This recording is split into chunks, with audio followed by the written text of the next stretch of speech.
So, welcome to yet another episode of the Quorum Show.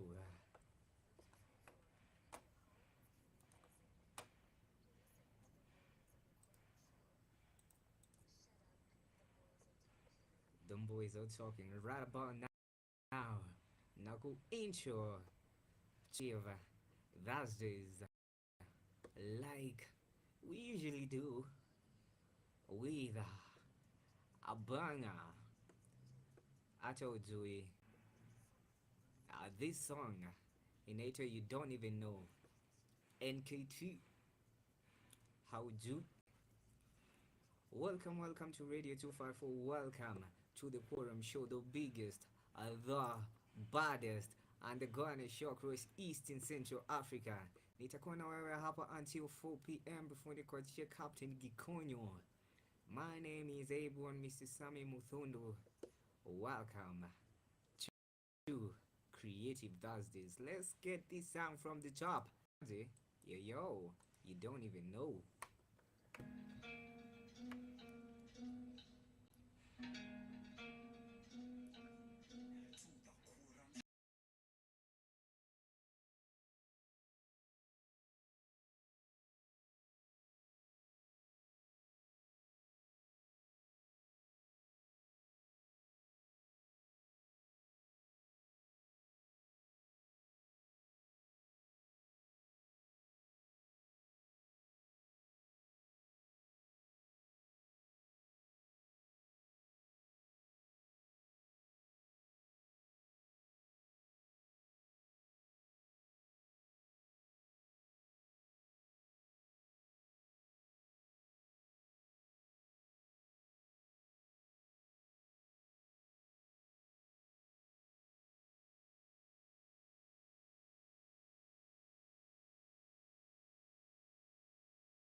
New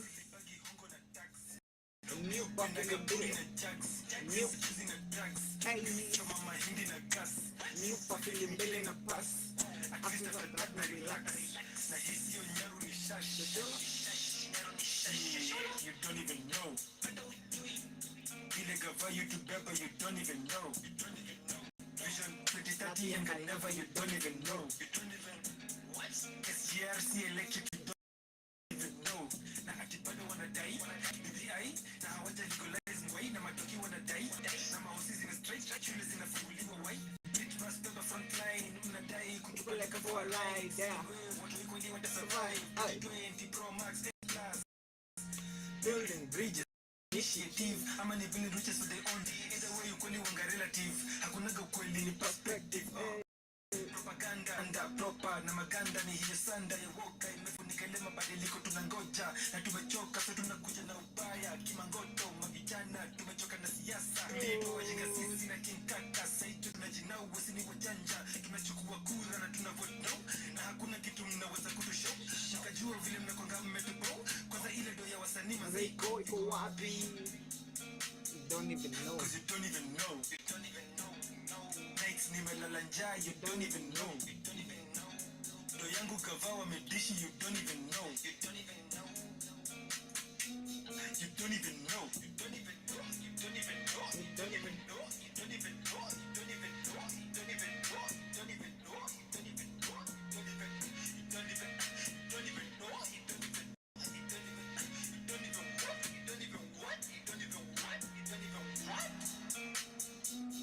even don't even know. You don't even know. You don't even know. You don't even. I told you. You don't even know. That is Nani Kamatino fading on the Quorum Show exactly 30 minutes past 2 o'clock East African time. Man, leo nataka nikupeleke mdogo. Sitaki nikupeleke teketeke because kesho tutakuwa hapa kuenda teketeke. But right about now, Uncle Jing Jong wakisema Galis. Let's get it.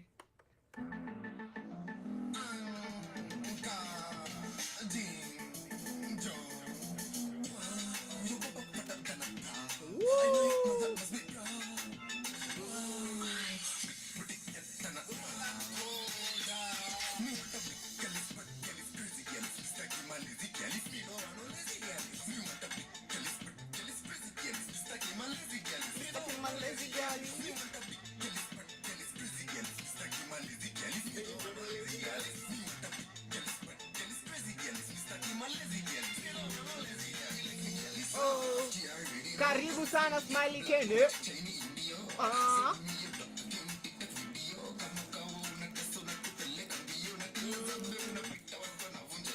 Oh. Ay, ay, ay.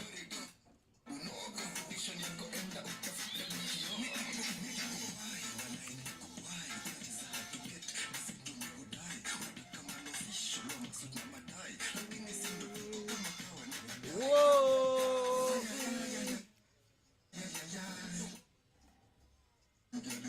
Karibuni.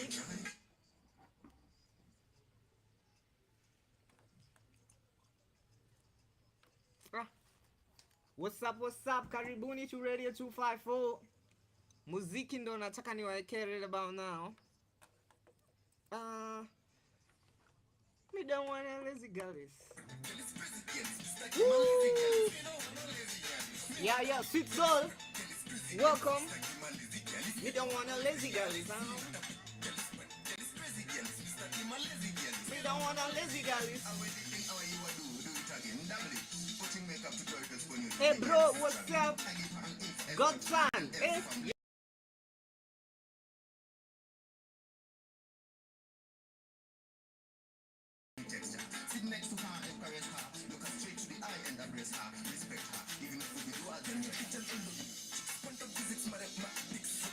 Whoa. You suck. Nakucheki sana.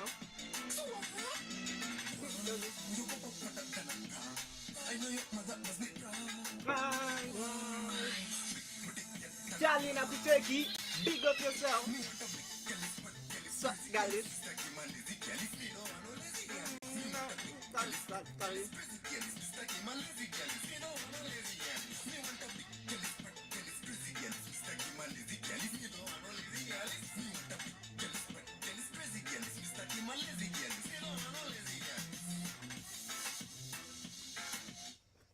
Me don't wanna lazy girls. Sitaki ma lazy girls. What? Uncle Jing Jong fading right there with the new one. That is a brand new one inaitwa Gullies. Namaze hiyo ngoma ni moto, ni noma sana. Welcome again to the Quorum Show, the biggest, the baddest, and the Ghana show across East and Central Africa. Right here on the Quorum Show, mazim, we bring you timely conversations na timely entertainment. And talking about timely entertainment, kuna a new visual out by Heart the Band. Let's get it. Yo. You are meant for me. Headaches, always on my mind. On my mind. Ikaw sa? Ikaw ko sa? Yo, my people.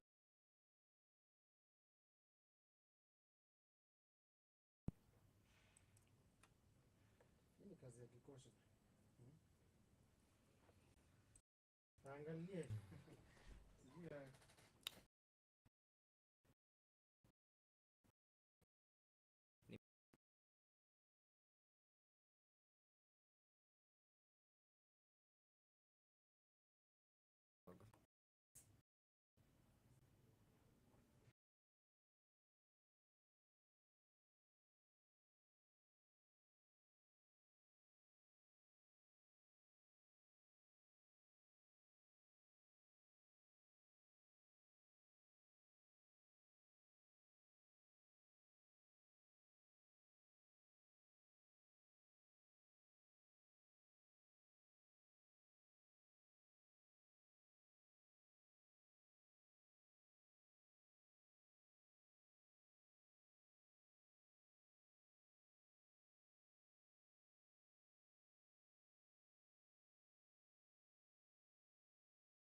Welcome to my live. Tafadhali kama wewe ni Enzo, nirudishie net. Nimeona umenirudishia net. Thank you.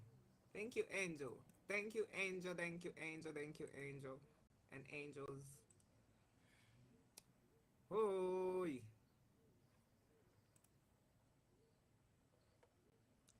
So we're trying to get the net back on.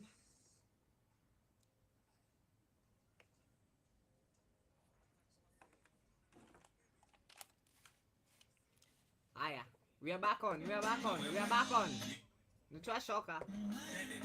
No, that's a joke.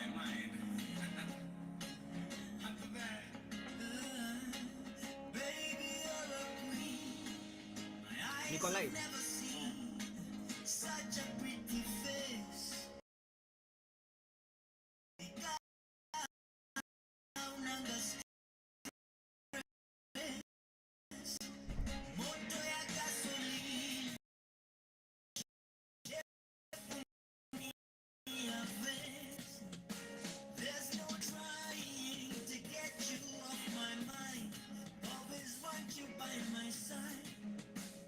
And now, yeah. The stars are alive.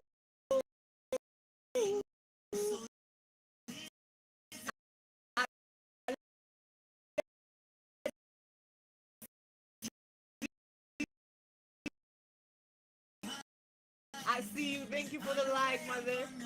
Thank you.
You don't even know.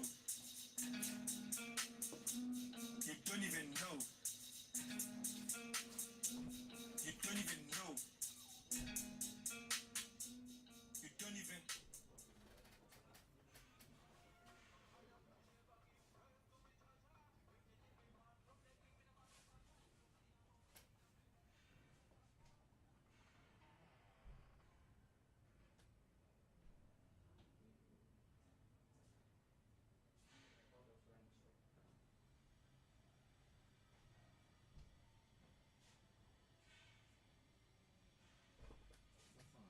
Sinako iko na nets.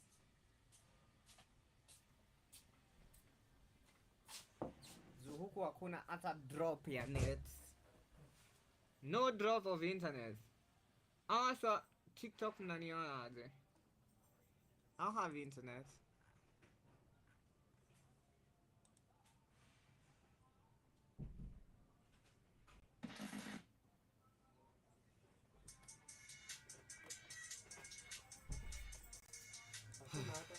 Fuck. Simerudi sasa.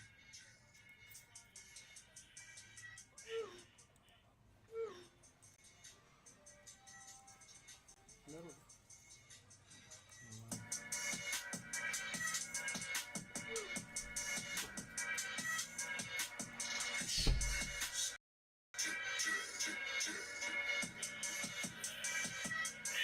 Yeah.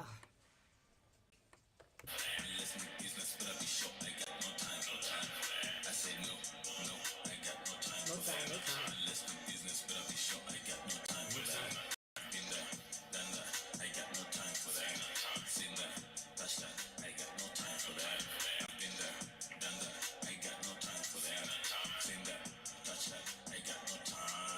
I got no time.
Yo, I ain't got no time for that.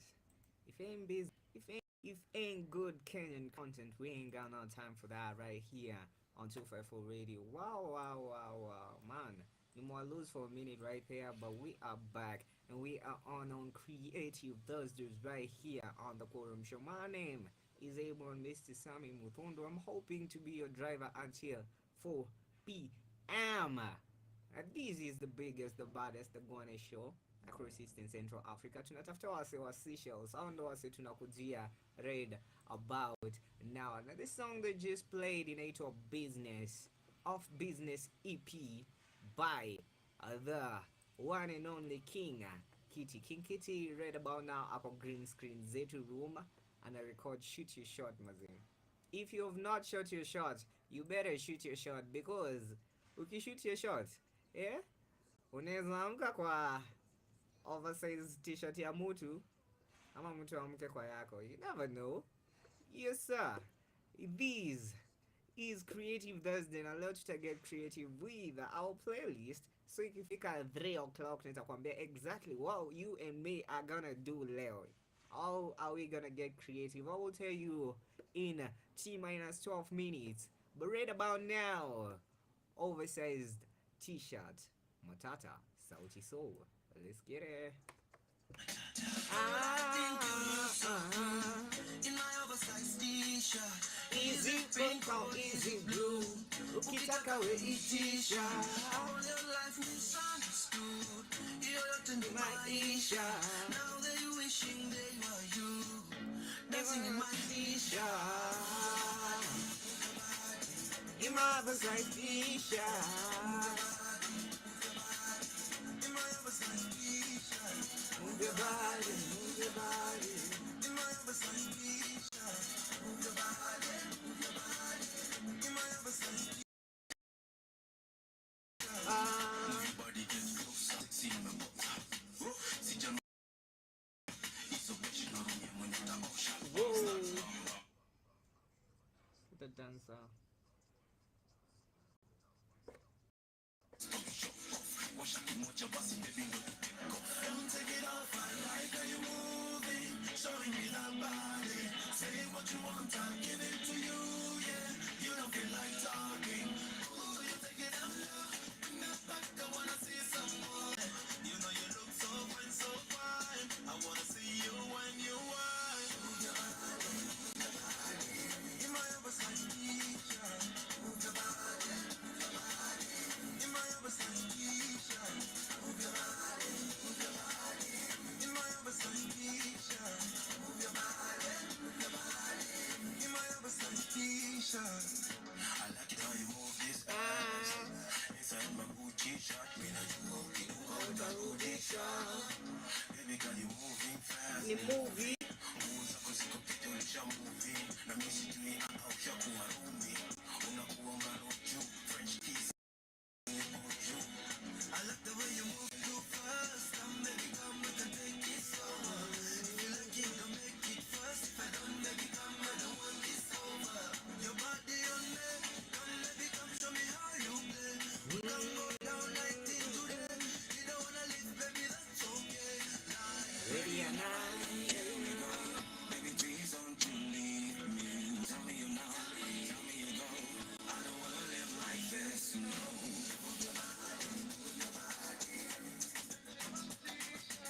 Move your body, move your body.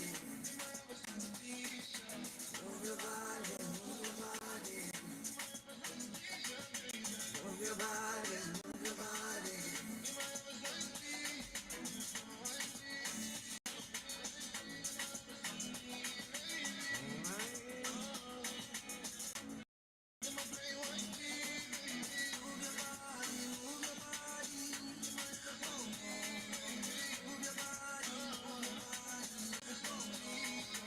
Move your body. In my oversight. Hey. Just another song I can't relate to. Do nobody's taking my t-shirts. Niko na zote. No one, nobody is dancing in my oversized t-shirts. Na vile niko na mingi watu wangu. What? Ni sawa tu. My name is even Mr. Sammy Muthundu, the host of the biggest, the baddest in the Guani Showcross East in Central Africa. Yes, sir. Let's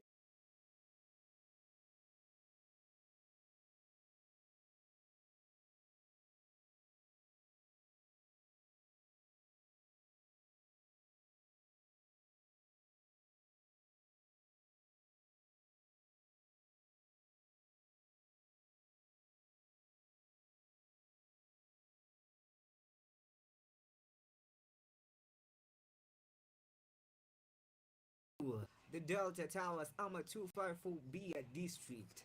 What's going down at 254 Bia District the 1st of July?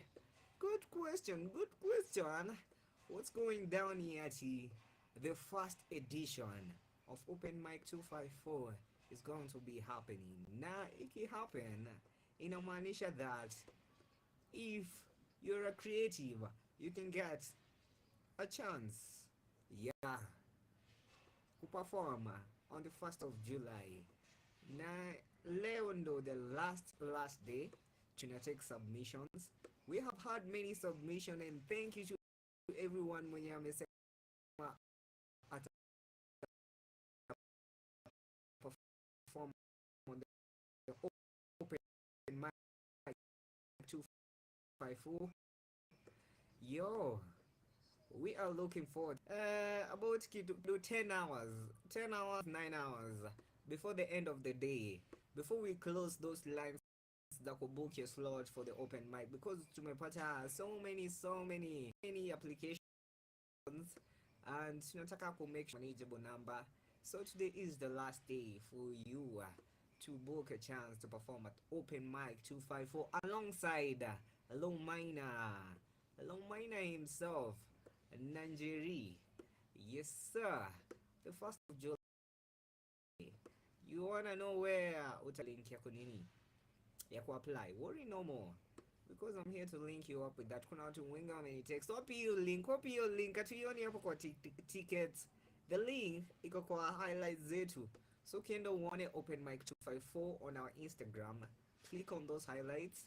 Mahali hapo katikati, mahali hapo utapata the link to sign up to perform alongside Lil Miner na It's Just Njeri. Right about now, nataka tu nikucheze ngoma nimekuwa nikigroove nayo this whole week, because this is such a project na inagusa roho yangu ndani wazee, inagusa my big heart yenye iko empty with no one. What am I talking about? I'm talking about Nviiri, the storyteller, of his newest project inaitwa Inside Out. The song I'll play you is Inside Out. You tuned in to 254 Radio, the home of Kenyan music. Yo, let's go.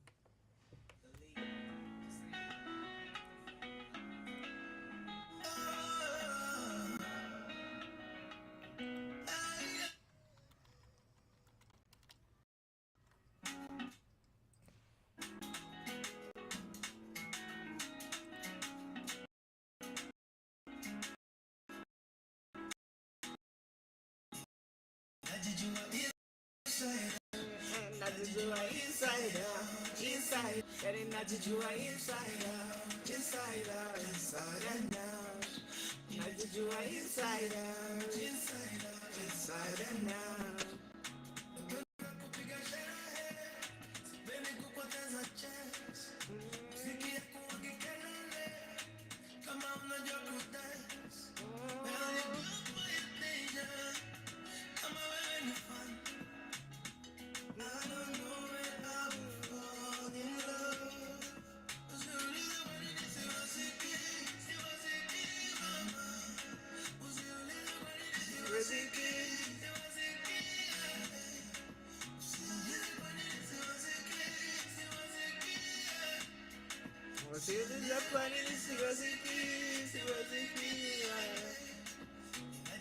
Inside out, inside and out.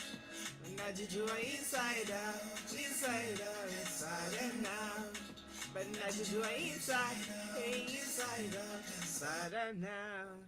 Najijua inside out, inside and out. Najijua inside out.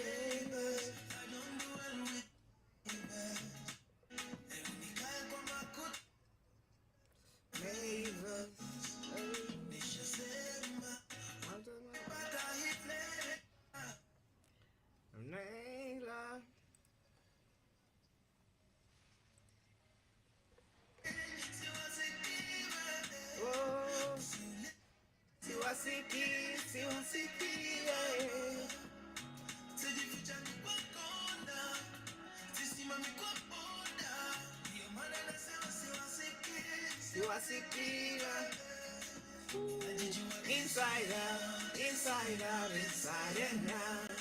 And najijua inside out, inside out, inside and out. Najijua inside out, inside out, inside and out. Najijua inside out, inside out, inside.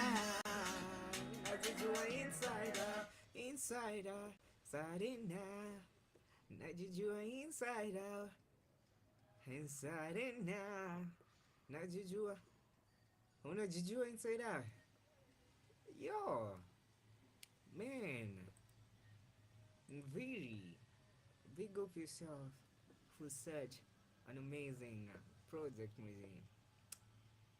Soul Generation.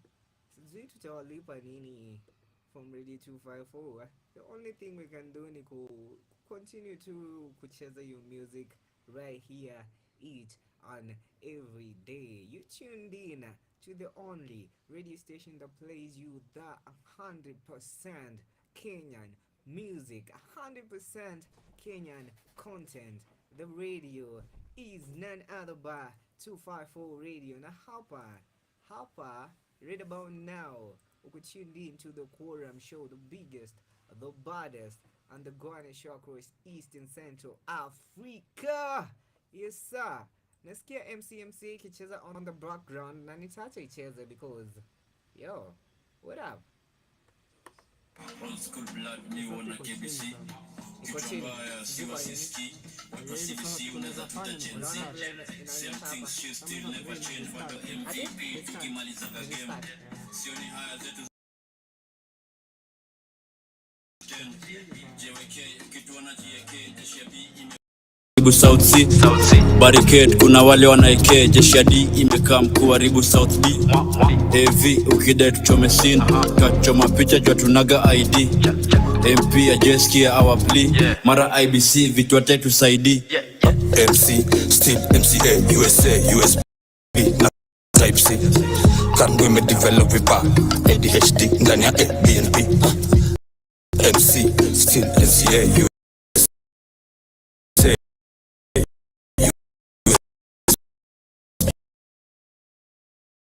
tangu imedevelop vipa ADHD loud down my head I'm the snake kula kona sababu shit zao music oneshanga arrogance nikitaka peng labda nikitaka ring lupita aniezi labda akitaka ring njoo feature ring tukeduma feature na nicotine dry gin na nicotine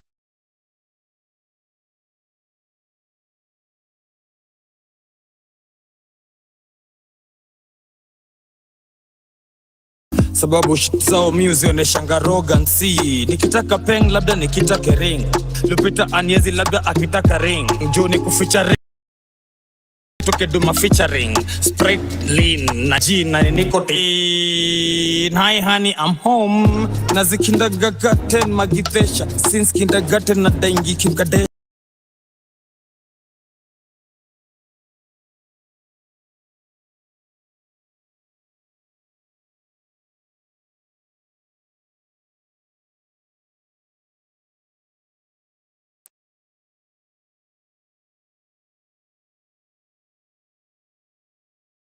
USA USB na kachaja Type C. I want to apologize for some technical hiccups that are happening.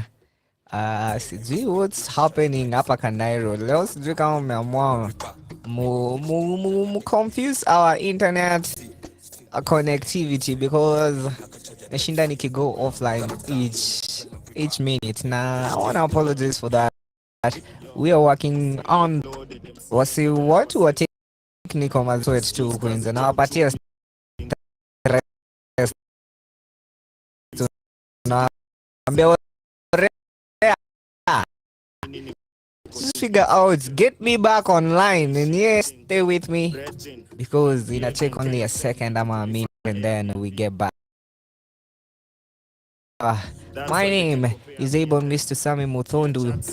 Nataka kuku welcome officially to the Creative Hour from 3 to 4 p.m. to get creative with our playlist.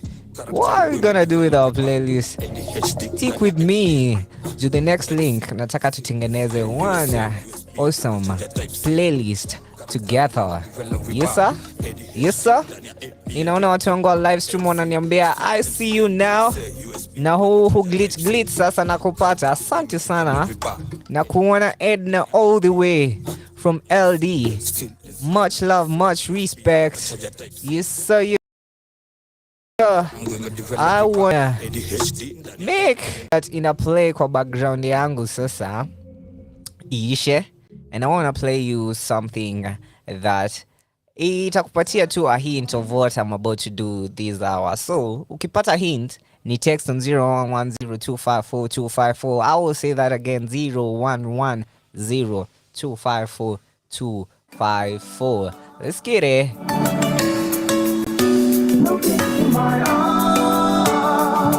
This is sound. Africa, a love letter. Hope the message make you feel better. Now we know better, we gon' do better. So you better be a go-getter. Olela, wame do beba. Bigger kura mean changer. Watch your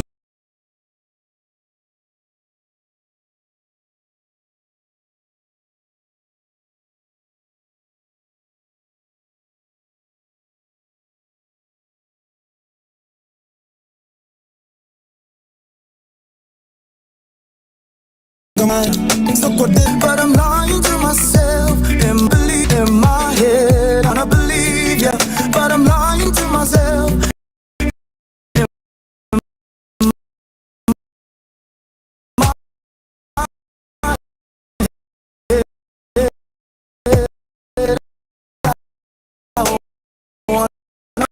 I believe ya.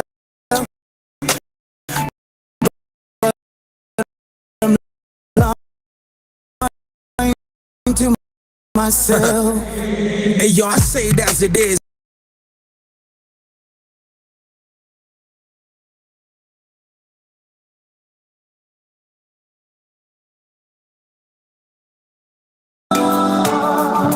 This is Hendrix Sound. Africa, I'm writing you a love letter. Hope the message make you feel better. Now we know better, we gon' do better. So you better be a go-getter. Olela, wame do beba. Bigger kura mean the game changer. Wacha leo nibadilishe agenda. Leo nicheze kama defender. Haina maana kutubeba ufala, pesa ni kwa wazee na kazi ni kwa vijana. Niko na madeni bado saloni same na kila kitu nanda. Kunanga mapenzi design, poverty narusha missile. So go debe to decide. And in my head I wanna believe ya, but I'm lying to myself. In my head I wanna believe ya, but I'm lying to myself. In my head I wanna believe ya, but I'm lying to myself. In my head I wanna believe ya, but I'm lying to myself. Hey, yo, I say it as it is. Me, you wanga city shiki. You topics up a dress quizzes, you are pretty picky. Why is that? Kampana picky. We elect you, you get twisted. Kidogo don't him shikiki. Niko na state in a new mind, na funny let go. Yes. Don't name jam kamiguna, I hardly rest, no. Mabona mbele au nyumo kumtani esto. Bado mna spread hizo rumors na manifestos. Spendi malida waleti mariba. Self-employment aleti shangwe kearewa na bisha. Overtax, quizi kwa insta hatu seti mapicha. Ni kujikonsult pretend tuko freshi barida. And it's good to speak facts, pia sini madwanzi. You elect a thief, nika unapea mwizi maganji. Akruku sready kuwafanyia nyinyi madhambi. Don't blame me nikiconsider ule kasisi wa bangi. I'm oppressed by new check though.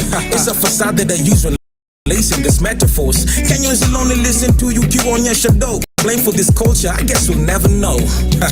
Hey, I wanna believe you, but why tena?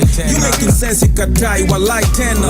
Basiko basi, yone nkikuwai tena. You straight capping, kwani nini amjawai sema. In my head, I wanna believe ya, but I'm lying to myself. In my head, I wanna believe ya, but I'm lying to myself. In my head, I wanna believe ya, but I'm lying to myself. In my head I wanna believe ya, but I'm lying to myself. Tell me what the man go do. Tell me what the man go do. This time I recognize the faulty lies and true. It's a new generation and my youth promise shall come through. Youth promise shall come through. Whatever to do true. Tell me what the man go do. Tell me what the man go do. Tell it to me one more time. Look into my eyes. Tell it to me one more time. Look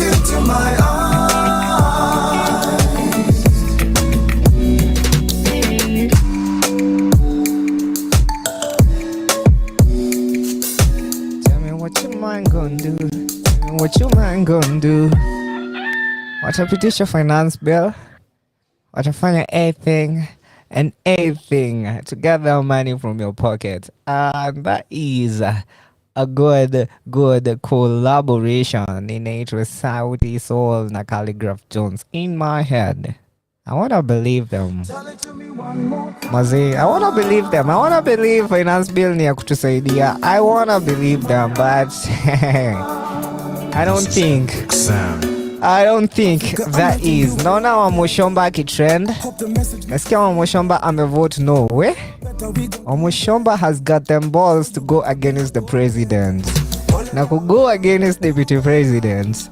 Well, kudos Wamushomba. Kudos to you for standing your ground.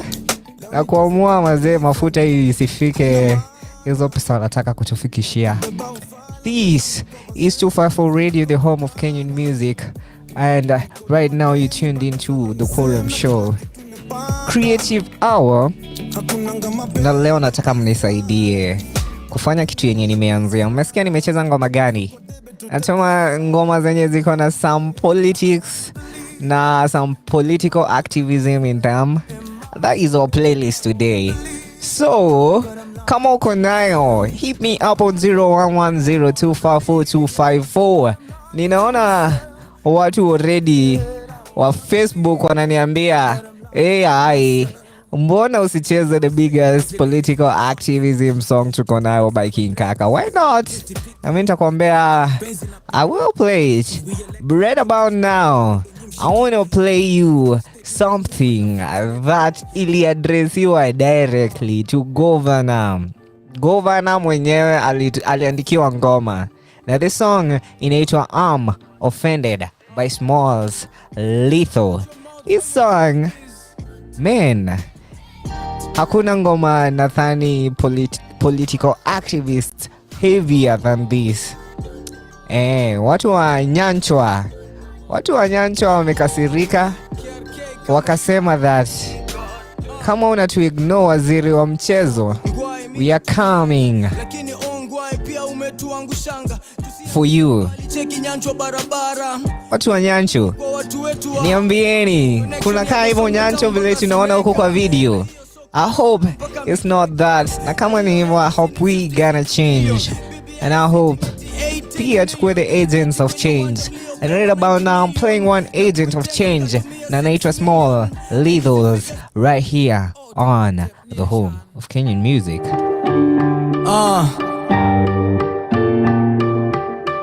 I'm offended, man.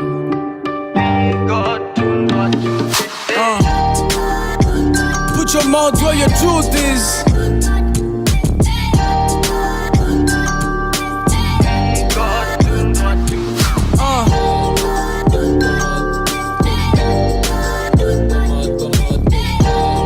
KRK kama kawa. Ngwai mina tumianga, lakini ngwai pia umetuangushanga. Tusianzie mbali, cheki Nyanchwa barabara. Aibu kubwa kwa watu wetu wa hapa. Connection ya Bosongo town mpaka Suneka. Na hiyo soko umekula mpaka mikeka. Na hiyo hela si ni 56 million. Bibi ya 18 million. Mketi kwenye uwanja mlio pewa 90 million. Na million. Hizi figures zina add up kweli. Jua lisemwalo linakuanga na ukweli. Wananchi wakikuona wanakuona tu kwa teli. Yani wewe kuwa governor imekuwa ni kejeli. Makeja ndo umejaza tu Nairobi. Umeharibu na hizo tenda za marodi. Mimi Mkenya halisi, I'm offended. Na mimi kama msanii, I'm offended. And as a chairman of a club, I'm offended. I'm offended. Mimi Mkenya halisi, I'm offended. Mimi kama msanii, I'm offended. And as a chairman of a club, I'm offended. I'm offended. Mbona wananchi mnaabudu mheshimiwa? Na mheshimiwa hakuna kazi anafanya. Anakula tu za county na mabibi mmeibiwa. Mmetini kama ni gani mmeshikiwa. Waziri wa michezo, waziri una mchezo. Waziri unatunzaje hizi talanta za kikesho. Waziri unasemaje hiyo holi ya wasanii. Wamepeana makanisa hapo wanakesha na maleso. Mheshimiwa fresh, tumengojea vitu kama tournaments na hawezi fanya concerts, hawezi panga, kisha uje kusema eti wasanii wanakutukana. Umeshinda ukituambia tungojee, cheki saa, nipe reason moja mbona nikuite saa. Wahenga walisema tukishikana tunaenda far, lakini unaenda solo, unataka uende fast. Nipe reason moja voice yangu to the best way I can, could represent my youth from my boys to my young. Na sasa ni miaka 3 tume smile through the pain, we no longer at your service, everything's not the same. Shabana Glamour Boys tunakazana kurudi, unachukua Neverton mnaenda kula mbuzi. Tusitumie stadium na hizo reasons za kipuzi, hiyo ni bullshit. Wasanii ulizieni pesa ya Ruto, ama mtabaki mkikula tu majuto. Tunataka kuona pesa ama studio, ati Minister of the Year haufai kuwa na tuzo. Mimi Mkenya halisi, I'm offended. Na mimi kama msanii I'm offended. And as a chairman of a club I'm offended. I'm offended. Mimi Mkenya halisi, I'm offended. Mimi kama msanii I'm offended. And as a chairman of a club I'm offended. I'm offended. Yes, yes, sir. Put your mouth where you chew these. Kila siku mzee. Yo, that is more Lethals. Na ngoma inaitwa I'm Offended. If una catch vibe, we are playing Agents of Change. Watu wenye wame speak out against the government, against the power na politics of today. Na that is most lethal. The next song that nakuwekea kwa hii playlist inaitwa You Don't Even Know. Hata ujui. No msanii anaitango Nani Kama Timo. Nani Kama Timo anakuambia mazee, zile vitu zinafanya huku chini ya maji, hata ujui. Unaona tu finance bill, unaona tu magazeti, ma headlines, wewe hata ujui. Wewe uko tu kwa giza, unachezwa, you can't do nothing, hata ujui. You don't even know. That is the song I'm playing exactly 3:16 East African time. Hata ni pull up. Yeah.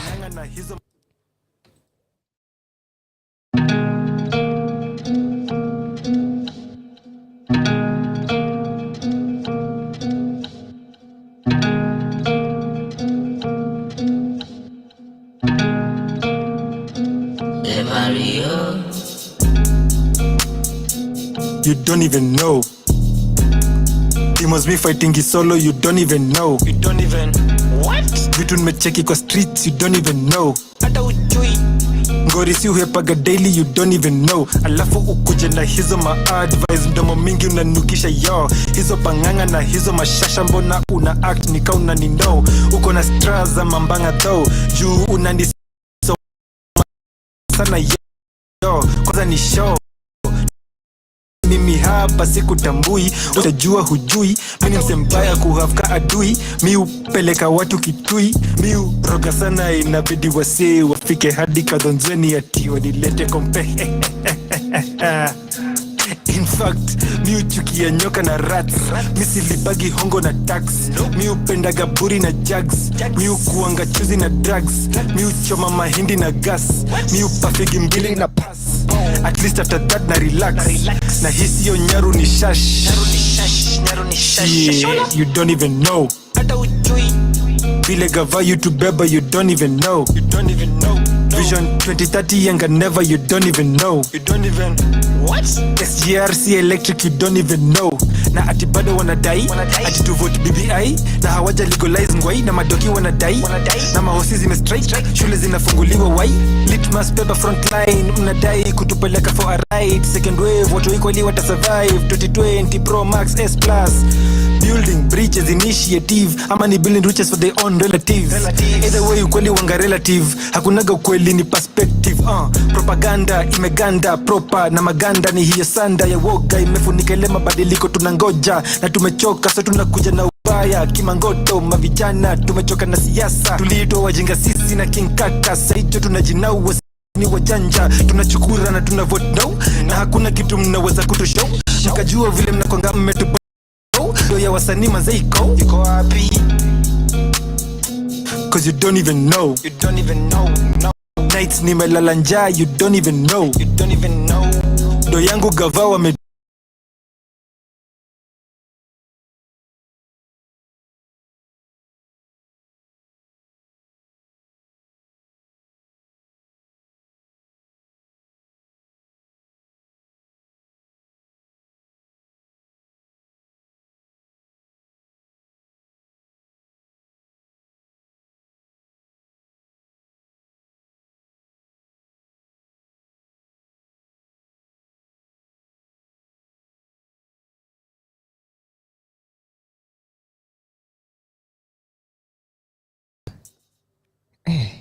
Chimome go heavy. Ati nights nimelala njaa, man, you don't even know. Mara ngapi nimedanganya, man, you don't even know. Yo, there is the dope one. I'm playing Agents of Change. Ama watu wako na ngoma zinaongea truth to power, ama ngoma zinaongea something something to politics. Meona mazee, ione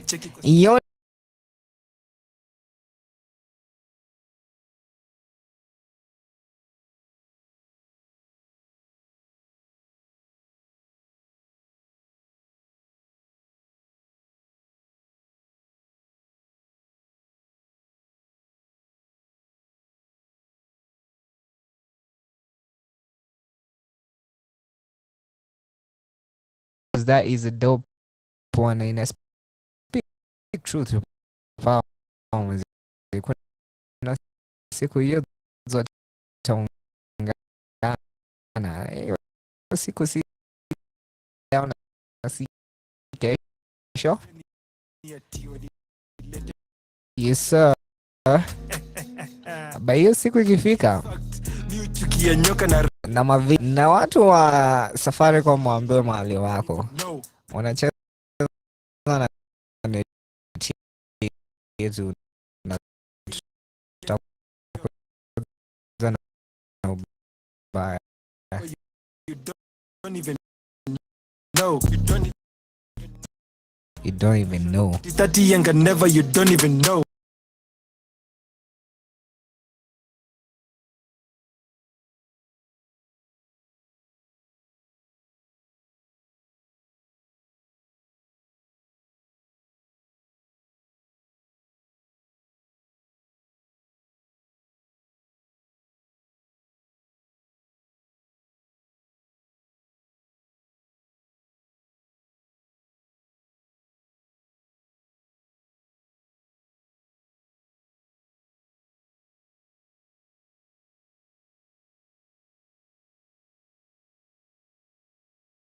You go happy,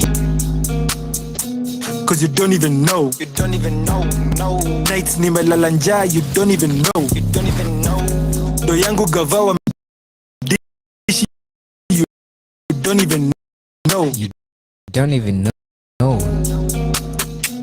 You don't even know. Don't even know. You don't even know. Don't even know. You don't even know.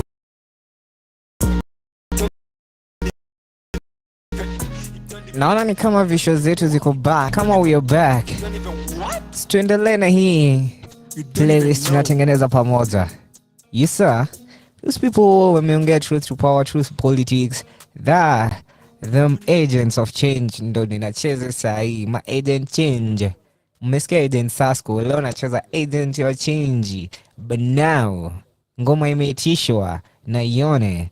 Let's get it. Kuna siku youths wataungana na hiyo siku kutakuwa kwa bad.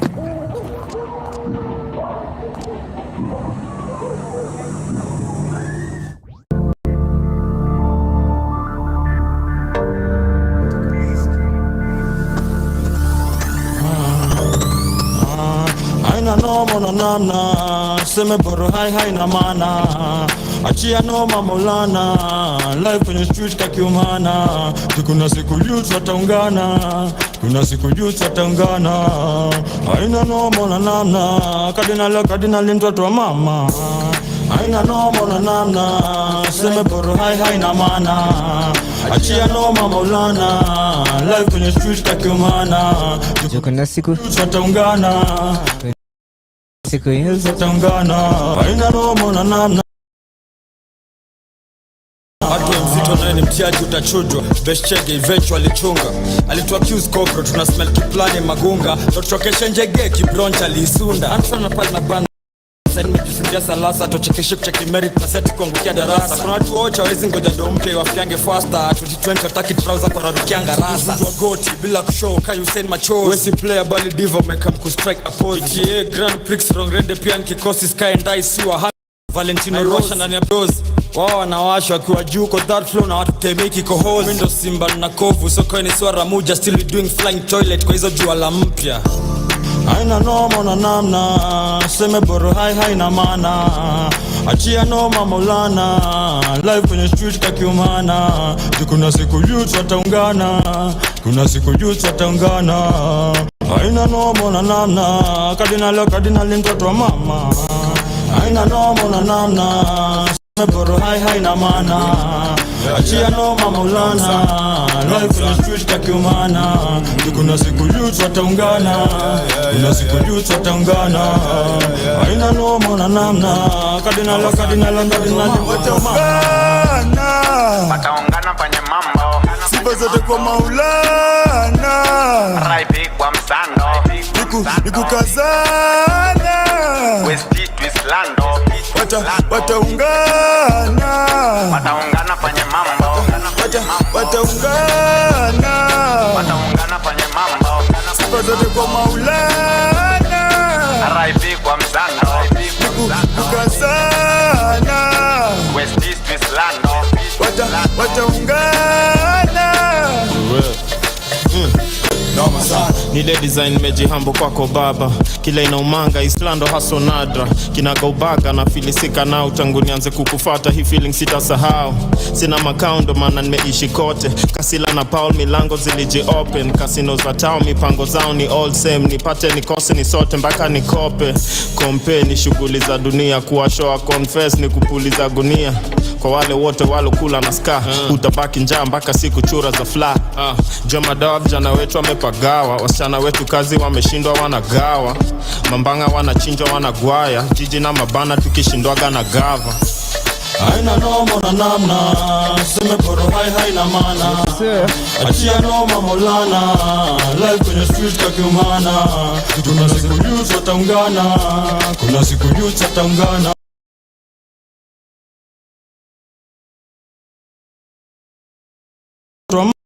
Mama Haina noma na namna, achia noma Maulana, live kwenye streets kakiumana. Kuna siku youth wataungana, kuna siku youth wataungana. Haina noma na namna, kardinali mtoto wa mama. Yes sir. Wewe haina noma na namna. Mimi to me endo the best Saboy na Wakadinali collab juu Saboy na Wakadinali wame collab on a few projects zenye ni legendary, from the first song yenye ni big inaitwa Gerinengi, and then Blow Me Kisses. Saboy wale come together hapo na Domani, Blow Me Kisses whichever distance zirushe.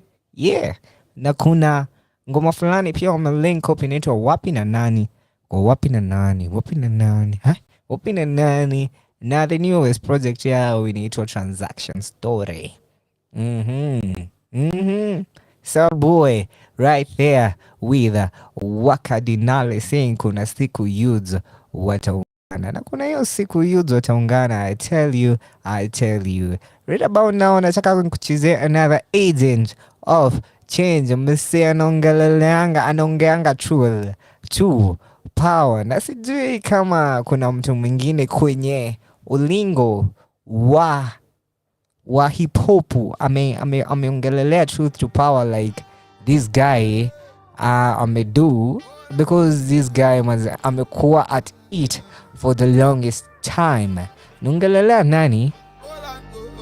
Kalamoto Kiumbe featuring Africana na Ndovu Kuu. Hii ni vibe. Nikuona mtu ameniambia ukikosa kunichezea Kalamoto wewe hiyo playlist yako ni very fake. Mimi nimepiki ngoma. Skiri right here on the Quorum Show, the home of Kenyan music, where we play you 100% of Kenyan music na Kenyan content. No other place on earth, no other place kwa universe observable, there is no other place, hakuna no huku kwetu. Kwa hivyo karibu nyumbani.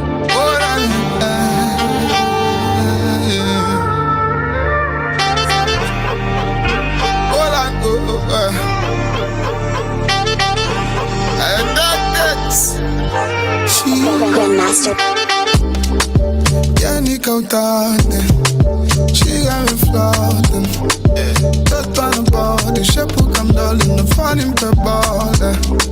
She got me floating. Yani kautane, just on the body, shape come darling, the fun in the body. Moyo wivu, kimona na mengine na nipasuka pa. I just can't feel, nataka nimwambie roho yangu itatulia. Yeah. She got me feeling so sick. I'm dead. Here feel can't afanyaje. Street afanyaje. Street afanyaje. Street afanyaje, I swear. Street afanyaje. Street afanyaje ni bado nawaza. Street afanyaje. Street afanyaje. My dear, just carry bear. Don't fear, see you go because daddy's here. Nam nyunyuzia, can she give me real good head till my mind is clear. Twende vikijani then I'ma drop you later. Daddy na kusesa ukiteta. Boy wako anapiga mwambie text you later. Mwambiane kweli who's njwanga is better. Tata nisha unawachanganisha. Unapita nao bado kawamela lisha. Hii mapenzi ni haram tutahala lisha. Ndo tuondoe kajampete na kuvisha. Ndo vitu unapenda kusikia. Kwa tojani na kitu ungependa kusikia. Na ukijishikia utajua mbona mi ujitia. Mbona mi upita nayo na sijawahi pitia. Street afanyaje. Street afanyaje. Street afanyaje, I swear. Street Tafanyaje? Street afanyaje? afanyaje bado nawaza. Street afanyaje. Man, hata mimi sijui nitafanyaje. Mimi gava imeamua tufanye hiyo kitu. Hata mimi sijui niombe, nilie. Yo, sijui nitafanyaje. Let's pick up hiyo part ya Kalamoto. Street afanyaje ni bado nawaza. Street afanyaje. Sijui nitafanyaje, sijui nicheze zeze nimweleze, sijui nimchokoze nimtongoze, sijui nisemeje au nihonge nimtume shemegi, nigeuke damu na buti la jeje, nashindwa nianzeje, nimwaribie mshikaji na mabebe, tunge mpaka mabonsa wa mbebe, na wivu auoni, KU amkomi, barabarani usikii honi. Nachorea chori moyo kushnei, tukiongea mapenzi honeymoon za kwetu Dubai, kujifanya na hela kwenda shopping na tujui bei, hakuna kumashi na mimi jua silai mei. Swahili nimefuzu na vyeti jandoni, hadi maex wanawai mashauri mwandoni, na kuonyesha pweza lipo najua mtoni, nitakudekeza baridi ipo joto jikoni. Moyo wivu, kimona na mengine na nipasuka pa. I just can't feel, nataka nimwambie roho yangu itatulia. Yeah. She got me feeling so sick. Yeah. I hear feel like I'm dead. Yes, so there is Kalamoto Kiumbe, Kelechi Africana na Ndovu Kuu linking up of Kalamoto newest EP inaitwa Tujiangalie EP. Yes sir.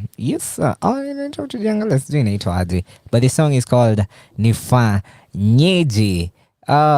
Exactly 333. Watu wangu wa Angel Numbers wananiambia it's about that time you get creative, because 3 is the number of creation. 3 is the number of a child and of creation. Watu wenye wanajua the Trinity, kuna kuangana the first, the second, that number is about creation and about creating new things, about that childlike wonder. So 333 natuambia let's get creative, let's see ni nini tuko nayo in our surrounding that tunaweza tumia na tunaweza create opportunities and help other people around us.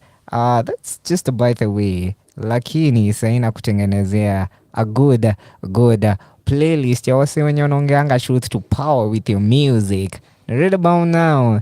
Nataka nikuchezee mtu fulani hapa, nimejaribu kutafuta ngoma yake. Nimeikosa. Nimetafuta ngoma ya Toka kwa Giza Now. Toka kwa Giza Now ya Nafsi Huru. Sioni. Sijui iko wapi. Haiko. Toka kwa Giza Now. Na vile hiyo ngoma mazee unipatia psych. But right about now, let me get to ona ni nini the newest Nafsi. I think ilikuwa kwa Uhuru wa Nafsi. Let me get Uhuru wa Nafsi on my playlist, because Uhuru wa Nafsi, man, yo, kama utacheki yo project, you should. Uhuru wa Nafsi by Nafsi Huru. Looking for the song inaitwa Toka kwa Giza Now. Na kama unajua title uniambie. Nikikosa kupata hiyo basi ndakuchezea Trust Nobody, because maze uko Kanairo, you can't just be going around trusting everybody. Yawamini wao utashangaa, kijamini utakosa umuhimu wao. Ni majudas na Delilah na zao ni makabaila. Focus on hello tatumiwa kama tambara bof. Ama toletepa haja kitimwa na sepa. Na mweka moyoni ndo mweje mwezo kuvunja. Chuja, yupi mshkuja, yupi wakuja. Na mengi na kulinde ja Rosa wengine wamemshinda Idi Amin dada. Siyo wema hawa wanadamu Karada na shuku ibilisi ndo wanamfanyia ibada. Fire burn bad spirits inawaka shada. Kuna wale watakupa msaada dunia nzima wapakize. Kuna wale ukipata faida inawauma watataka wakumize. Nasema trust nobody. Oh yeah, trust nobody. Siyo wema wanadamu, trust nobody. Hata kivuli chako kukimbia ukiingia gizani. Hata ulimi sangine ungato wakati meno ni juani. Akikufa kwa dhiki dui yamekuwa rafiki. Mnafiki asidi haitaji sababu. Vile gaidi haitaji leseni kuharibu. Utapata tabu usipojua mahesabu. Nabidi wewe ufate yako wakifate yao, upange yako wakipanga yao. Na njia zako wana njia zao, mbinu zao ndo mitego yao. Jichunge nao maupigwe bao. Trust nobody. Siyo wema wanadamu, wameshinda wanyama kwa unyama. Trust nobody.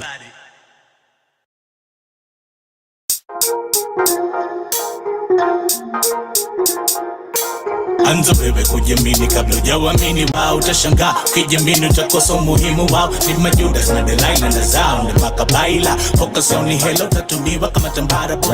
Toletepa haja kitimwa na sepa. Mweka moyoni ndo mweje mwezo kuvunja.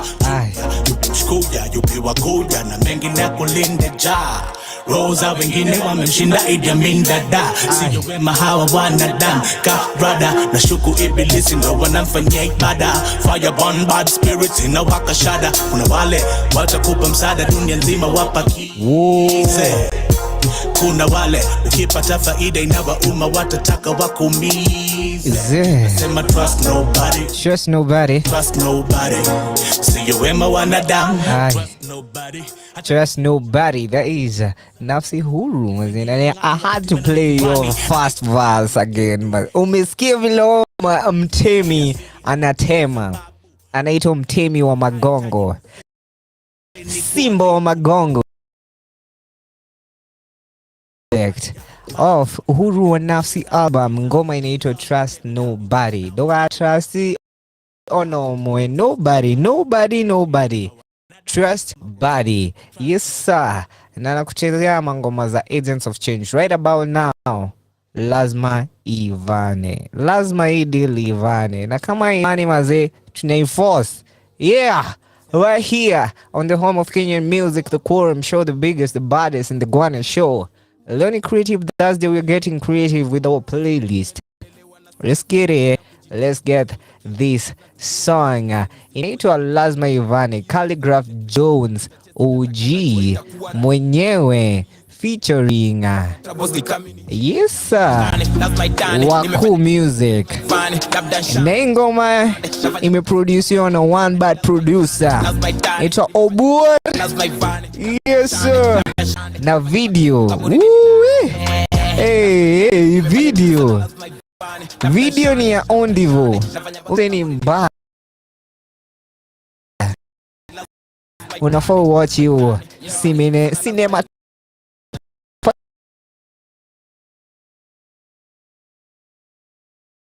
Calligraph Jones. Yeah.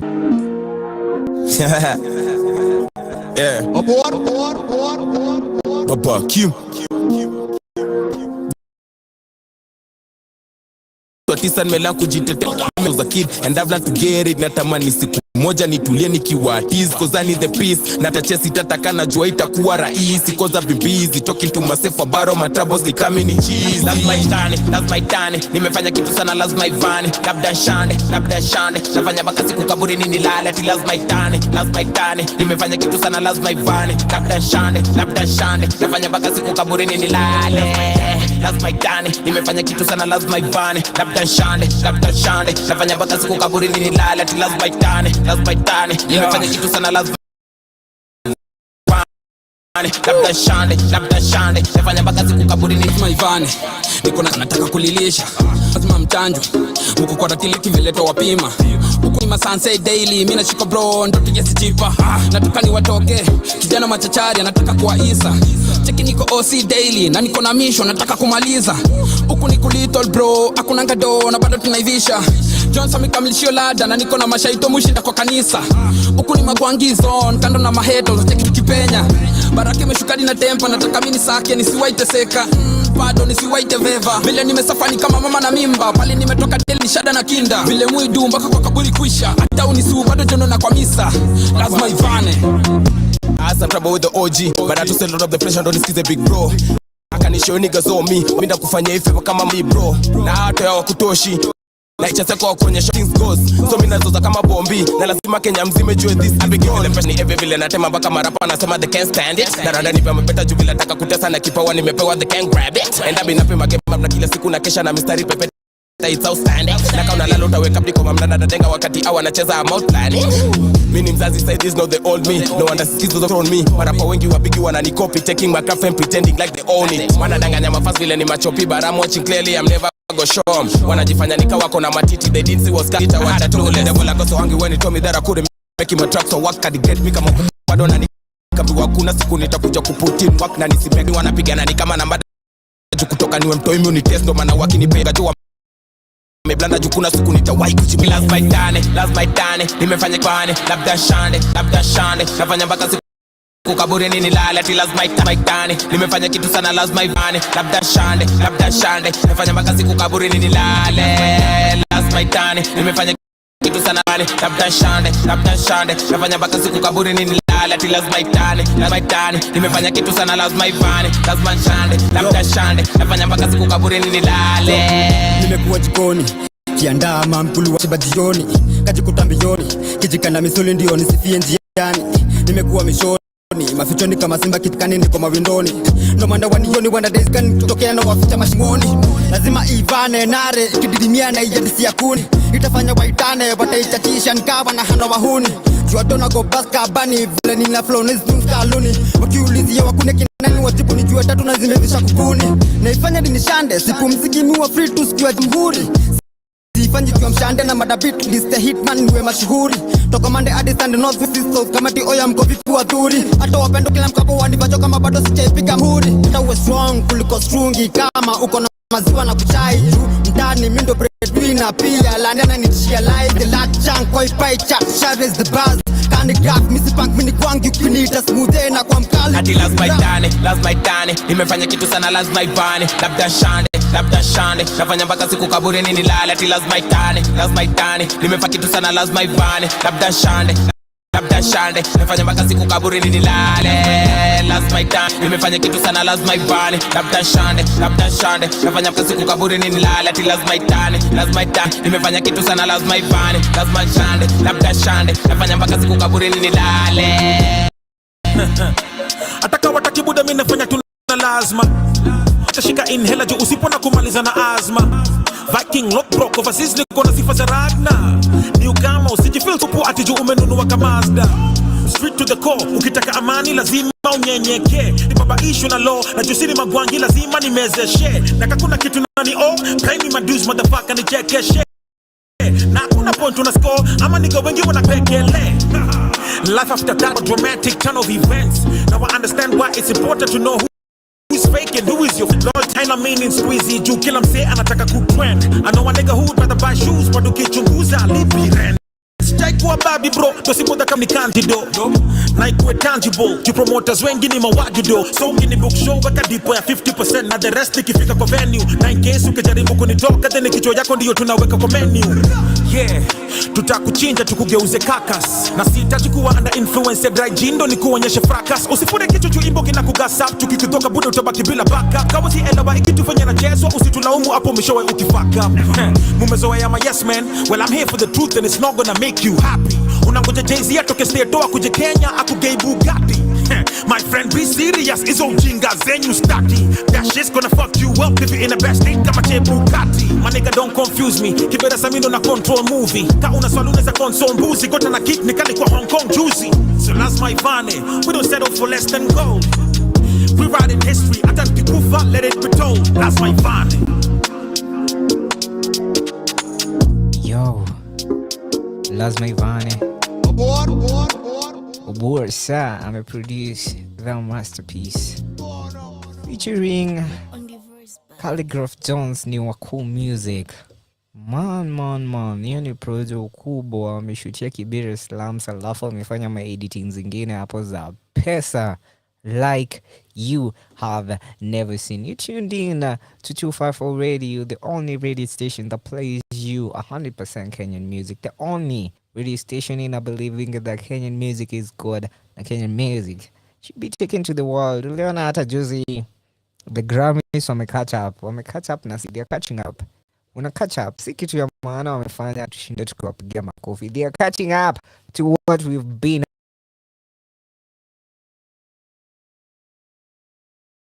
I have less than 10 minutes to be with you, but it's alright. Haina ngori, haina wow, because I will be here tomorrow and I will be na genga mzima hapa. Itakuwa too much sauce on the Quorum Show. Simna kile tunafanyanga Friday. Just yangu ya Friday. Mnajua what we do on a Friday. Atuketingi chini, we usually have a DJ in the house. Anaitwa DJ Fusion. Ama Fusion the Entertainer. Na pia tukuna MC anaitwa MC Hallowed in the building. Mukoma Senior atakuwa in the building from Noma Entertainment, wakikucuratia the best of Kenyan music. Playlist ni kwanga inaitwa the best of Kenyan music. Sai na chezei ngoma mchoko Kisumu. Msiana tusikizanga each and every day. Going out to Gabu. This song inaitwa Kumoka Lazima. Ngoma ni ya Colonizo. Big up Gabu for listening and tuning in to the Quorum Show to Radio 254. Let me big up watu few pia wame to join live. Kelvin Dredi na kucheki, Giamoa na kucheki, Yuri na kucheki, Maina Baton Washira. Hey, Mwadhani Agosho, big up yourself for tuning in to 254 Radio. Zakayo Juniors, I see you. Na kucheki Ragnate, guy Mwadhani, I will butcher your name. Ragnateza Bola. What? Sawa, guy, sorry. I'm sorry for butchering your name, Ragnateza Bola. Brendan, I see you. Samuel Nzioka all the way from Machakos na kucheki na kupata live and direct. Sara ulikuwa umerequest wajinga nyinyi. Stika nitakuchezea, sita kupromise. Acha kwanza nicheze ngoma ya Gabu all the way from Kisumu on Creative Thursday right here on the Quorum Show. Yes, sir.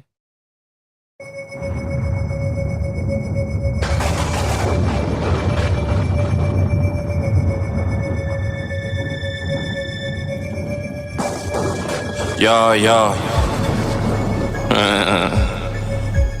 Nizo. You are tuned in to the Quorum Show. Kumoka lazima, mokoro lazima ni mbebe na bima. Jet life, leo dupes, kesho ni China. Flopstar, ndio nakulanga dina. When you play mia teta, kanido nitakesha. Deli nasikanga pesa, mafala nazidi kuteta. Kumoka lazima, mokoro lazima ni mbebe na bima jet life leo dupes kesho ni china flopstar ndio nakulanga dina weni player mia teta kanido nitakesha deli nasikanga pesa mafala nazidi kuteta kumoka lazima sidai kubol na budget msupa ni njeri supiko sangi kwa diet IG weni gangster tukipatano kwa quiet nani ni gwiji nana na rani jiji muna jichocha chocha mwezi ata run kijiji nikikosa kuwa moka walai nageuka pinji weni snitch tukudai msupa kijipa kaende chen kangwai I'm loyal rap ni bibi siwezi mcheza na gengeton mafala na hate na wakipigiwa manangos ngoma zangu ndio ringtone kani ku keep it real yangu ni mia ama rapa ni kaviti vile nimewakalia painting ni wageto hale wangi na pia sibongi na middleman nadai kubonga na boss kama siganji namba ni wrong kibutros kumoka lazima mokoro lazima ni mbebe na bima jet life leo dupes kesho ni china flopstar ndio nakulanga dina weni player mia kanido nitakesha deli nasikanga pesa mafala nazidi kumoka lazima mokoro lazima ni bebe na bima jet life leo dupes kesho ni china flopstar ndio nakulanga dina weni player mia teta kanido nitakesha deli nasikanga pesa mafala nazidi mana badman nagopanga Mungu pekee mena trust nobody najiamini pekee msupali toka siaka after licheki mjul drip ni mbaya utadhani uboya ametoka kwa pool singama issue design free to keep it cool I'm the best lakini kwa Guinness big shop mota kilipa peanuts kani beef ninacheza na spinach mina rap ni ka Willis na 10 over 10 skwangi singo de mwango na tango Mary Jane basketball utadhani uboya kwa jela man super nagawa utadhani Mary Mela these rappers be acting so bitch wamepiga tu madera ambia sauti solo mimi niko na Isabella drug money mini Pablo I be cashing in daily bado nangojea salo atoma niggas lazima tuomoke ikibidi tuokoke kanisa sadaka tuwapore kumoka lazima mokoro lazima ni mbebe na bima jet leo dupes kesho ni china flopstar ndio nakulanga dina weni player mia teta kanido nitakesha deli nasakanga pesa jina ya kampuni noma ni noma bana jet life leo dupes kesho ni china flopstar ndio nakulanga dina weni mia teta kanido nitakesha deli nasakanga pesa yes sir kumoka lazima Colonizo bima jet life will be that's the last song on playlist YouTube today on Creative Thursday. Man, I just want to remind you, Leondo ile siku ya mwisho ya ku sign up to perform for the Open Mic 254 going down on the 1st of July at the Bay District, Westie. Come on, if you're interested in performing, please head over to our Instagram na uangalia highlights zetu za Open Mic 254 na utapata the link to sign up. Today is the last day. You have about 8 hours na 8 minutes. Exactly 8 hours na 8 minutes to sign up for the Open Mic 254. You'll get a chance to perform alongside Lomina na It's Just Njeri. You saw. Na kama unataka kukuwa there to experience It's Just Njeri akiperform na Lomina akiperform, yeah, it's easy. We have tickets going at 12.54 bob only na ziko available on website. Pia ukiwa kama uko IG, click hapo kwa hiyo link iko hapo kwa bio, itakupeleka direct kwa cart yako. Unajaza cart with the number of tickets you wanna buy and then you proceed to check out. Ukicheck out hapo alafu weke means of payment. Yo, we gonna see you on the 1st of July. Westlands Delta Towers opposite the mall. The mall under the big. Yes sir. Na I want 254 drive na Captain Gikosh mwenyewe. Gikosh kuja hapa na leo hana humility lakini amekuja na modest. I don't know mtarada hiyo time ikifika, but Gikonyo Mose will be having Modest Chobari in the building. So make sure you catch him from 4 p.m. until 7 p.m. You keep it 254 radio. Na kesho tutakuwa hivi. Hallowed nikikam nikwambie hallowed noma. Yeah man, noma sana. Noma sana. So noma? Noma sana. Hapo sawa. Nani watu wanalia shida za PNB? Noma sana. Anaitwa Mukoma the Don. Yeah. Mambo imefanya nini? Imeharibika. Easy. Hata Noma Entertainment. Wewe ni noma mimi nakwambia. Guy. Haya. MC Hallowed. Inakuaje bro? Waambie watakupata wapi mtandaoni? Mtandaoni ni MC Hallowed. Hakuna Hallowed mwingine Kenya mzima. Wallahi. Hallowed be thy name. Wewe nitanga hivyo. Hallowed be thy name. Easy. Till we meet next time Friday. Tunawapenda sana. Bless. Ndio. Bless. Entertainer Thika in the building. Signing too much sauce. Each and every Friday 2 to 5 p.m. azetu kwa hapa. Wewe. Yes sir, each and every Friday from 2 to 5 p.m. tutakuwa na hao watu umesikia. Thika in the building, the biggest DJ out at Thika. Atakuwa in the building, anaitwa Fusion the Entertainer, MC Hallowed na Mukoma out of Noma Entertainment wakikucreatea the best of Kenyan music. Right about now, I will sign out with Prembeshwa. Until tomorrow, do love, spread love, everything you do maze, involve love hapo katikati. I've been Abon, Mr. Sami Muthundu. Yo, always a pleasure to be with you. Keep it 254 radio. Na ukisikia kangori, ukisikia kuna watu wana lag nyuma, 0110254254, ukitutumia tu hiyo audio unasikia maybe na scratch, na tutakutumia credit ya 254 shillings. Yes sir. Be our quality control right here on 254 Radio, the home of Kenyan music. Until next time, see ya.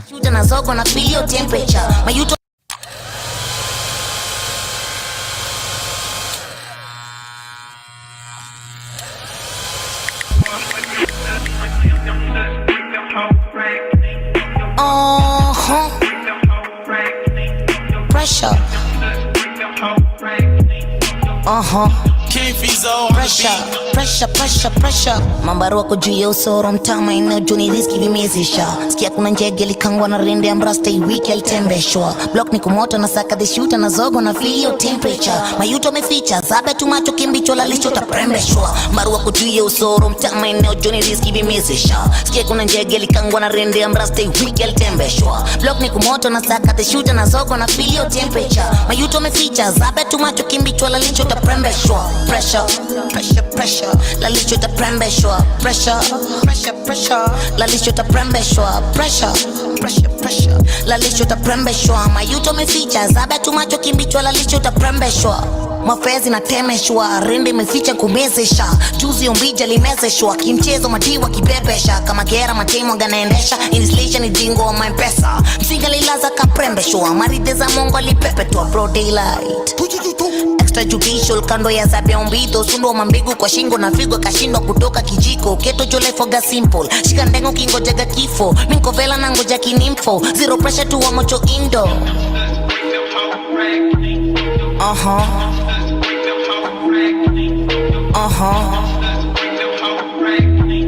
Pressure.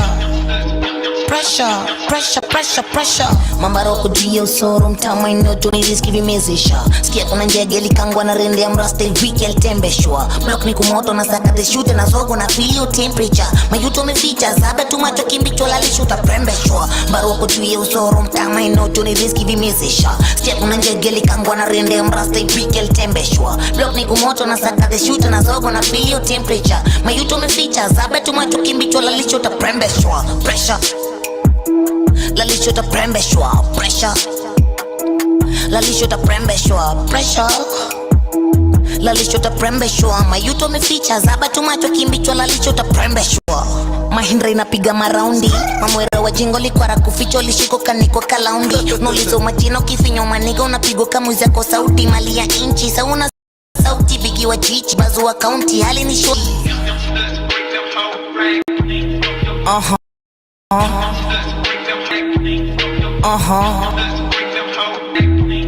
Pressure.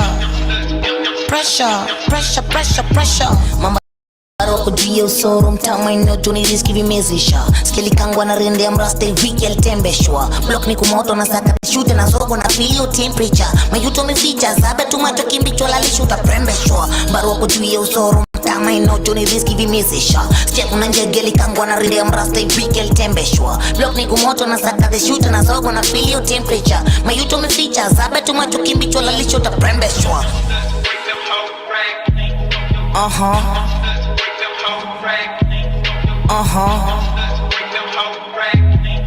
Pressure.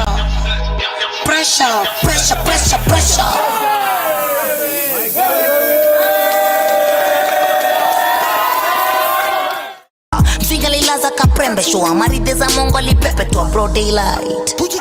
Extrajudicial kando ya zabe umbito. Sundo mambigu kwa shingo na figo kashindo kutoka kijiko. Keto jole foga simple. Shika ndengo kingo jaga kifo. Minko vela na ngoja kinimfo. Zero pressure tu wa mocho indo.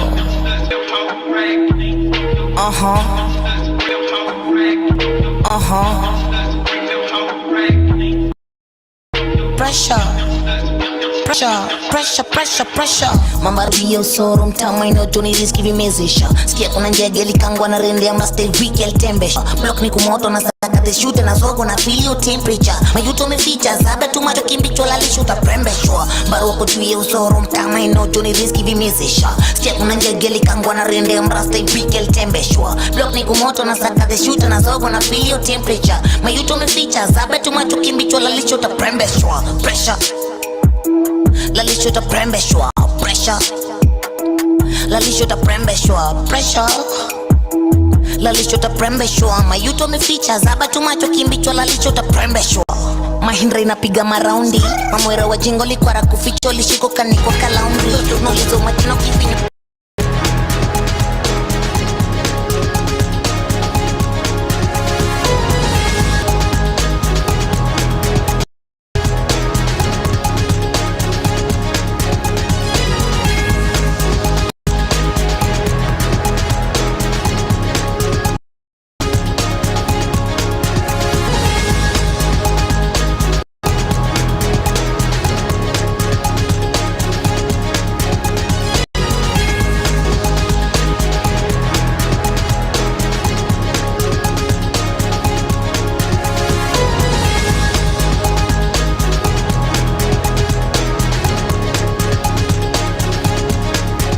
Naam, ahlan wa sahlan wa marhaba msikilizaji. Ujambo na karibu ndani ya uhondo wa 254 Radio. Na zungumzia ikiwa ni siku ya Alhamis, siku ya pendwa, siku ya TBT. Kwamba unaisikiliza radio nambari 1 kwenye mtandao yenye vipindi uhondo na taarifa za kuaminika, radio ya 254 kutoka mjini Muthaiga. Na jioni ya leo ni Majimbo Kibayasi.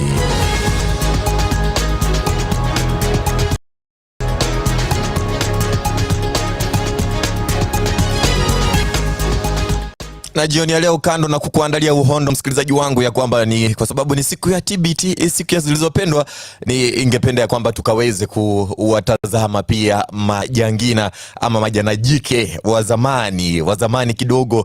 Tuingie kwa zilizopendwa, tukaone hawa wake ambao walikuwa wakisaidia kupata uhuru katika nchi yetu yake. Na usisonge mbali kwa sababu nimekuandalia masuala chekwa ndani ya uhondo wa 254. Lakini mwanzo, huyu mwite mchekeshaji Eric Omondi amesababisha gumzo mitandaoni msikilizaji wangu. Amesababisha gumzo kufuatia wa yake kugeuka omba jijini London, Uingereza, katika kile anajohoji ni kufanya mchango kuokoa Kenya wanaoteseka njaa. Na msikilizaji, kwenye video inayosambaa mitandaoni, msanii huyo ameonekana katika mojawapo ya barabara London akiomba pesa. Na bwana Eric ametetea hatua hiyo akisema lengo lake ni kulisha raia wa Kenya wanaolala njaa kufuatia gharama ya juu ya maisha. Na kupitia video hiyo msikilizaji wangu amefanikiwa kuchangisha kima cha shilingi 1340 barabara London. Na watu walionekana wakimchangia katika moja ya mtaa wenye shughuli nyingi London. Na Eric alikuwa na kibao kilichoandikwa tafadhali saidieni, mambo ni mabaya zaidi. Na msanii huyo alidai mchango huo utatumika kununulia Kenya wanahangaika na pesa zitakazosalia mtumizi huyo ama mtunzi huyo wa content za kimitandao alidokeza kwamba zitatumika kusaidia kuinua wasanii wenza. Na alisema atawanunulia vipatakilishi ama ukipenda laptops kuboresha kazi zao. Na msikilizaji, jitihada zake hata hivyo zilizimwa na maafisa wa polisi kule mjini London. Na Eric vilevile alalamikia ubaguzi wa rangi kupitia utangamano wake na baadhi ya wananchi kule Uingereza. Na ziara ya msanii huyo msikilizaji wangu Uingereza ilijiri baada ya matamshi ya waziri wa biashara muite bwana Moses Kuria kudai kuwa anajutia kufadhili safari ya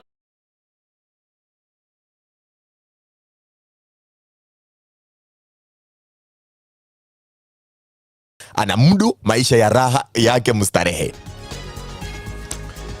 Na Kuria alifadhili msanii huyo maarufu kuenda Amerika miaka 7 iliyopita. Na kwa sasa msikilizaji, Eric Omondi aidha anapinga kutozwa ushuru wa VAT watunzi wa machapisho ya mitandao ama ukipenda watunzi wa content kwa minajili ya biashara, akihimiza waziri Kuria kuzungumza na Rais William Ruto kuwapa vijana muda wajijenge. Na msikilizaji, kumbuka ya kwamba mswada tata wa fedha mwaka 2023 uliopitishwa Jumatano Juni ikiwa 14 mwaka 2023 unapendekeza nyongeza ya VAT kwa bidhaa muhimu za kimsingi na pia za kibiashara.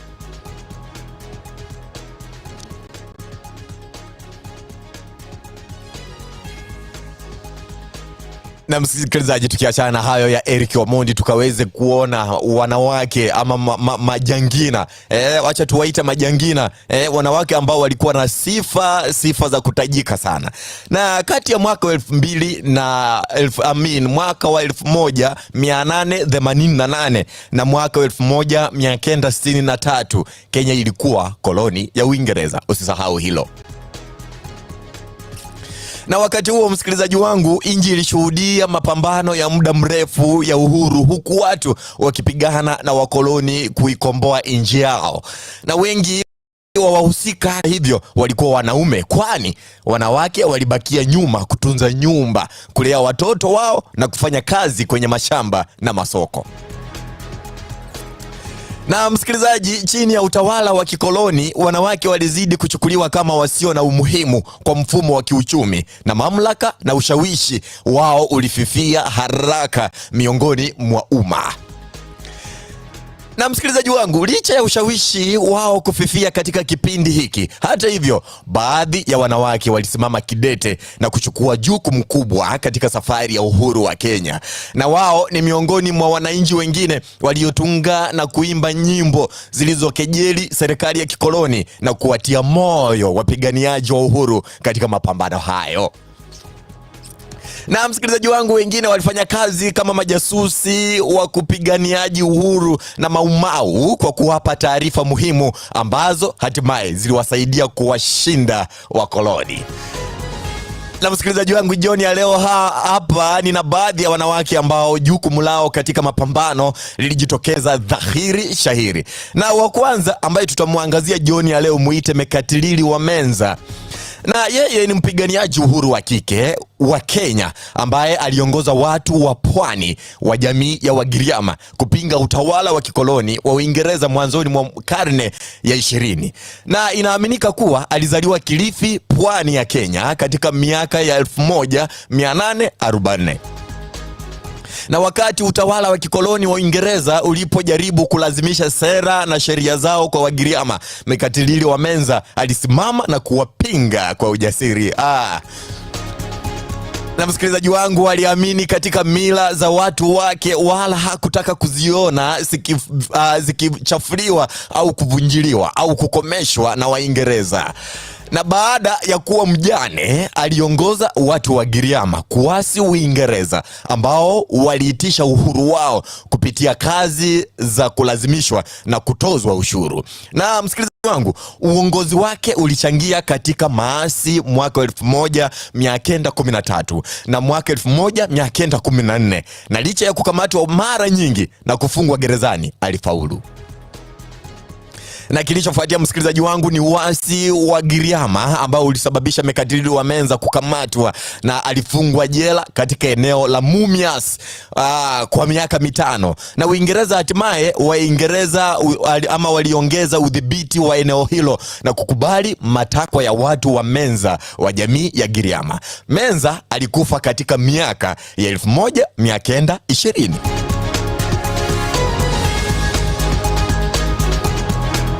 Vijana wajana mkaweze kukaa nyuma tukaweze kuambia haya maneno. Na mwanamke wa pili msikilizaji wangu jioni ya leo kwenye uhondo, muite Muthoni Kirima. Muthoni Kirima alikuwa kiungo muhimu katika vita vya Mau Mau na alipigana na wanaume wakati wa mapambano ya uhuru. Na yeye ni mpiganiaji wa ngazi ya juu wa kike aliyestaafu katika jeshi la ardhi na uhuru la Kenya ya Mau Mau katika miaka 1950. Na wanawake wachache wa Mau Mau walikuwa wapiganiaji wenye bidii, na Muthoni ndiye mwanamke wa pekee aliyepata cheo cha Mau Mau cha Field Marshal akiwa na umri wa miaka 20. Sio miaka 50 msikilizaji wangu, nimesema miaka 20 pekee. Muthoni alijiunga na Mau Mau kama jasusi. Pia alisaidia kuwapa wapiganiaji chakula na maji. Kumbuka msikilizaji wangu. Na mwanzoni mwa maasi ya Mau Mau mwaka 1952 na 1960, kwanza alifanya kazi kama jasusi kabla ya kujiunga na wapiganiaji msituni. Anda daraja haraka kutokana na talanta yake ya kuzaliwa kama mtaalamu wa kijeshi. Kwanza alipata cheo cha jenerali kisha Field Marshal, na hakuwahi kutekwa wakati wa mapambano ya uhuru.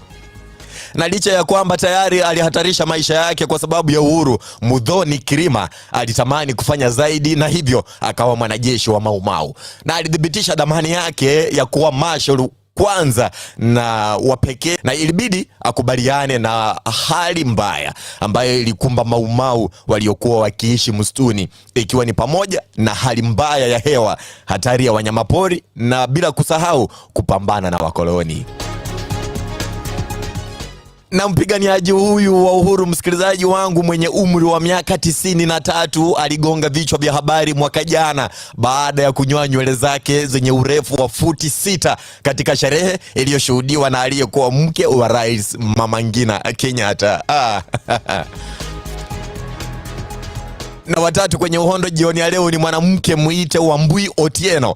Wambui Otieno alipewa jina la Virginia Wambui Waiyaki alipozaliwa. Na akiwa na umri wa miaka 16 alitoroka nyumbani na kujiunga na Mau Mau jijini Nairobi wakati wa hali ya hatari, kuwafanyia kazi upelelezi. Na kutoroka nyumbani katika umri mdogo kuliashiria mwanzo wa maisha yake yote kama mwanaharakati na mpiganiaji. Na msikilizaji wangu, alikuwa alikiuka mipaka ya utabaka na jinsia alipojiunga na vuguvugu hilo, licha ya kwamba hakuwa mwajiriwa wa kawaida wa Mau Mau. Na alijiunga kwa sababu ya malalamishi ya kijamii na kiuchumi tangu alipotoka katika familia tajiri ya Kikristo. Na huyu Otieno katika vuguvugu la Mau Mau, Wambui alihudumu kama wakala wa ujasusi, kupeleleza, kuwasiliana na kusaidiana katika ununuzi wa silaha. Na mnamo mwaka 1952 msikilizaji wangu, alikuwa shule ya upili, na Wambui alikula kiapo cha kutii kilichokuwa sehemu ya kanuni za Mau Mau. Na Wambui alikamatwa kwa muda mfupi kwa sababu ya shughuli hizi na akapewa maagizo ya kutokanyaga Nairobi, ambayo alikaidi. Na baada ya vikosi vya Mau Mau kushindwa, alijihusisha na shughuli za vyama vya wafanyikazi na kufanya kazi kwa karibu zaidi na Tom Mboya, na alikuwa ni mwanaharakati mwingine wa vyama vya wafanyikazi. Na alikamatwa ikiwa ni Julai mwaka 1960 kwa kumhamasisha ama kuwahamasisha wanawake kugoma na kufanya ghasia dhidi ya utawala wa Uingereza, na alizuiliwa katika kambi Lamu, kule Lamu hadi Januari ikiwa ni 1961. Na msikilizaji wangu, mpiganiaji huyo wa uhuru alishutumiwa kwa kupata silaha na kupelekea wapiganiaji. Na yeye ni mjukuu wa Waiyaki Wahinga, na mnamo mwaka 1963 aliolewa na wakili mashuhuri muite SM Otieno mumewe. Hata hivyo alifariki mwaka wa 1986, naye akafariki Agosti 2011. Msikilizaji, historia kama hii hauwezi ukaipata mahali pengine ila tu utaipata kwa uhondo wa 254 Radio. Na mwanamke wa mwisho ambaye tunamwangazia leo katika uhondo wa 254 muite Mukami Kimathi. Mukami Kimathi aliyeaga dunia mwezi uliopita alikuwa mke wa marehemu mpiganiaji uhuru Field Marshal Dedan Kimathi. Na mbali na kuwa mke wa mpiganiaji uhuru maarufu, pia alishiriki kikamilifu katika harakati za kupigania uhuru wa nchi ya Kenya. Na msikilizaji, kumbuka ya kwamba Mukami alikuwa miongoni mwa wapiganiaji wa Mau Mau waliozaliwa katika gereza kuu la Kamiti Maximum wakati wa harakati za upiganiaji uhuru, na alichangia pakubwa katika vita vilivyosaidia Kenya kupata uhuru kutoka kwa wakoloni. Msikilizaji wangu, na kutia kikomo niseme vipi ya kwamba Mukami alikuwa mtu katika kupigania uhuru wa Kenya, akichangia uungaji mkono usioumba kwa mumewe. Na alipokuwa kiongozi wa waasi wa Mau Mau alivumilia magumu mengi, yakiwemo kufungwa jela na kuteswa, lakini hakuyumba. Siku zote msikilizaji, wanasema ya kwamba behind a successful man there is a woman. Ya kwamba uhuru wa Kenya haungepatikana hivi hivi kama hatungekuwa na wanawake kama hawa, kama Mukami Kimathi, kama Wambui Otieno, na bila shaka Muthoni Kirima, na Mekatilili wa Menza. Ya kwamba Kenya hainge kama hatungekuwa na wanawake kama hawa. Najaribu kumaanisha nini? Siku zote usidhalalishe mwanamke. Siku zote mwanamke ana dhamana katika jamii. Siku zote mwanamke ni mtu wa kutajika kwenye jamii. Usije ukadhalalisha mwanamke, kwa sababu wanawake kama hawa ndio walifanya Kenya yetu sasa hivi tunatawala. Walifanya Kenya yetu sasa hivi tuna uhuru. Jamani msikilizaji wangu, siku zote katika jamii mbalimbali wanasema ya kwamba wanawake wanapewa kazi za hadhi ya chini, wanapewa kazi ambazo hazipewi hadhi ya juu. Lakini utakuja kubaliana nami ya kwamba wanawake siku zote ndio wanaweka mambo ya nyooke hata katika jamii. Na najaribu kusema nini? Ya kwamba siku zote tudhamini kila mtu, dhamini mwanamke, dhamini mwanamume, dhamini mtoto, dhamini mtu mzima, na bila shaka maisha yatakwenda vyema. Msikilizaji, sina la ziada, sina la kuongeza, na mimi sina la kuondoa, ila nitie kikomo uhondo wa 254 jioni ya leo. Lakini kumbuka ya kwamba nifikia hapo mida ya saa 1 jioni nitakuwa nimekuandalia kurunzi ya 254, na bila shaka jioni tutaweza kuangazia masuala ya fedha ya mwaka 2023 2024. Tuone je, tumefikia wapi? Kumbuka leo ndipo ilikuwa isomwe pale kwenye bunge. Nitaweza kukuandalia msikilizaji makala hayo na mengine ifikia hapo mida ya saa 1 jioni. Niite Majimbo Kibayasi. Kwa heri, lakini kwa sasa it's 254 Express. Usisonge mbali msikilizaji wangu.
Navutishwa navutishwa mama.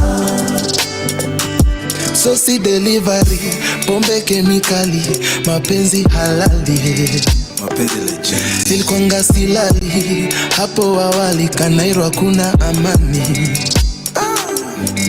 Hakuchi on fire, can't deny. Miguu zake unzunguka kama taya.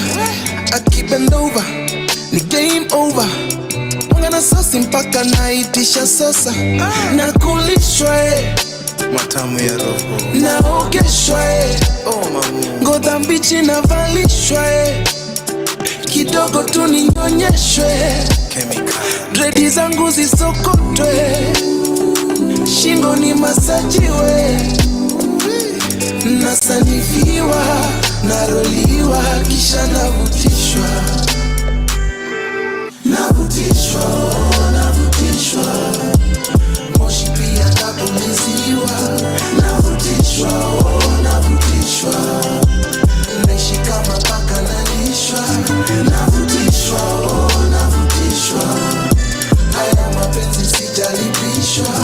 Navutishwa, navutishwa mama. Navutishwa mama, kuamka kung'ara na kukaa tu, kula mahaba ya kistaarabu na tabasamu bila sababu, kitandani nafunzwa adabu, kukaa kukaliwa, kulala kulaliana na kulaliwa, maisha ya gorofa, nikitoka kitandani naruka kwa sofa. Wifi imelipiwa nadekezwa upara na papaswa nabembelezwa natulizwa uso nakaliwa nasanifiwa naroliwa kisha navutishwa mama. Navutishwa, oh navutishwa, moshi pia napuliziwa. Navutishwa, oh navutishwa, naishi kama paka nalishwa. Navutishwa, oh navutishwa, haya mapenzi sijalipishwa. Navutishwa, oh navutishwa mama. Navutishwa, oh navutishwa mama.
Time, how you doing, how you feeling? Exactly 24 minutes past 4 p.m. East African time. Oh my goodness, government offices. I'm just trying to be a Kenyan. Safaricom, I'm just a kid who lost his phone with the SIM card. And of course, Makanga wa Kenya, I'm just trying to get to my show, but that sums my day. How you doing, how you feeling? I would love to on 0110254254. The hashtag is radio254. The hashtag also is Gikoshan254 Drive. Let me give you some music, then I relax, then back we come the vibes, because definitely it's about to be a great show. We have Modest who's coming through in the building in the second hour. I cannot wait for that. But for now, talk to me. That's what I want right now. All I want is you talking to me. Let's get to music, not even back to music. Let's go back to some music as I cool down. So who should we listen to? I feel like kuna ili nijikune kichwa ili nikikam back nikuwe na ma vibes, right? Yes, kuna by Vic West featuring furthermore The Exit Band, Savara, and of course the one and only Brandy Maina.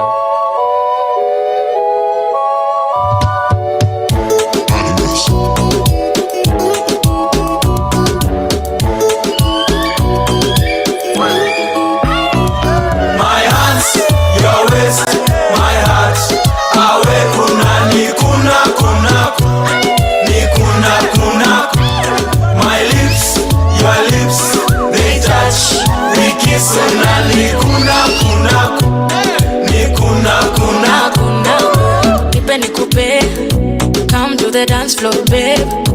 Leo tuna fesa fe banga, ama tutadu it your way. Yeah, wacha nikuse, usiniogope babe. Leo na finesse na ujanja, eh. Leo nta maintain. Ukini kuna back, nitako kuna front. Ebu baby don't let go. Ukini pea shash, nitakupea ndo. This the kind of love make you make me do it. I make you show it. This way. My hands, your waist, my heart. Awe kuna. My lips, your lips, they touch. We kiss ni kuna.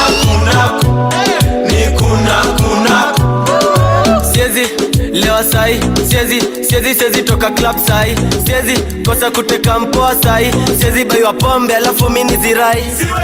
Sakata rumba, sakata kuna nyuma. Chuchuma kuna wevunja mfupa. Tumia mikono ukishindwa miguna. Kilichopandwa ni ulichokikuza, na kikikuguza ni juli kichuna, na kisipozama ni jua kijavunwa, na kikizolea ni juu kimemwagwa. My hands, your waist, my heart. Awe ni kuna. My lips, your lips, they touch. We kiss ni kuna.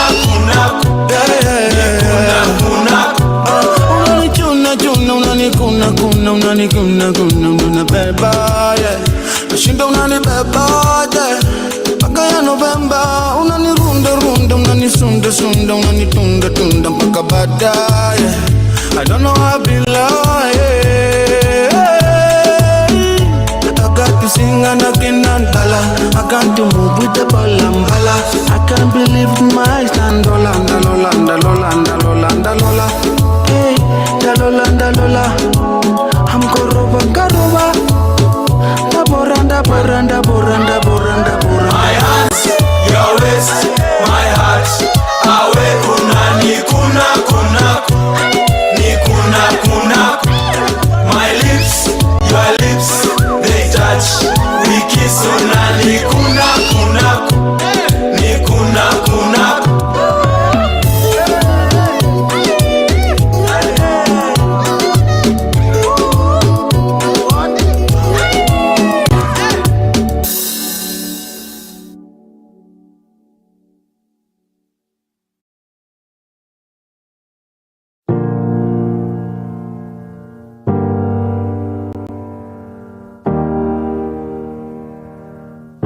on the beat. Hey, can I write your love story?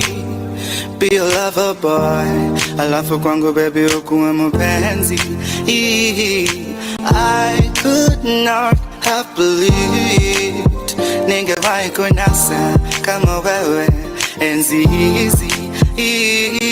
The beautiful words on your bone, guess they lied, 'cause you were my own. The beautiful words on your bone, guess they lied, 'cause you were my own.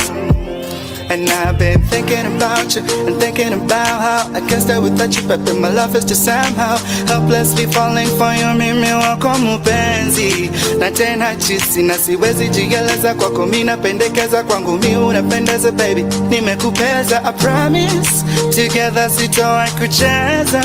Never let go, come sunshine, never let go, come rains, I never let go, come storms, I never let go. Ooh, come sunshine, never let go, come rains, I never let go, come storms, I never let go. Hey, be your palace night, my queen, nikulinde mimi all night. Naomba nikupe mazuri ya rohoni, toka moyoni, baby, from my heart. Loving is just blind, I can't deny, na sitaki kuachwa behind. And loving is just blind, I can't deny, na sitaki kuachwa behind. And I've been thinking about you and thinking about how I guess that without you, baby, my love is just somehow helplessly falling for you. Mimi wako mpenzi na tena chisi na siwezi jieleza kwako, mimi napendekeza kwangu, mimi unapendeza baby, nimekupeza. I promise together sitawahi kucheza. Never let go, come sunshine, never let go, come rains, I never let go, come storms, I never let go. Ooh, come sunshine, never let go, come rains, I never let go, come storms, I never let go. Come sunshine, never let go, come rains, I never let go, come storms, I never let go.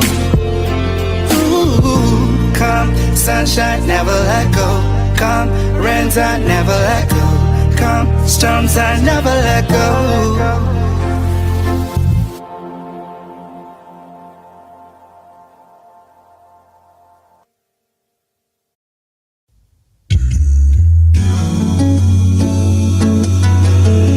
Pretty solid, of course.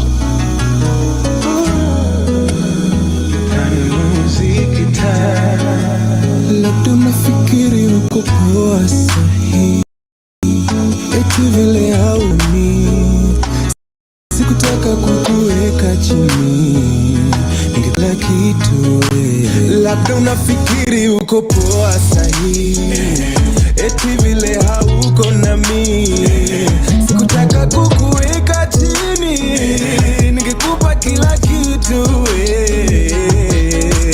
I did not believe that it would end, no. Nilifikiri it was special. You're not even talking to my friends though. Mbona kila saa ni kama tunawachana? Day ya kwanza kuna fire kila time, na siku hizi kukuona kuna line. Used to keep my picture posted by your bedside. Now it's in your dresser with the socks you don't like. Sijafika mahali nitakuacha, kwani ningelipa mahari ulishaniwahi, na kujulia hali kunilenga haifai, na nimeona. Labda unafikiri uko poa sahi, eti vile hauko nami, sikutaka kukuweka chini, ningekupa kila kitu wewe. Labda unafikiri uko poa sahi, eti vile hauko nami, sikutaka kukuweka chini, ningekupa kila kitu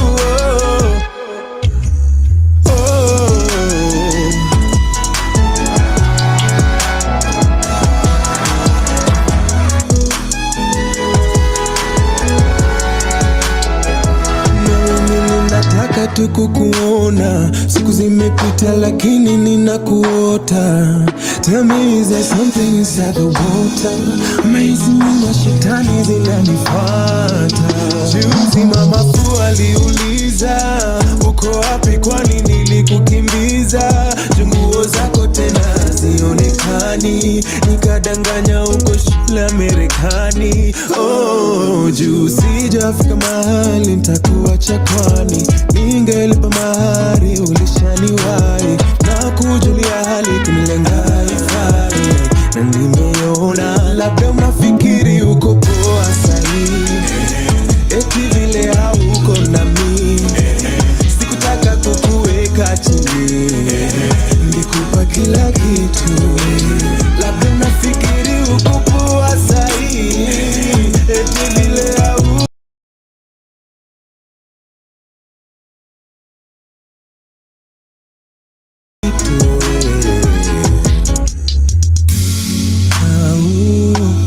vile hauko nami, ningekupa kila kitu. That is Ukopo. Ooh, there we go. Today is that day. That is Ukopoa by the one and only Ethan Muziki, and I hope you are definitely doing amazing, gorgeous. Exactly 36 minutes past 4 p.m. East African time. This is the 254 Drive, and you're still tuned with Gikosh, the captain, all the way until 7 in the p.m. The hashtag is Gikosh on 254 Drive on socials everywhere. Also tag me at Konya Mose with the H. I should insist, right? But of course, it's about the time that I get to give you the celebration of the day. And today is World Elder Abuse Awareness Day. So many elderly people face financial, emotional, and physical abuse. Let's help raise awareness and put a stop to this strategy on World Elder Abuse Awareness Day. So today is that day that, you take care of those elder people. How about you take care of your shosho, your guka, your auntie, your old auntie, your old, your old uncle. Make sure that you take care of them this day. Financially, unaweza tumia ka M-Pesa hivi, emotionally, be there for them. Physically, also be there for them. And that's how you can celebrate this World Elder Abuse Awareness Day. Back to some music as we come back with definitely the meme of the day coming through in a little bit. But for now, back to some music, and here is Love Is by the one and only phenomenal woman Fenagitu. You are tuned in to the 254 Drive with Gikosh the captain.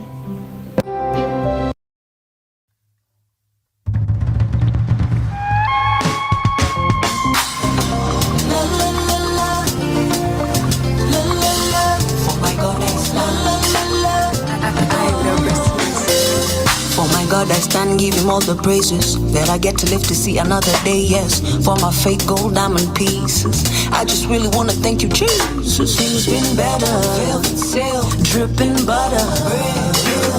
I'm alive and I'm willing and able. Let me pray for my neighbors. In your prayers, you pray for me. In my prayers, I pray for you. God is love and love is true. God is love, love is you. In your prayers, you pray for me. In my prayers, I pray for you. God is love and love is true. God is love, love is you.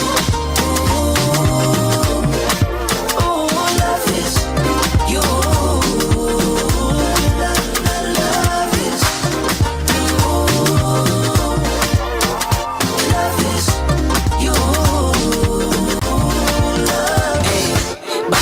Wiki menibariki, sina matata, mimi ni Mungu moja tu ninasadiki. Naomba mtakatifu nikitaka kitu, yani mwenye kiti mimi Fenaji. I got altitude of attitude of gratitude, defying gravity.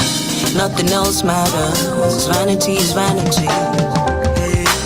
So pray for me, I pray for you.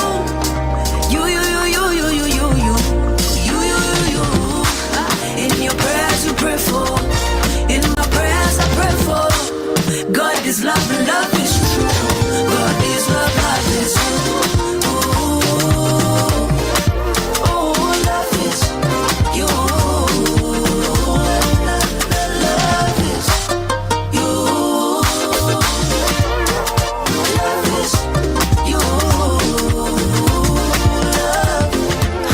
Yes, so come on, beautiful people. If you know God has been good to you, and you feel no shame, put your hands up. Now where? Come on, where? Yes. And I pray that no weapon formed will come my way. Take it all, yes, you deserve my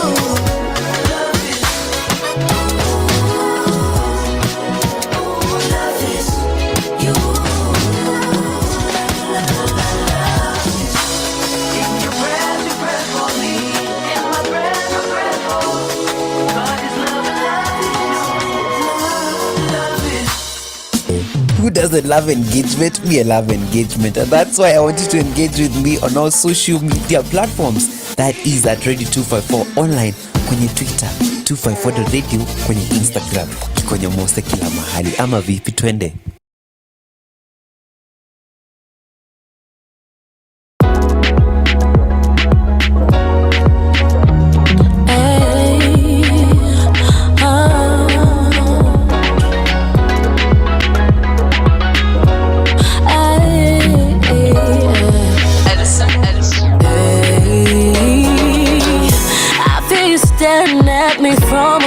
The room, the way that you look at my waist and move against the tune.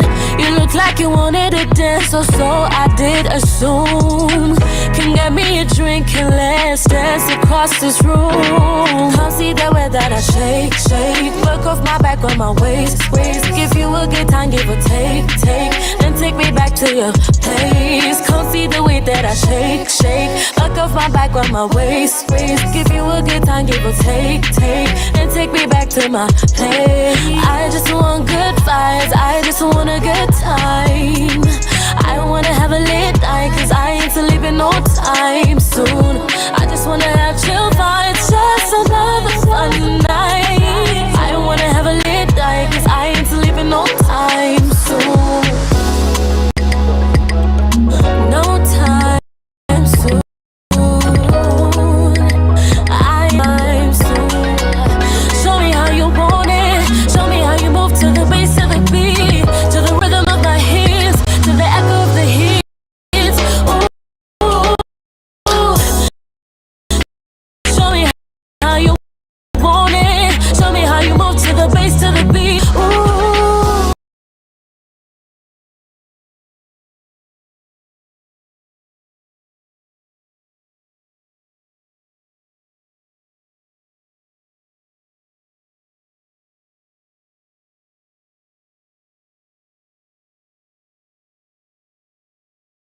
I just want a good time. I don't wanna have a late night, cause I ain't sleeping no time. It's just another fun night. I wanna have a late night, cause I ain't sleeping no time. So dancing, dancing, dancing through the night. Hold my hand, you better hold it tight. Dancing, dancing, dancing through the night. And in the we know we make it light. Dancing, dancing, dancing through the night. Hold my hand, you better hold it tight. Dancing, dancing, dancing through the night. And in the dark we know we make it light. I just want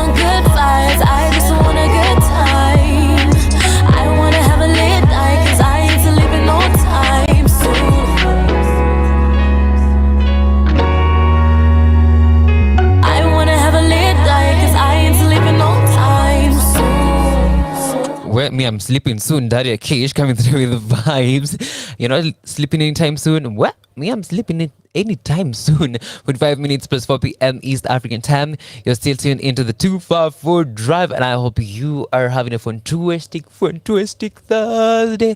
We call it Friday Junior right here on the 254 Drive. On the way for you, I have some Itabidi maintained by Auri from the Orientation album coming through in a few. But just before that, let me give you the meme of the day.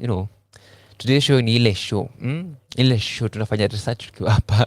And of course, wanaongea kuhusu mambo ya nyota. Uko na nyota kwanza. Let me ask you, uko na nyota ama kidogo tunafanana? Maybe tunafanana. And of course, nyota yako ya mapenzi ni kama ilizimwa kwa main switch. How true is this? How true is it? Mapenzi yako ama your love, nyota yako ya mapenzi imezimwa ama kidogo wewe you're shining, like the stars venye inafaa. Come through, tell me 0110254254. Are you 254 online? That's on Twitter. The hashtag is Gikoshan254 Drive. For me, we're allowed to talk. Am I allowed to talk though? Am I allowed to talk about it? Hey, name is Joe, and you are listening to 254 Drive with Gikosh, the captain.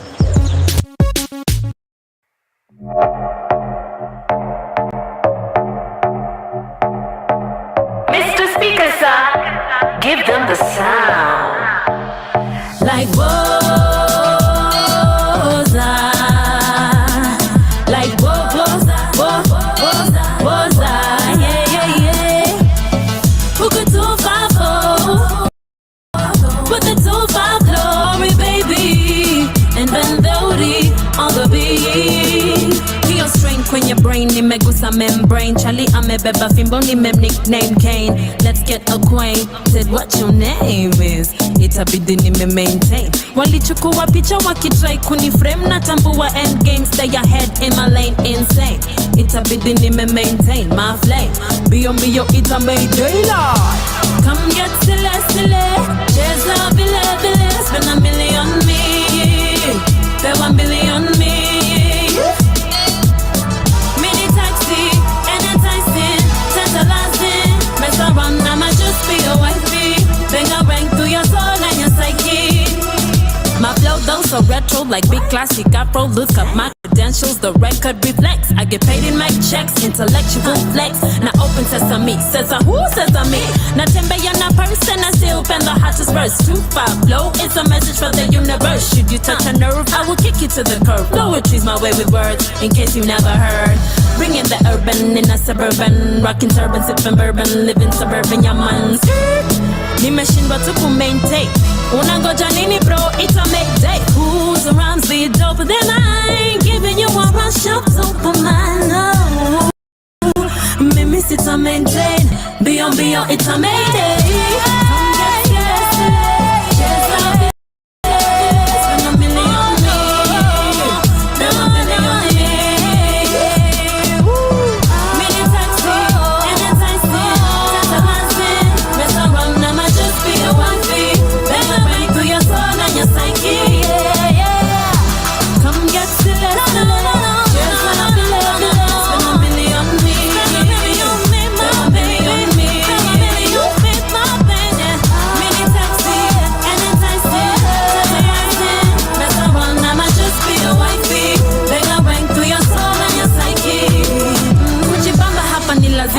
Ibada tada brother kisha usinyime wadada kate maji kinywaji safi bushenko hang mziki bang peleke na riweze wezerezi bebe ikipepe emergency day huku 2-5 making 2-5 don't I hear 2-5 flow ibambe 2-5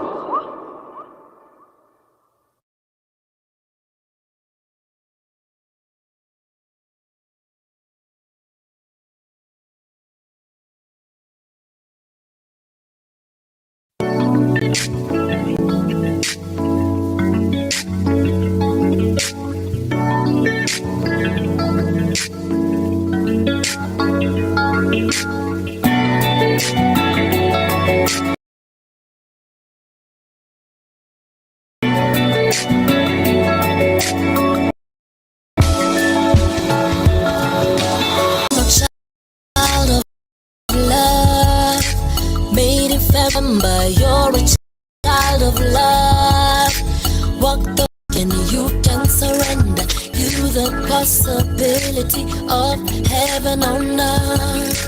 Give you impossibility of letting you down. You are all that I want. You're the girl I need. Sitaraji mwingine aje kama siwe. Hujawahi kuona mpenzi ambaye anajua kupenda kama mimi. Hujawahi kuona mpenzi ambaye anajua kupenda kama mimi. From my heart to your soul, soul to my mind, from my mind to your body.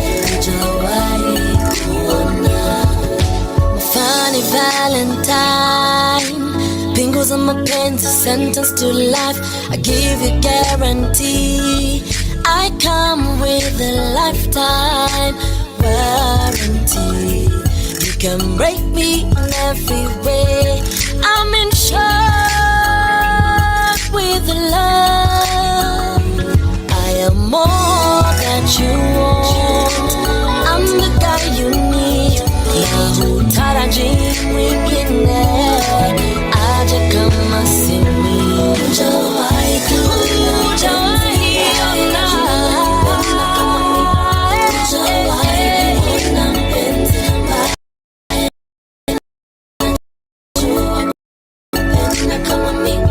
From my heart to my mind, from my mind to your body.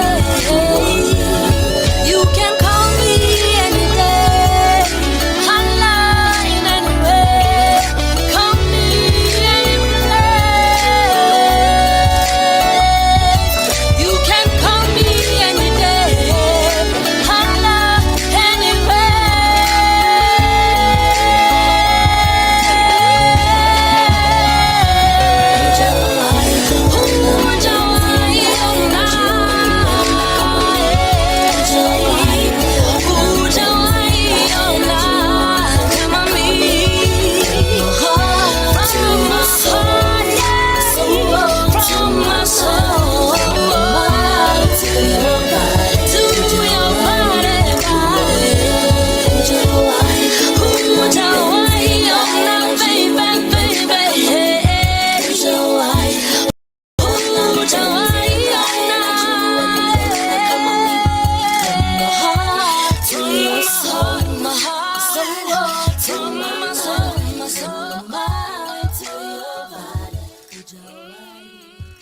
That is Hujawahi by the one and only Anthony, also coming right on the 254 drive, exactly 53 minutes past 4 p.m. East African time.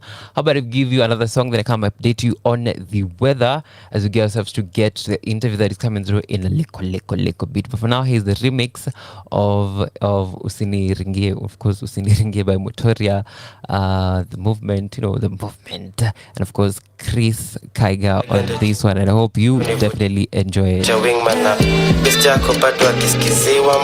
Mina wetu neza juwana mana.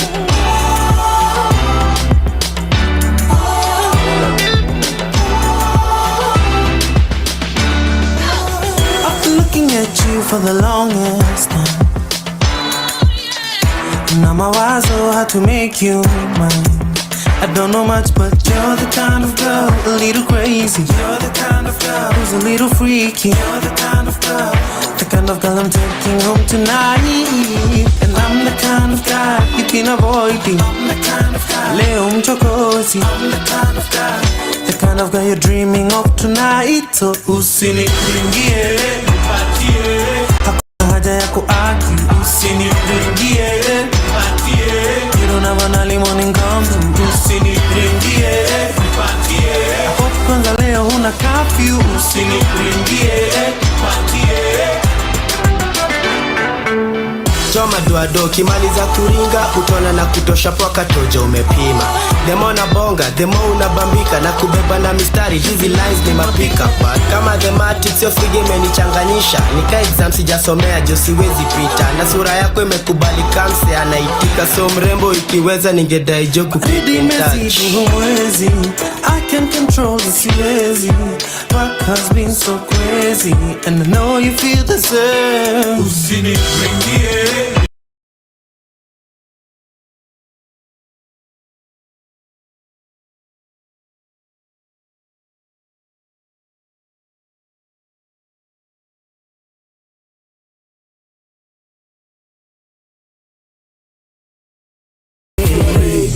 and over. See, hakuna ku argue. If you're 18 and don't have an early morning come through. If you're 18 and over. I hope kwanza leo huna cap. Mbona unalenga?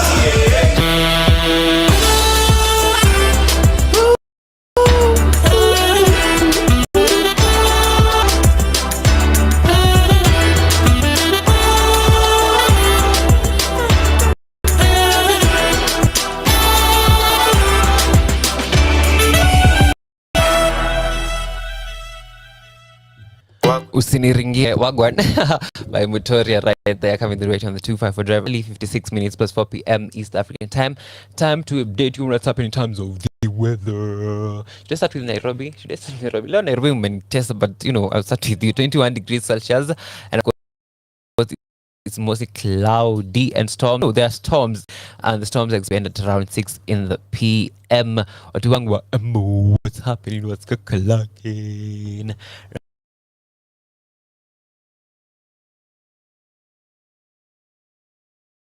For now, let me update you on those two, cities. Let's go back to some music, then we come back. Coming through in a little bit. And I hope you are definitely having a great time right here on the 254 Drive. Hey, my name is Kidawa, and you're listening to 254 Drive with Gikosh, the captain.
kucha bado mimi hata sijaelewa. Kwa nini jana mimi nawe tulipigana?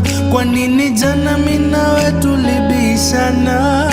Bella wangu we niambie je, mbona maneno makali na matusi? Mbona makosa yangu bado huyasemi?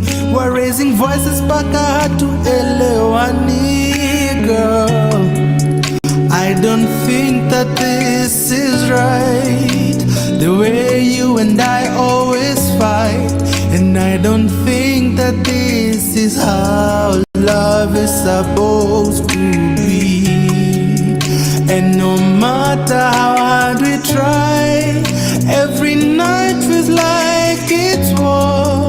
I don't think that this is right, and somebody might be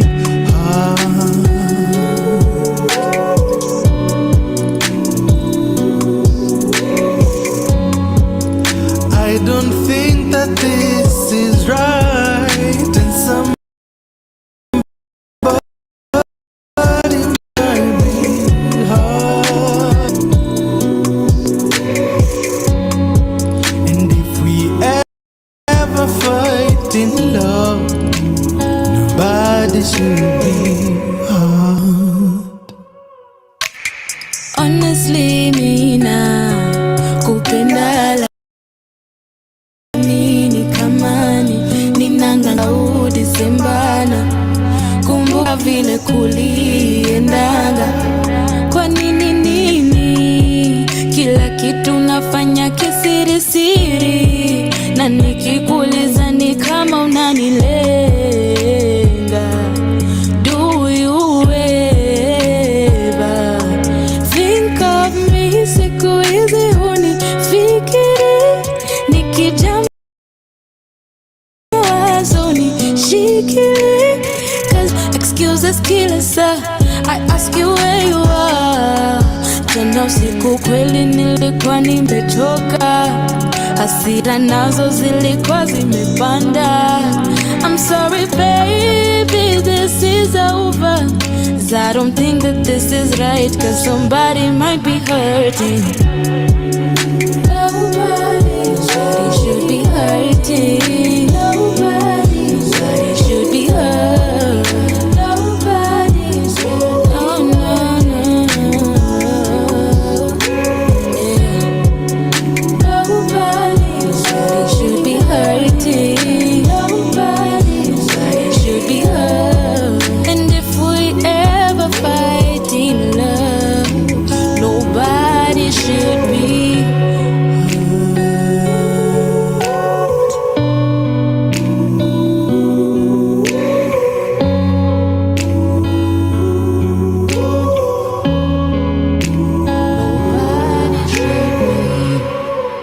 Nobody should be. That is Jana Usiku, one of my favorite songs. And if you are OG to the show, you definitely know I absolutely love this song. It is by the one and only Modest Chabari, featuring the one and only brand new Bina, coming through right on Radio 254, exactly 4 minutes past 5 p.m. East African time.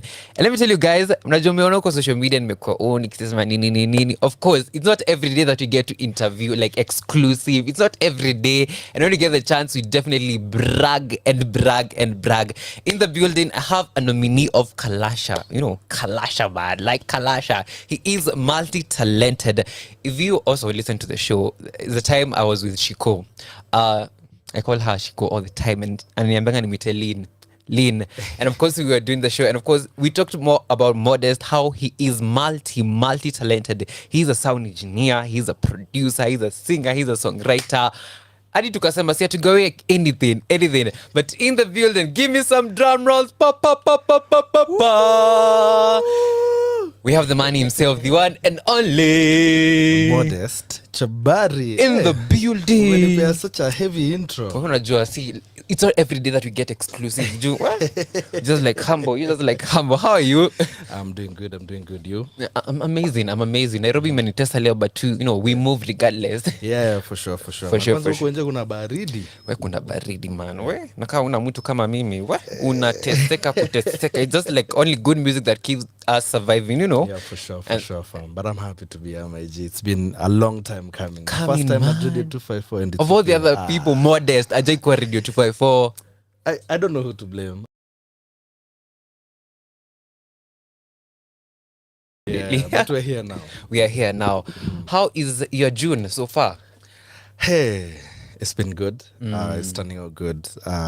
Imeanza vizuri. Ilianza na stress.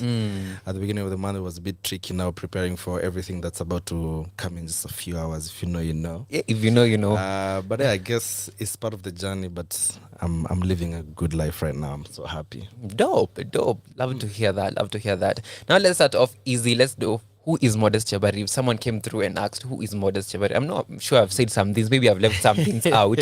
Who is Modest Jabari? Are you asking who I am or what I do? Because that who you are. Who you are. Yeah. Generally, I think I'm a love of life. I think after living enough years that I've lived right now, I've taught myself how to be a love of life. I love music, first of all. I love my family as well. I love horse riding. What else do I love? I love meat. I think that's one of my favorite foods. But generally, I think I'm a love of life. That's the best summary I can give for what I like to do. You said something amazing. Did you ask me?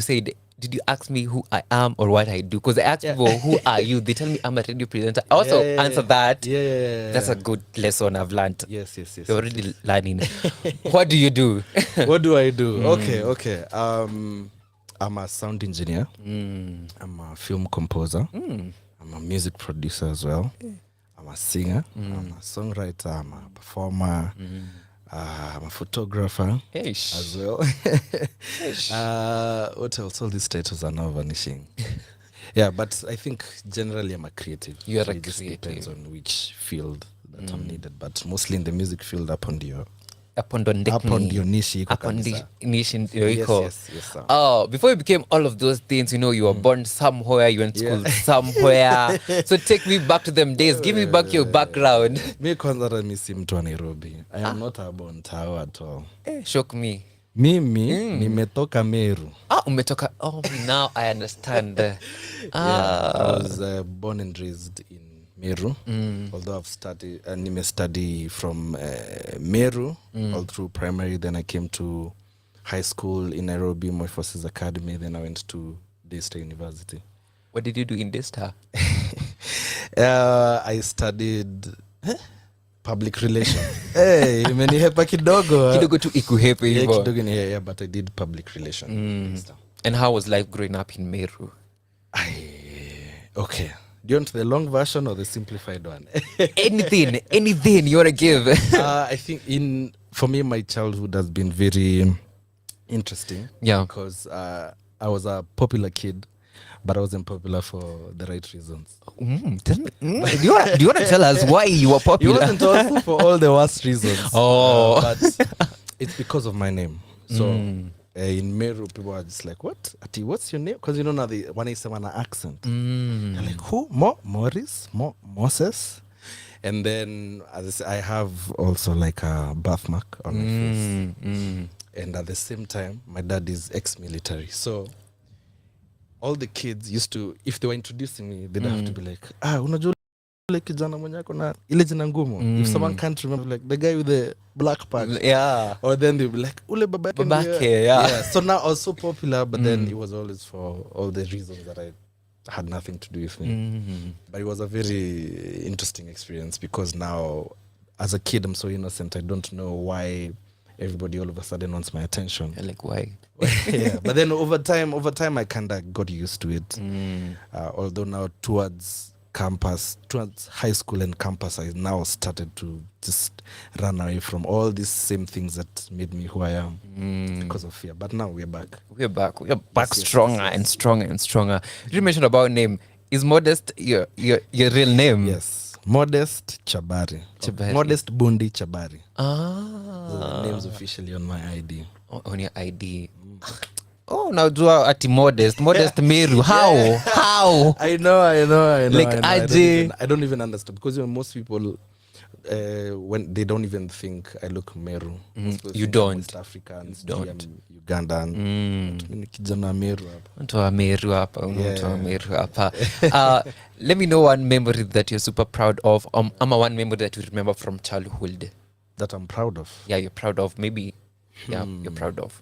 There's a couple, but I think in primary school, hapo umenitupa mbali. But I think in primary school there was this musician back at home to play the Wandende. So I used to go listen to him. Of course, now the only problem is he used to consume a lot of alcohol. So when he's drunk is when like he knows how to play the best music. So of course as a kid you're not allowed to go around drunk people. But there was this one time that I managed to convince him to sing to my mom without like having to go to drink. I know it sounds weird, but I remember just my mom being like, how did you talk to him? And then I was just there trying to sing along with him. And I remember that time now my mom just being like, okay, do you tuko na msanii wa nyumbani? Msanii. Now I was a kid, of course, at that time, and I used to adore that guy. So for me, like, that's one of the memories that I think it's a very small one, but it serves a huge nostalgia to me right now. Nostalgia. I see what you did there. Yeah. Sure. That's super amazing. At least now we know you. But as we go to this music break, what does music mean to you? Music is life to me. It's what... Other than the blood and the air that makes me alive, I think music is the other thing that I really can't exist. It's like my language. That's what I use to communicate what I feel and what I have in my head. You express yourself. Yes. Music is my language. Dope. At least now we have the superstar in the building. Modest Chabari, he is in the building. At least now we know him. We know alitoka. Mkono Joani wa Meru. I'm sure you did know. I'm sure you all did know. But at least now you know. Here is Mimi na Wewe by Modest Chabari. Then we come back, talk about everything. You know, ametuambia matitle hapa. We find out ni gani likuja ya kwanza, sijui nini anatugawia ama vipi. So here is Mimi na Wewe by the one and only Modest Chabari. Pa.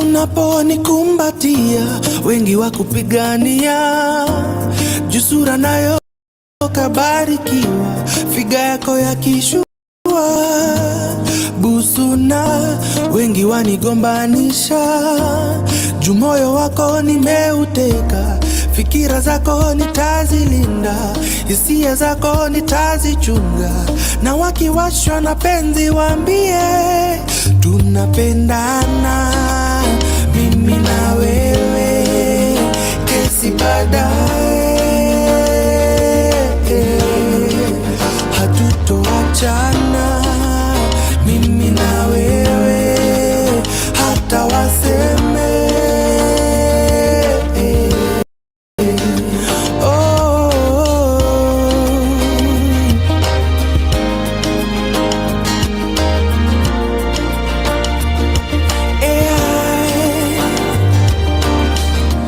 Usisumbuliwe na mazungumzo ya ndoa, eti ni lini atakuoa, ni lini mtaishi pamoja. No, mimi kama mwanaume nimejitolea, usitishwe na vyaira na vyetu vimekolea. Baby love, usiwe na hofu, manake mina kupenda. Mawazo mengi baby yasikusumbue, mahari mimi nitalipa, watoto penzi tutalea, na wakiwashwa na penzi waambie tunapendana, mimi na wewe, kesi baadaye.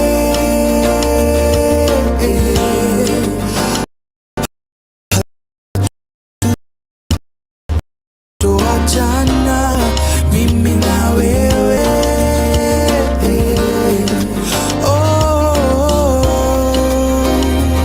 mimi na wewe hatutatengana,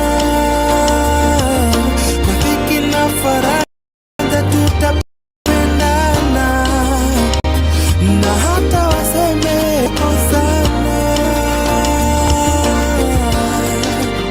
tutapendana mimi na wewe, kesi baadaye, hatutoachana mimi na wewe hata waseme.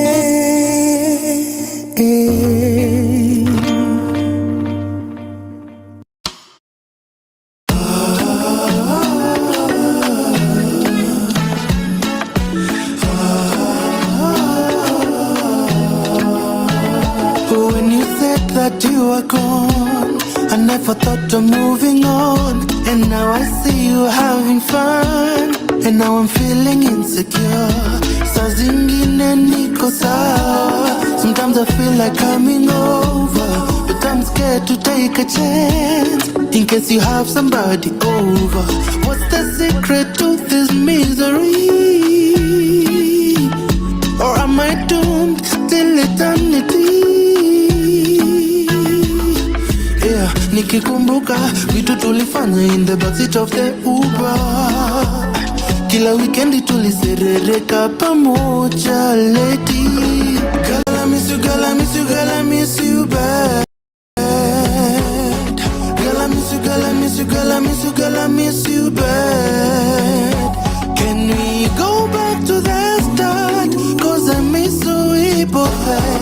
Girl, I miss you, girl, I miss you, girl, I miss you, girl, I miss you bad. Girl, I miss you, girl, I miss you, girl, I miss you, girl, I miss you bad.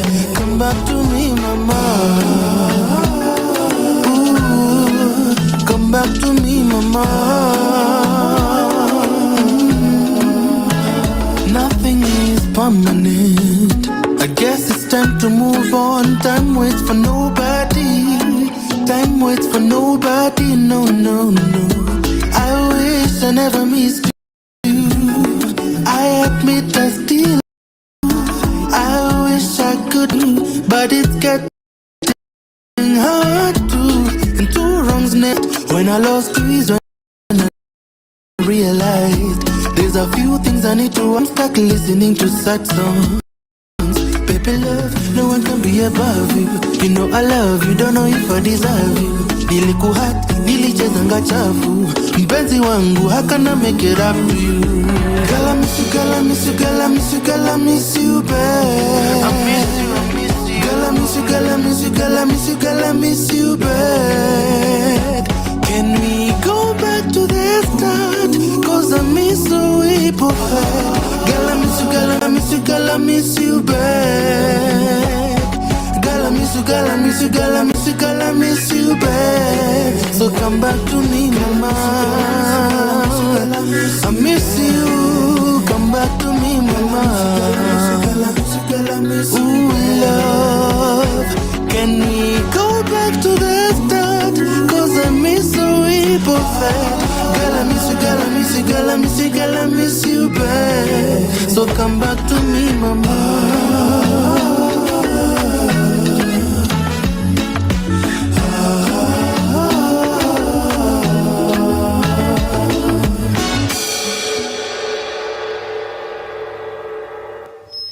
And I'm sure mnasema, oh, we miss you, come back on air, oh, we want to hear your voice. That is I Miss You by the one and only Modest Jabari. He is a superstar. Like, he's a superstar. I told you guys he's multi-talented. But just what he does, definitely coming the right here on Radio 2 for exactly 20 minutes past 5 p.m. East African time. You're chilling with Gosh the Captain, and of course the one and only Modest Jabari in the building. I think we should now do this thing, in the building. In the building.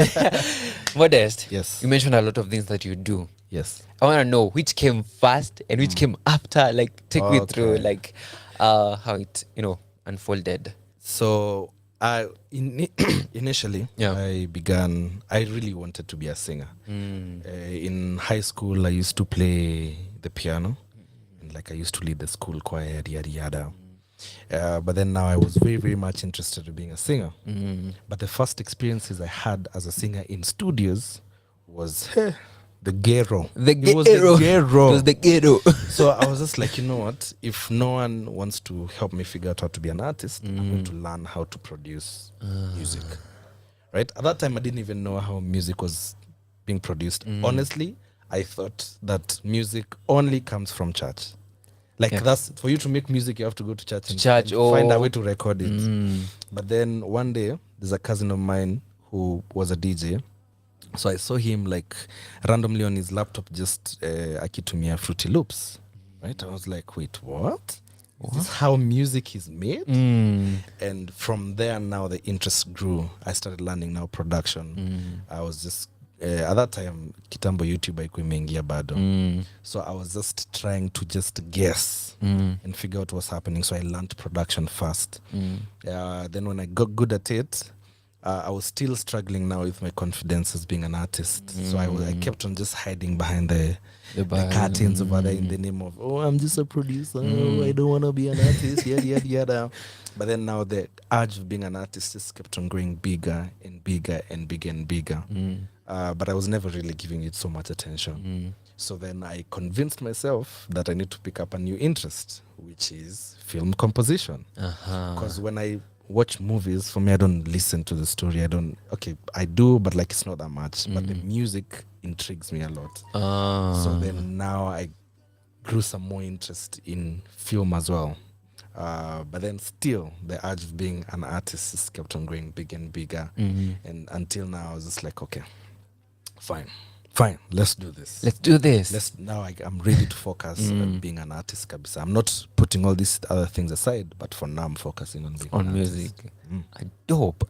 From producer, film, composer to becoming an artist. Now, performing artist. It's such a journey. And how was that journey like to realizing sijui how much time you have. Yeah. But remember when you asked me like how my childhood has been, at some point I started feeling weird why I'm getting attention for all the things that have nothing to do with me. Like I didn't choose my name, I didn't choose the physical features that I have, I didn't choose my dad. So then I decided that I will not let any attention come my way. So what that meant is just I'll always hide behind the curtains. Now being in Daystar, I was around like some really, really dope artists from Barbara Ngoi, Manase Shalom. So I was like, so what I'm going to do is I'm going to be associated with them, but I'm not going to be active. They can just be your friends, but like you personally, you're not known for something. You're just known as Rafiki wa Nani. So I lied to myself that that's how I'm still going to be able to achieve my dream as being an artist if I only associate with them. Staying on that comfort zone. That comfort zone, and also just being a producer. Because then you're always just behind the screen and no one really will know about your craft. But now, moving forward, I graduated, got a job, and it was a well-paying job. But I remember every day when I used to go to work, like, nilikuwa nasikia ni kama naenda to hell every single day of my life. Until now, one day I was like, okay, I'm done. I'm leaving this work, regardless of how much money you all are paying and splashing on my face, and I'm going to do music. But then also coming now to do music, I still was very scared. At that time, I was really afraid of how people think about my voice. And I was always worried that the moment I sing, people are going to be like, oh, it's because of your name, or you look like this, you did like this, nini. But then I'm trying to fast forward because it's a lot. During COVID, the famous COVID. The famous COVID. I quit work in 2019. And what? I had this mega plan of how I am going to nini my finances. I'm going to be an artist. I'm going to have a hit song by the end of 2020. I had everything planned out, right? So, COVID ilianza March. So I remember when COVID hit, honestly, things were looking good because I had like a couple of gigs lined up, sessions, yada. COVID hit, and I remember I was just receiving phone calls. I'm sorry, now we have to cancel the thing we're doing. I have every single thing. And you left your job. Everything like that, zero. So now I had to pick up my call and tell my folks, okay, so the prodigal son is suffering. He's suffering and he's coming back home. Anyway, so now while I was at home, because now I went home. You went to Meru? I went back to Meru. Packed every single thing I had. I went back to Meru. And now my folks at that time, now is when they're warming up to this whole idea of music. For them, they're like, it doesn't make sense how you can leave money. Good money. Good money. Like, good money. To go and suffer on the streets. Like it doesn't pay. It doesn't. Like they're asking me, okay, so what are you selling? Do you have a shop where like you're selling your own music or whatever? Anyway, so I remember when I got home, the first thing my dad said, he said that a man makes mistakes, but I've never seen someone like you make such a mistake. But it's fine. You're still my son. I can't disown you. You do your thing. Take your time. I'm giving you how many months? 3 months. 3 months. That's the maximum time you can have here. Umepewa duration. Yeah, duration. So within those 3 months, I'm trying to figure things out. And of course, now it's in the heat of COVID. There's nothing that makes sense. Like, because for most of us, we used to feed off performing. So there's no more performances, right? Then now I don't even have a studio. At that time, I didn't have a studio. Yeah. So now after COVID, after the 3 months, my dad was like, okay, so your 3 months are over and you can't stay here. I'm trying to enjoy my retirement with my wife and I cannot have a full grown man. Nikipikiwa chakula pia unapikiwa. Aje sasa hatuwezi kuhoa sisi wawili hapa. So he told me, okay, I'm going to give you 10,000 shillings. Okay. What a nice dad. No, he was just like, I'm going to give you 10,000 shillings. Hii ikupeleke Nairobi. What you going to do with it? How are you going to survive? That's up to you. He only said, I respect your decision. Just don't die. That is the only condition I'm giving you. Whatever you do whatever you need to do, just don't die. Don't die. And now I remember just a lot of things happen. But now fast forward to early last year. There's a friend of mine I was having a conversation with, and I was asking them, I don't understand why this thing is not making sense. Like, why am I trying so hard yet there's only so little that's coming in? And akaniambia, it's because the very same things that make you unique are the very same things that you're running away. Now, going back to the thing I was telling you when I was a kid, that the things that made me unique, that made me stand out, are the things that made me shy away, right? But then this person made me realize that if you embrace the very same things that make you unique, it makes you who you are, right? And that's what actually informed last year's modified experience. Because like, okay, fine. So I need to embrace everything that makes me unique. But then that means people are going to misunderstand you a lot as they're trying to figure out, okay, you're doing things a little bit different, but let me give you some time and see what you're doing. You get. But then now the growth that has happened since I made that conscious decision that, okay, we're being unique, we're embracing ourselves, we're trusting our gut, we're not caring about what people say, think, yada, yada, yada. Nikaanza, nikama niko naanza completely afresh. And that was such a bold, like such a bold step. Of course it was, because then I'm such a logical person. I operate through logic. For me, feelings, emotions, inakujanga baadaye. But then now I had to also involve my gut through this whole process, because logic was making sense that just attach yourself to someone for a few seconds. Their success is your success. That's what I used to see, and I believed it. But then now I had to believe that, okay, for you to stand out, you also need to embrace the very same things that make you unique. Because that was such a bold, such a bold in your. Correct me if I'm wrong. You've been in producing, for 8 years. Yes. For 8 years. Yes. How has that been? Like, what has changed, over time? Oh, okay. Okay. There's a personal growth, and there's also the creative growth. First, let's talk about your personal growth. Personal growth. Again, because of what's like the way my growing up in Mekua, I've always had to second guess myself. So now, being a producer, I realized that this is an artist trusting you with their right? Like, they've been unable to do it themselves, and they're trusting you to do it for them. So the last thing you want is to second guess yourself, because then that means that you can also make this other person second guess themselves. I come here and I trust you with my art. So a lot of it has been a journey of trying to build confidence and trusting that the things in my head, I'm not crazy. It's only me who understands what it is, and the only job that I have is to try and water it down for someone to understand what's in my head. I think that for me has been the greatest thing that I've had to learn personally, and also other than people management skills, which is another thing.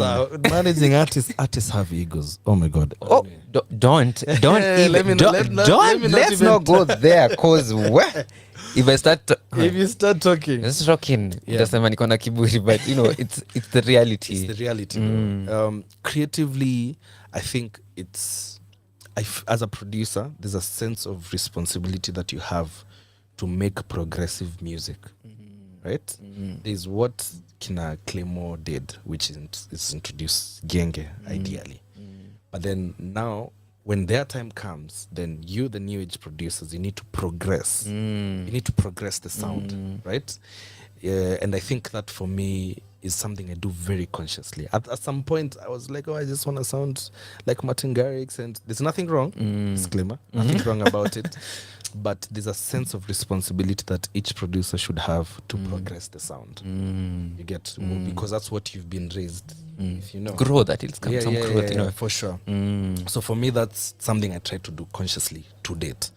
That even if I produce whatever I am doing, there's always something progressive from what we've borrowed from the guys who started all these things. Dope. Muna grow ama kidogo.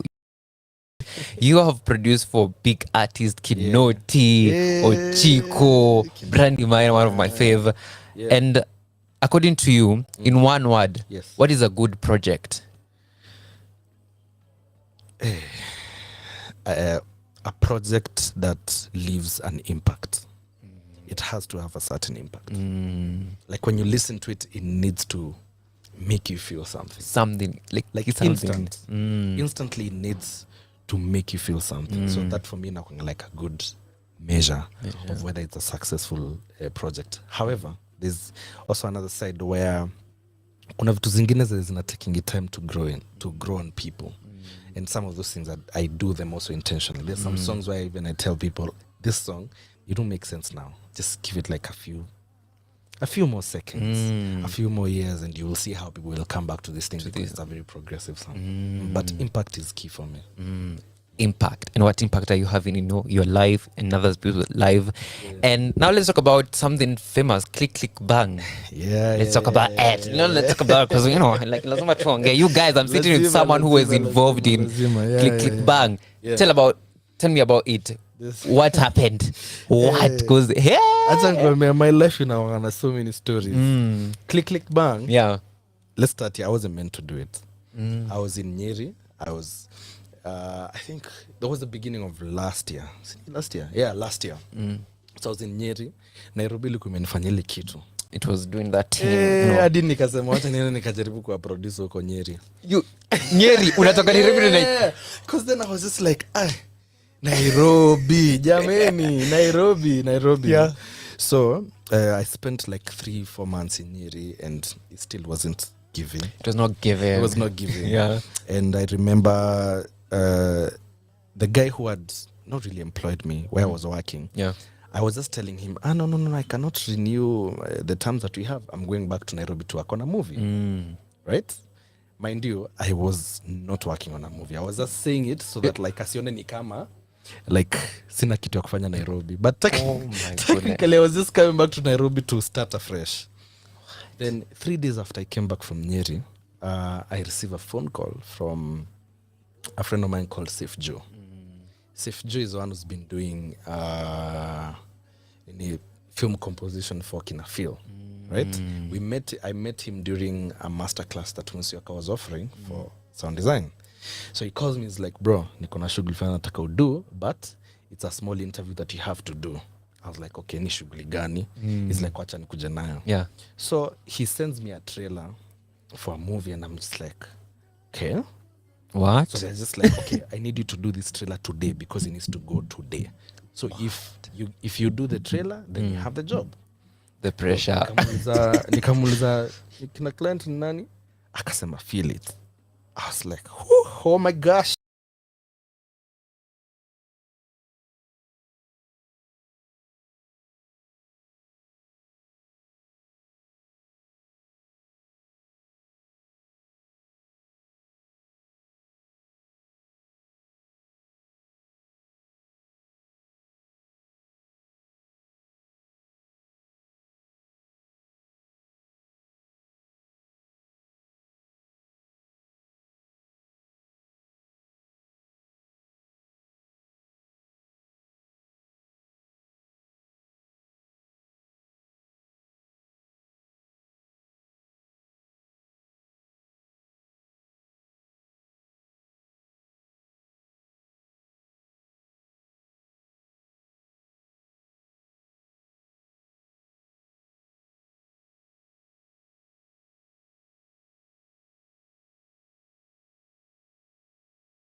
And even to get the nomination, that wasn't even anything that was dope. Imagined. I see the power of manifestation because yes, you moved from Nyeri, you said, I'm going to do some movie. Yes. Then here it is with no plans. No absolute plan. I think for me, the great, I now understood what manifestation was. Because for me in my head, I was just trying to make sure that this guy doesn't look at me and be like, we are on a form. So I was just telling him I went to work on a movie that I didn't even think that the first movie I'd ever work on would be Click Click Bang, the second feature film for Feel It. Man. Straight into like a Kalasha Award nomination. What? Crazy.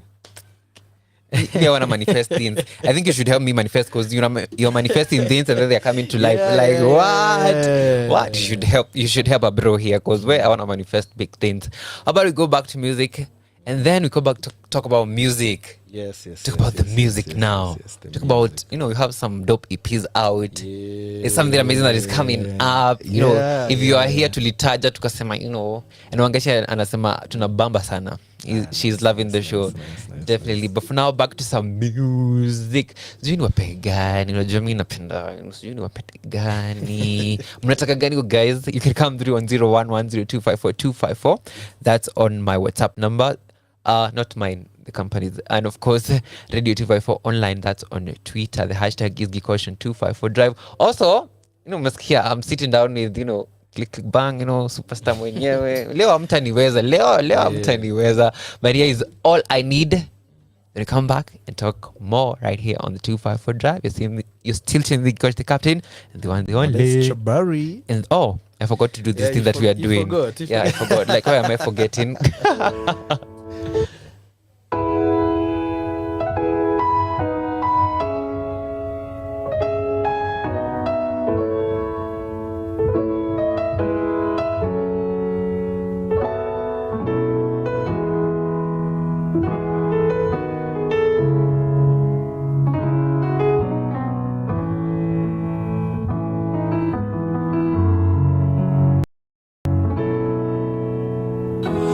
Never say you think you don't deserve me, 'cause I think you are a miracle to me. When you met me, I just had a broken heart. Picked up the pieces and you fixed it from the start. You showed me what it means to be in love.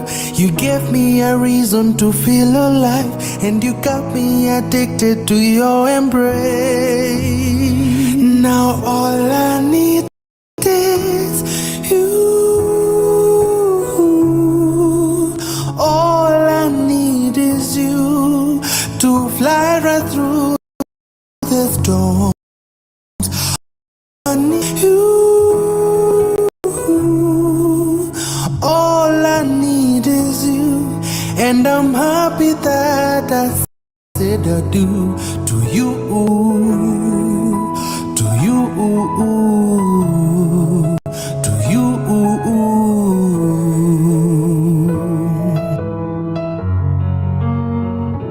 And judging by the smile on your mother's face and the tears of joy running down her face, all the happiness around us.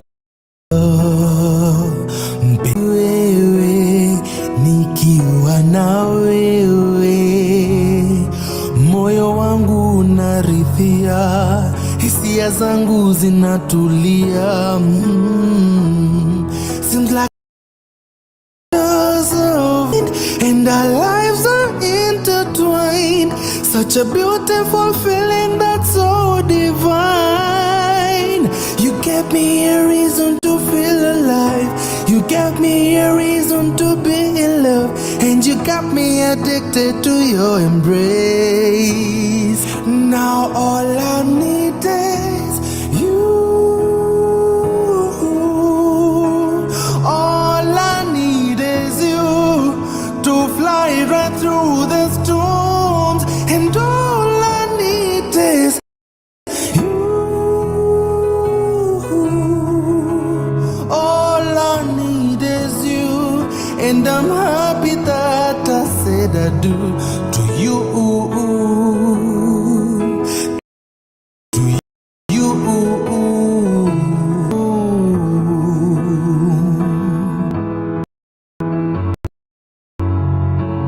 All I need is you. All I need is you to fly through the storms. All I need is you. Darling, all I need is you, and I'm happy that I said I do to you. To you.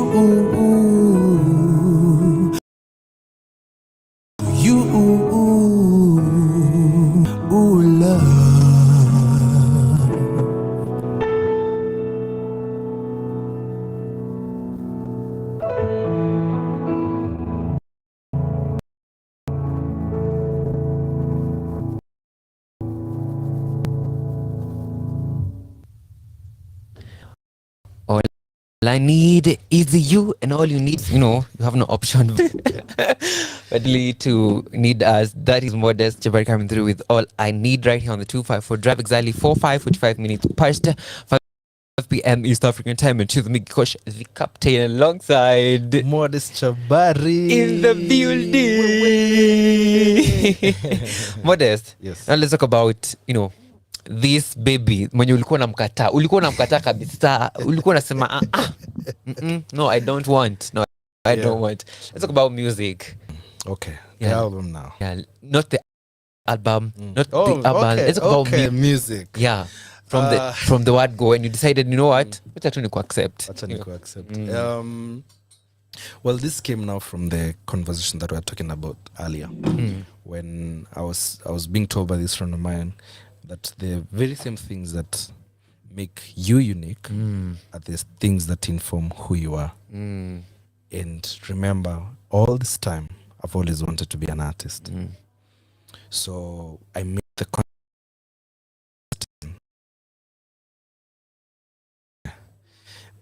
there's only one find out whether this thing can try. And when you decide to, there's no stopping. There's no, like, you have to invest every single energy on this particular project. Yeah. So the first thing I decided to do was I decided to host my own show. Last year's Modified Experience. And that show was an experience. It was an experience. It was an experience. Yeah. Because remember, all this time, yes, I've been releasing music, but I was very passive about it. I was just like, okay, I'll just release music on YouTube and just not tell anyone that it's released. I'm just iko tu chini ya maji so that people don't get to talk about my work. I know it's such a weird way of thinking, because I was telling myself, if I don't push this music, people are not gonna see it. But then I still end up releasing it. You get? So me hosting this show, I'm hosting a show, and I knew people don't know about me. The people who are around me were my friends. Your friends, yeah. Not people who really listen to my music per se. So when I decided to set up the show, it was I was testing myself. I was like, okay, gauge penye uko. And I remember, because pia story ya show ni ingine mrefu. Because let me tell you a funny story. 7 days to the gig. 7 days. Gig ni Sato. Shock me. Tuko Sunday. Yeah. Tulikuwa tumeuza 4 tickets. 1, 2, 3, 4. What? 4. 4 only. So I was just telling the guys who were setting up the event, guys, surely. What is this? Surely. Yeah. Surely. Hata ile crew na set up event more than the guys who bought the tickets. Yeah. But I remember actually going to set up na Enokwamba. I don't know if you know Enokwamba, yeah, from Mambo Africa. They're helping setting up. Akaniambia, okay, let's do this. No matter if you're performing for 2 people or 2,000 people, you have to put up a show. Because the day you keep on backing out of this idea of yours, it will never work. You'll never know what you can do better. Now, fast forward, on the day off, we ended up having 97 people. Like when I was being shown like the Excel sheet of yada yada yada, the finances, like 97 people, umetoka wapi? 90 people in sijui how many days. Yeah. And mind you, like I hadn't released any project at that time that what was G-popping. Sikuwa na what is commonly called as clout. I didn't have it. I was just another guy who just believed in himself and tried to do it. So after Modified, I was like, this thing can work. It's doable. I did it out of nothing, and I have this to show for it. So all this time nilikuwa nikijambia, yes, I'll do an album. Yeah. So after Modified, I was like, okay, this is it. I'm becoming a musician. Like I'm becoming an artist. I'm going to brand myself as an artist from now henceforth. Yeah. And now that's how the journey of I started meeting Kina Kinoti, Kina Ochiko. Brandy at that time, she was still my friend. But tulikuwa tu friends. Tusikuwa na any interest in terms of like working so much with her yet. But then now, after Modified, that's when I was like, okay, this is it. We're doing it. We're doing the it. Green light. So far, from the moment that you decided, you know what, let's do it. Yeah. How has the journey been, and some of the challenges that you have faced, man? It's been crazy, honestly. It's a roller coaster because there's a lot of unlearning that you have to do. First, I had to shukisha my because there's something that just comes sometimes with artists that you could think maybe you're in the same level as the people as you are associated with, but on ground things are different, right? Yeah. So I had to be honest with myself and be like, okay, you can't compare yourself to anyone. Why? Because you need to do your groundwork. You need to do a lot of your groundwork. So that means, now the whole accolade of having worked with naipia ni time after nimetoka kwa na click bang yada, right? Mniambia nini? Then mnaniambia ati nini? Mnaniambia what? Ati mimi ni open events juni nini? Then ilibidi nishikishe ego yangu and be like, you have to do groundwork, like a lot of it, intentional groundwork, because now you haven't been an artist. People know you as a producer or a film composer, but then now being an artist is a different animal, right? And I didn't realize being an artist is all this work. Oh my God. Too much. Honestly, yes. Yeah. Honestly, I remember I didn't even the whole thing of dressing up. There's a time I went to a show and nilikuwa nimevaa tu my normal jeans and a plain t-shirt and I performed and I had a very terrible bucket hat. So I remember nikitoka stage, Brandy shows up and she's like, okay, that was a really dope performance, but this is not you. work. Yeah. So I was like, okay, fine, show me like what needs to be done. And now kwanza the whole dressing thing anyway. So dressing for me is just a lot of work. But one of the greatest challenges for me to date is just being able to push through regardless of all the things that really have to come your way. Like you have to fight for yourself 24/7 because the moment what we do is very lucrative. So then people come for it by fire, by force. So then you have to be at a place where you have to know how to fight for yourself, to fight for what you really believe in, trust your gut, because then it's not easy. People are gonna doubt you.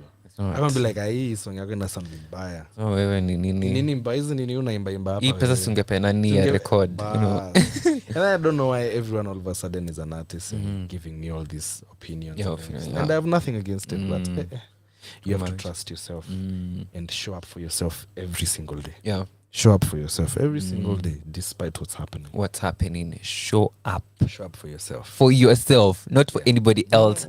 For yourself. Let's talk about live and love. Yes. Let's talk about it. Tell me a story behind it. I did live and love while I was working. I was a PR officer. Nilikuwa na work gava kwanza. This is the job that you left? Yeah. Risk taker. Yeah, imagine nilikuwa na job assured, permanent and pensionable. What? At G23 ama sijui ni what. What? So when I did live and love, honestly, I was like, okay, fine, I just need to do something. And then at that time now I had money. So I could literally buy my way into anything I wanted. So live and love for me, hiyo nasema ngoni silikuwa project ya jokes. Nilikuwa tu like, okay, wait fine. No, we have money. Yeah, we have do money. Anything. We can like do what? anything. I remember even now when I look back at it, I'm like, surely modest. You thought you were that rich. The guy who was doing the design for me, nilikuwa nenda nikiangalia, okay, so nyini wote, who's it? Nani the priciest? Nataka huyo. The most expensive one ndiye nataka. What? All because I just had money and it was in my head. In your head. Then after kufanya live and love, I think ndio nikarealize kuna a lot of emptiness that I still have. Nilifanya tu kama jokes, I didn't push it. I literally just posted it on YouTube. I was like, okay. Enjoy ni kama mnataka. Kama nataka, you know. Pia. Yeah, I have money. Like, what are you telling me? It's fine. It was a really terrible attitude I had. Yeah, sure. So, you look at jokes. Yes. But you came through with 3 a.m. thoughts. 3 a.m. thoughts. Now, at that time, it was now during COVID. During COVID, yes. Kweli ni thoughts. Yeah. Now, at that time, I was in the pits. Where? Nikajiambia, okay, since there's really nothing we're losing, let's try to take these thoughts that we all have, because now niko na shina na kulala, insomnia, yada. So all those songs, most of them are written at night. You know, because then now during the day, during COVID times, watoi wako home, so it's noises every time. They're just playing in the house. But then usiku is the only time I could get to record. So most of those songs were recorded at night. But then I was like, okay, let's just put together all these songs and put them in a project that then maybe someone can understand what was going on in my head. But then still at that time, nilikuwa naifanya tu, just for the sake of doing it. Like I wasn't being very intentional with it. I honestly just feel like God mwenyewe alikuwa ananipea a lot of grace. Because out of all those projects, I have Angela, I have Mimi Now, which are really good songs. And to me, I was like, okay, this is just another. But you know, like it was a journey that I was on, but I wasn't conscious about it.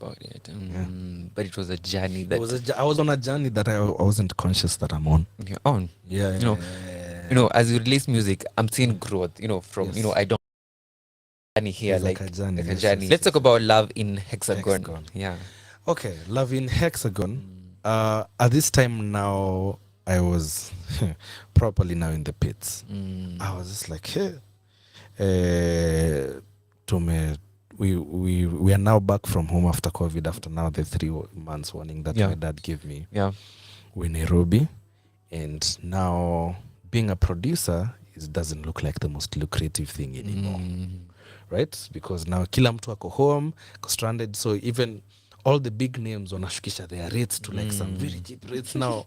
Why would you come to me and maybe Motif has like a huge, the same price you're paying, the same price you're paying Motif, you know? It was hard to compete. So I decided, you know what, let's do a project for ourselves, right? And at that time now, nakumbuka tu nikijiambia, let's experiment as much as we can. So because even the first song there's a song in the EP called All Over You. I was kitambo nilikuwa tu ule msoa, no, songs have to have so much meaning. They have to have deep lyrics. They have to impact the whole world. The community, the change come from the dead. I had that mentality, and I don't even know why. But it was just me trying to think that I'm so sophisticated. So Nikki experiment, I was like, okay, fine, we have to change something. So when I was doing Love in Hexagon, I was trying so much to show different sides to me. Right? So that's why the EP itself has so many genres. But I was just like, okay, fine, I think I can do reggae, I can do piano, I can do Afrobeats. So let's just show all these sides of me. It was still, again, experimentation, being on a journey that honestly I wasn't conscious about. But now after Love in Hexagon, now that's when now the conversation in my head started to make some sense. I was like, okay, people seem to enjoy this thing, but it's still not clear to them. They don't know how to enjoy my music, and I also don't know how to put it to them. But then now the other thing that started happening is I realized that I've been working so hard on my skills as a creative, but I neglected my personal growth. And those two things have to go hand in hand. Because there's no way your craft is good and your self-esteem is not good. Because then people are going to come for this, for your work. So then if your esteem is not good, someone's going to tell you something now, and it's going to ruin everything. I'm going to be like, me, I'm not doing this anymore. I'm done. What is this? So then I had to take a conscious decision to now work on my personal growth. Right? I don't like being critiqued. I hate it.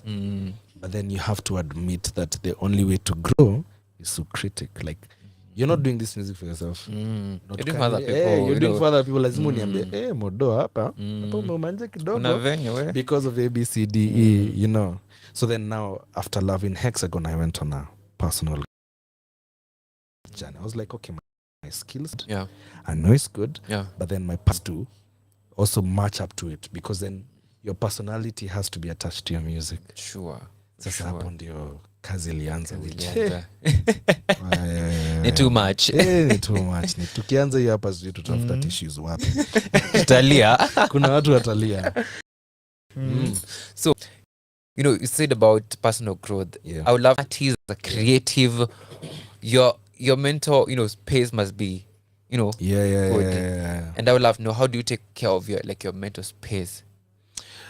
There's a lot of things I do, but the first thing that I swore to myself I have to do is, one, I have to show up for myself every single day. No matter I what. could have messed up, but I won't call myself out like that much, right? I'll just be like, okay, this has happened. Yeah, it's fine. Take one day, cry about it. Tomorrow morning, we wake up and we fight for ourselves. So I had to constantly remind myself to choose yourself. But at the beginning, it looked gonna sound funny. Yeah. But I tried the mirror thing. You stand in front of a mirror, and I had to constantly tell myself, okay, Modo, you're choosing yourself, and remember, you're a star. I needed it that. Works. Yeah, it works. I should try. At some point, like inakuanga weird. Ilianza very cringe. Like umeanza kuvuta. Kwanza being a guy, and when you're trying to admit these feelings, it becomes crazy. Yeah. But then the first day I stood in front of a mirror, nikajiambia, Modest, you're a star. I was like, ew. What are you cringe. saying? Cringe. But then 2 weeks, 3 weeks into, it started to make sense. You do it and you not believe, such that when someone is saying something about your music, you're like, okay, let me listen to you. Then you try to figure out, is this an opinion? Ama this is something I need to look at. Because kuna some places where I go and I'm like, okay, if you don't like what I do, it's a taste thing. It's up to you. It's a preference thing. Yeah. You like beef masala, I just like my beef plain. But we all like meat. Yeah, sure. That's the bottom line. That's about plain, yeah. And then lastly also, there's a lot of journaling. I have to do a lot of journaling where I just deconstruct a situation to the letter and shadow work. Yeah, I was introduced to the concept of shadow work and it may revolutionize my life entirely. Those three things really, really help me deal with my personal and mental space. Mpaka sasa naweza manage vizuri kabisa. Dope. So, telling yourself, affirmation, affirming yourself. Yes, it's journaling and of course shadow work. What is shadow work? Because me kidogo ni kama ninapotea. Imekupoteza. Nika inanipotea. Shadow work is it's existing on your shadow. Your shadow is what protects you technically. All those your traumas, all those things exist in your shadow. Now what happens is your shadow comes in to protect you when it feels like you're about to be attacked by something. You get to explain it in the most simple of ways. There's a reason why you like certain things. Yeah. And if you really look back, there's something that happened for you to like that particular thing. Right? So your shadow is existing in your unconscious brain. Right? There's a reason why, for example, if someone insults you, kuna watu wanachekanga because it doesn't trigger them. But then kuna mtu mwingine akipa the same insult atakuwa triggered to the end of the world. So there's a reason why people react differently. So shadow work helps you understand why do you react this way? Why is it that when someone is flaunting their money online, why inakutrigger? Why? There's a reason why that happens. And if you look back, maybe whatever the reason could be. So everything that happens to you, whether there's a reason why something makes you sad, there's a reason why something makes you happy, there's a reason why something makes you feel whatever you feel. So shadow work is understanding why. Before you start blaming other people and saying, oh, so you are like these principles, yada. Shadow work just helps you understand who exists behind. Dope. Hey, today we are learning. From the beginning of the show, we learned to know who and what, and of course, it is great. It is great. I want to talk about, before we go on a music break, I want to talk about 2 songs from the Love Hexagon. Love in Hexagon. Yes. Let's talk about Bride, running away. Anenda wapi. Who is this bride actually? Hey, my ancestors, please, wait, not today. Not today. Runaway Bride was a true story. Not mine. I was like, how? No, not mine. Not mine. Back in Meru, there was this there was a neighbor of mine who alichukua dem huko Ocha tu. Yeah. And he decided to sacrifice like everything ndio alete dem asome Nairobi. What? I know it's the classic story, but oh my goodness. Yeah, like the guy was like, you know what, the two of us can't go on to school. Yeah. Like, your parents can't take care of you, and I'm also the one who's taking care of my parents. So what I'm gonna do is you go study Nairobi. Nairobi. Nairobi. Now I'll be here because I have to take care of my parents, yada yada yada, whatever. Yeah. And they had a kid. Yeah. So life continues, Yeah. nini, and one time, yeah, the udem akacha kuitisha uchali school fees. Yeah. Right? Yeah. So the guy akotu like, okay, kwani uliacha shule ama nini. Anyway, to cut the very long story short, is the chick one day came out clean and was like, bro, what I want, I can't get from you. I have found someone. What? And actually, you can keep the kid because I have other kids here. What? So back at home, they knew that this man is married and they're just waiting for the daughter, for the wife to graduate.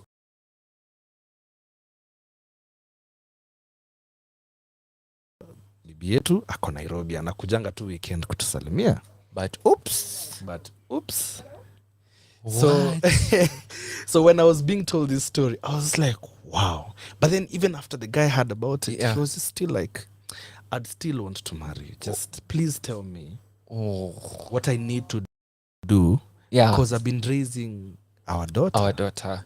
Right? For the sake of this For girl, the sake you know. Like I was just telling her, yes, your mom is coming, your mom is coming, Yeah. your mom is coming. Yeah. And now she's not here. We've run away bride.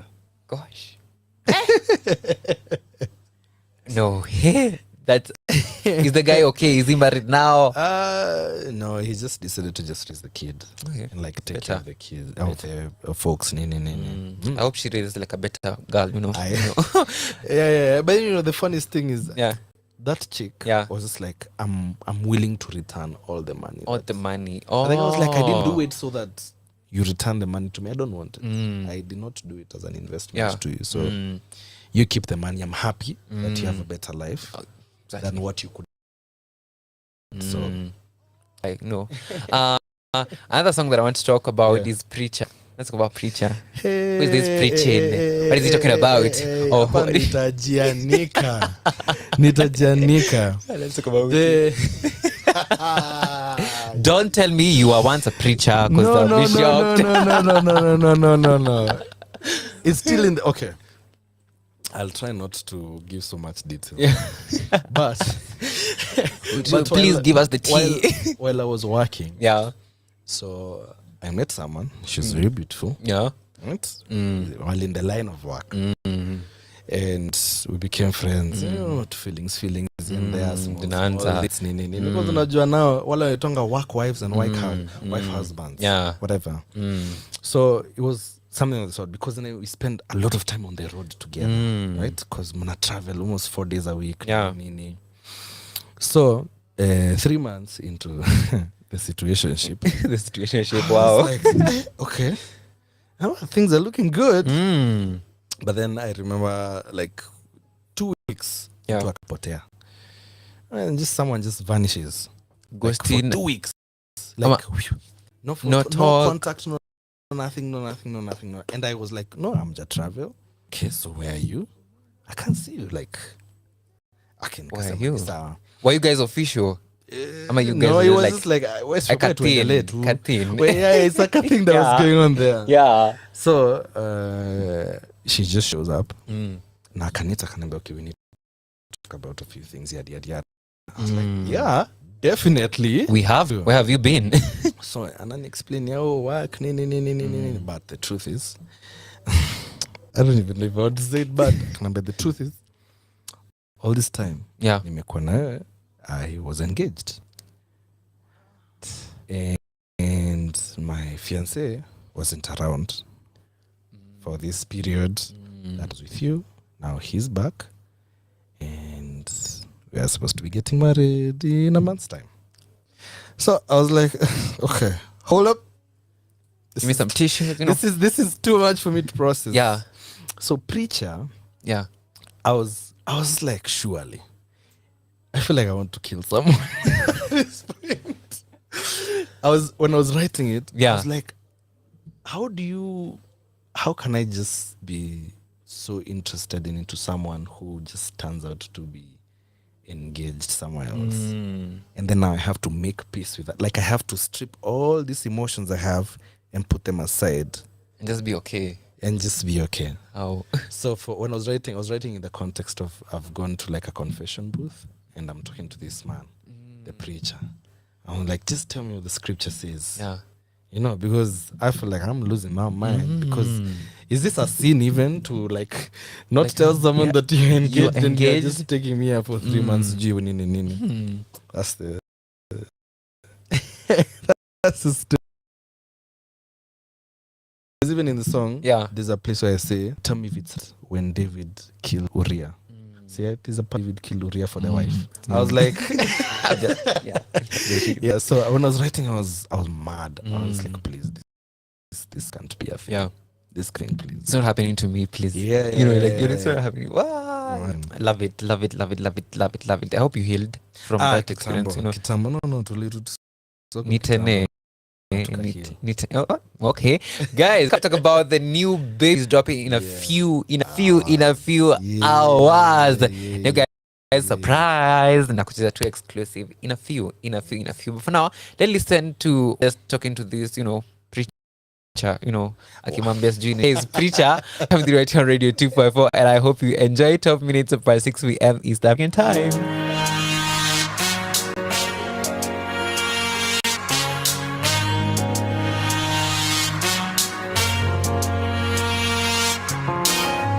Preacher, preacher, would you tell me what the scripture says?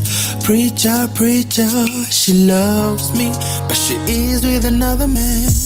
Kila time she kiss her boo, it kinda breaks my heart in two now. Sijui vile nitatu, cause I kinda wanna be her boo. Busy on the Monday blues, late nights with her under the stars, we're making magic. Yeah. Preacher, preacher. Oh, Mr. Preacher Man. Don't judge me. I'm just in love. No, Mr. Preacher Man. And I just wanna love my neighbor. Mr. Preacher Man, don't you judge me now. Just hear me out. I just wanna love my neighbor. I have a confession to make. Mr. Preacher, hear me out. Have you ever been in love? A love like this. Natamani kuwana yeye. And now I understand why David killed Uriah. Yeah, she's like a drug. I think I'm addicted to her. Jana wa Nairobi, I'm addicted to you. Preacher man, are you listening? Yeah. Oh, Mr. Preacher Man, don't judge me. I'm just in love.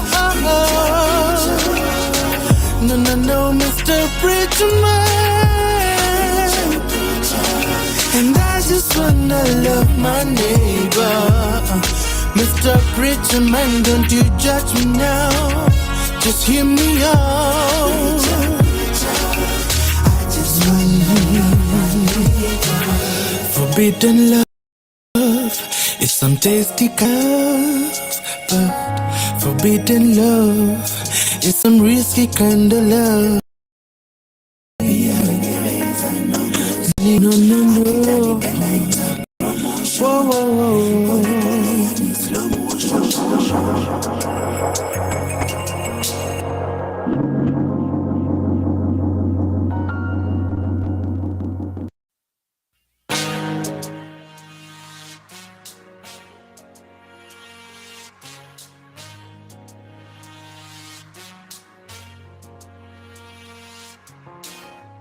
Preacher, preacher, would you tell me what the scripture says? Preacher, preacher, she loves me, but she is with another man. Killer time.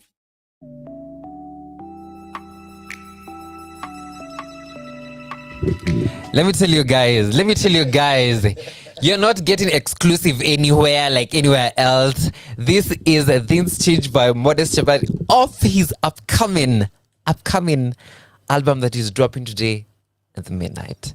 And I hope you definitely enjoy it. So here we have it. Things Change. Na vitu by the way changing. Vitu vichinja. Preacher man, don't judge me. I'm just in love. No, Mr. Preacher man. And I just wanna love my neighbor. Mr. Man, don't you judge me now.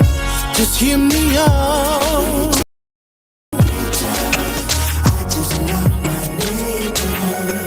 I have a confession to make. Mr. Preacher, hear me out. Have you ever been in love? A love like this. Not a money kuwana, yeah. And now I understand why David killed Uriah. Yeah, she's like a drug. I think I'm addicted to her. Jana wa Nairobi, I'm addicted to you. Preacher man, are you listening? Yeah.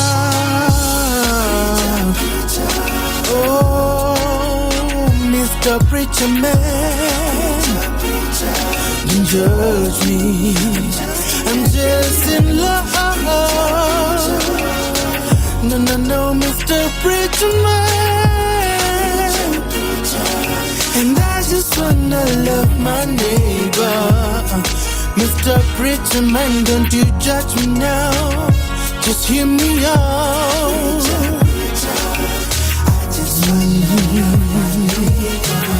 Forbidden love is some tasty kind of love, but forbidden love is some risky kind of love. Lucky me. No.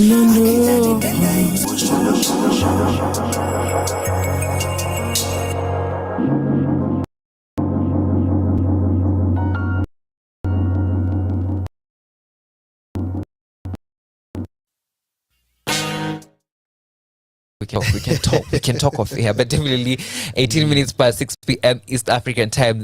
Things change off. You know, the upcoming of project Nostalgia. Let's talk about it. Give me the story behind this. Let's start with the name. Nostalgia. So Nostalgia has two meanings. Yeah. There's the firstly, Yeah. it has, and the deeper, right? Yeah. So let me start with the face value. Yeah. So Nostalgia in itself, Yeah. when is served kwa hiyo album kuko na 3 dominant genres. Yeah. Rumba, dancehall, and Afrobeat.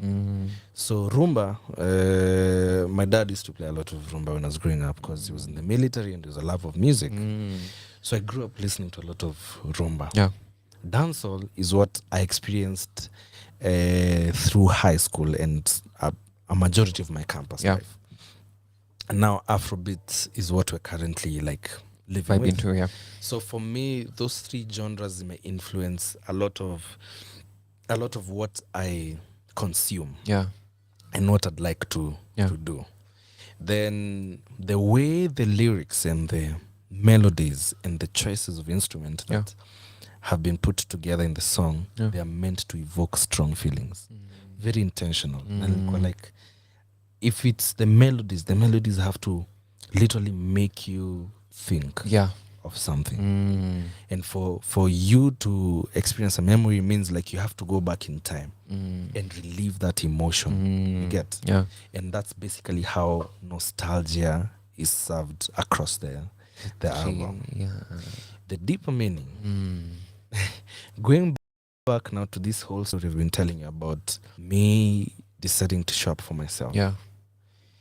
when I decided to honestly embrace the same things that make me unique, right, I was just like, okay, so the other way that we can really stand out and show up for ourselves is put together a project that honestly explains who you are.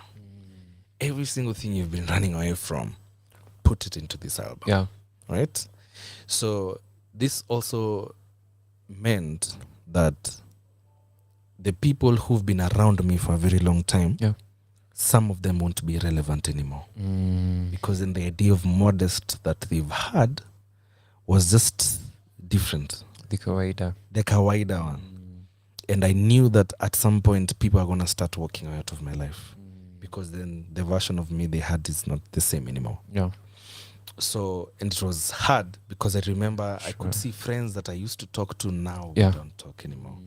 And I'm literally making new friends. Like, I'll tell you free. Up until Modified Experience, I think I only have 2 friends that I've kept all the way from high school. Like, I used to, call them to like 10, 15 friends. And now I have 2 only friends. 2.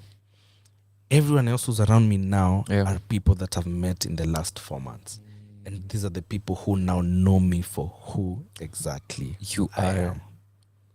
So as they're figuring me out, I'm also figuring out. Tuko pamoja hapo. Pia mnajambia, haya, huyu ndio Modest. This is you. Yeah, this is me. So now nostalgia for me is a statement piece for myself. I'm like, I did it. I did it. I didn't have anyone around me to like baby me or whatever. I did it by myself. I trusted that I could do it, and I experimented with different theories. Because also in this album, the other theme that's very constant is collaboration. Niliangalia list ya Grammy ya Burna Boy. Song moja iko na like 50 people attached to it. Right? And all those people get a Grammy certificate that you are here by you a Grammy are award. So like, then why would I not want to experiment with this collaboration idea? So I started actually with Ochiko, because at that time when I was starting writing the album, I hadn't met Kinoti yet. So I told Ochiko, I want to write an album.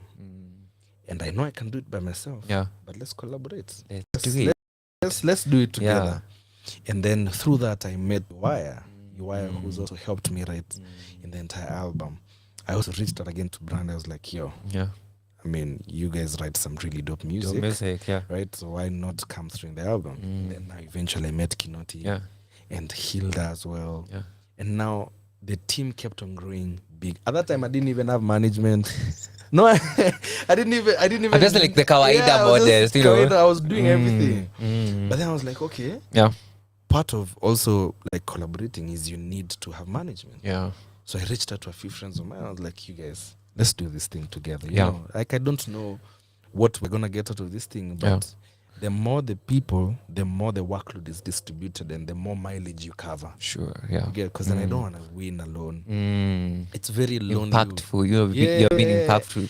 Like, imagine if my music makes people inapea watu livelihood, live in the impact. Then I'm happy to have a bigger team. Na nijue that there are so what you love doing. I enjoyed doing is what I'm earning from now. So now, like, every time I this album, it reminds me that I can do it. And that regardless of anything, in any situation it could be in anything, I did it. I did it, and I did it by trusting myself. Trusting yourself. That's a deeper concept for nostalgia for me. So deep. And I feel like, it's like that mirror that you're talking about, that this is like your mirror, like this is... It's like the mirror said, yes, you're a star. You are a star.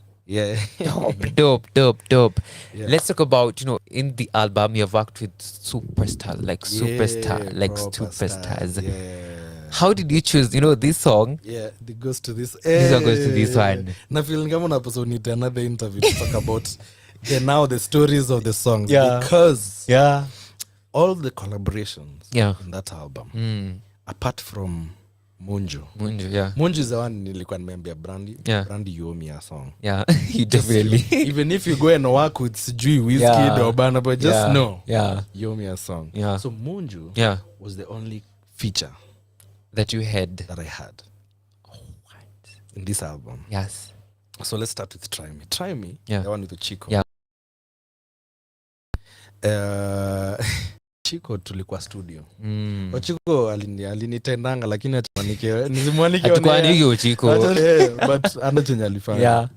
I remember tulikuwa studio and we were supposed to do like an exchange program with certain songs.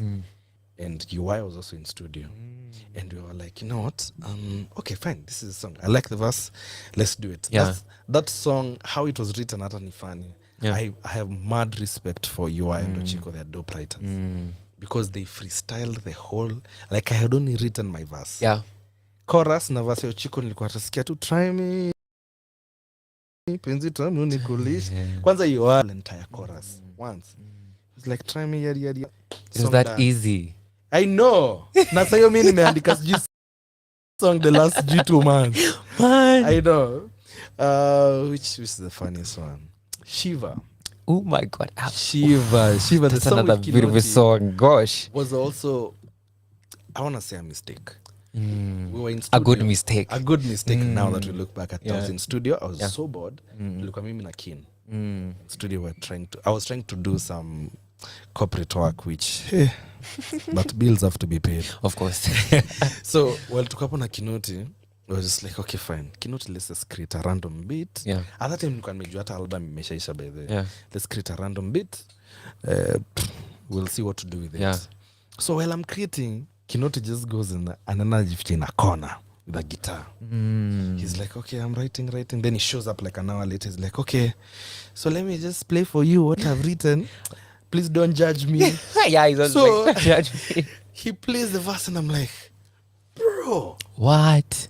what do you mean? Like, how is this just a mistake for you? Right? Yeah. And no, it's so hard to talk about because people don't Yeah, know the song. But let me tell you, I can tell you. It's yeah. It's amazing. That song from start till end ilikuwa kitu ya overnight because I recorded Kinoti's verse maybe around 9 p.m. I carried the instrumental home. I wrote my verse at night. In the morning, recorded, done. Song Done. finished in almost like 15 hours. What? That's Shiva. Yeah. Let's go to round 2. Yeah. Oh my goodness. I don't know. You're talking about, every song is yeah, let's talk about round 2. Round Yeah. 2. Yeah. It was a solo. Randy was not supposed to be there. And I sent her the song. I was like, yo, kwanza it wasn't even called round 2. It was called another name. Yeah. So I sent it to her. I was like, okay, just skiza, tell me what you think. Yeah. And I remember her calling and she's like, Modo. Yeah. Please create space. This is it. Create space. Yeah. This is it. I don't know how, but you just create space. And I was like, okay, fine. Just and then now I was like, hey, now Santa is an 2 features of Brandy Maina. Just Brandy Maina.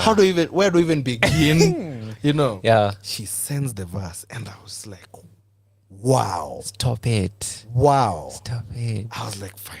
Yeah. You know what? Yeah. Feature number 2. Let's go. Hilda. Same Oh, thing. super talented one. Yeah. Same thing. So I had sent Hilda the entire album. I was like, yo, listen, let me know what you think. Yeah. Hilda decides, so Kamware, the part where her verse is, it was empty. It was meant to be just pure instrumental, just some things just going on. So she comes to studio and she's like, I've listened to the album, I really like it. Yeah.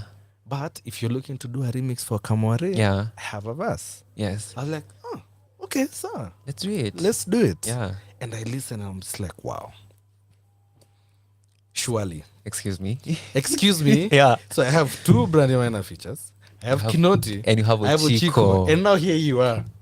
Here you are with a dope verse. Yeah. I was like, you know what, it's fine. I guess gender equality 2 guys. I even did not notice. Yeah. I had to convince myself. But then all the features, literally all the features in the album. Because even with Munju, that's the only track that I knew was meant to be a feature. A feature, yeah. Right? Yeah. then every other feature in the song, in the album, it just happened. Happened. Yeah. Very organic. I didn't go looking for anyone. Yeah. It happened to at its own time. Dope. Yeah, guys, you should wait at midnight because definitely it's such a beautiful project. Let's talk about Things Change. That song they just say, there's one of my favorite line where he's saying, staki madem. Nataka madem. Yeah. Natafuta fame. And there I was like, I can relate. Bro, you're talking to me. I can relate. Mr. Kimadem, nataka fame. Yeah. That song, iliandikwa na mauchungu. At that time, nilikuwa na experience the greatest amount of change actually in my life. Remember when I told you that when now I started showing up for myself, I knew that some people around me will start to run away or like to feel some type of way because I'm choosing myself over them or whatever it is. So what was confusing me was, yani unaweza niambia Gikosh tunaweza toka from kuongea frequently to now we're strangers. Like hivyo tu. Oh. Right? I don't even understand. And then there was one particular friendship that ilikuwa may exist for like over 5-6 years. And then one thing just happens and that's what broke the camel's back. Everything changed. No calls being picked. Nothing, someone talking trash about you. So when I was writing the song, I was nilikuwa na feel manzi vitu zina change and I'm being forced to move on. I've been forced to move on because you're not given time for closure or anything. And I was like, you're cutting me off because I'm choosing myself.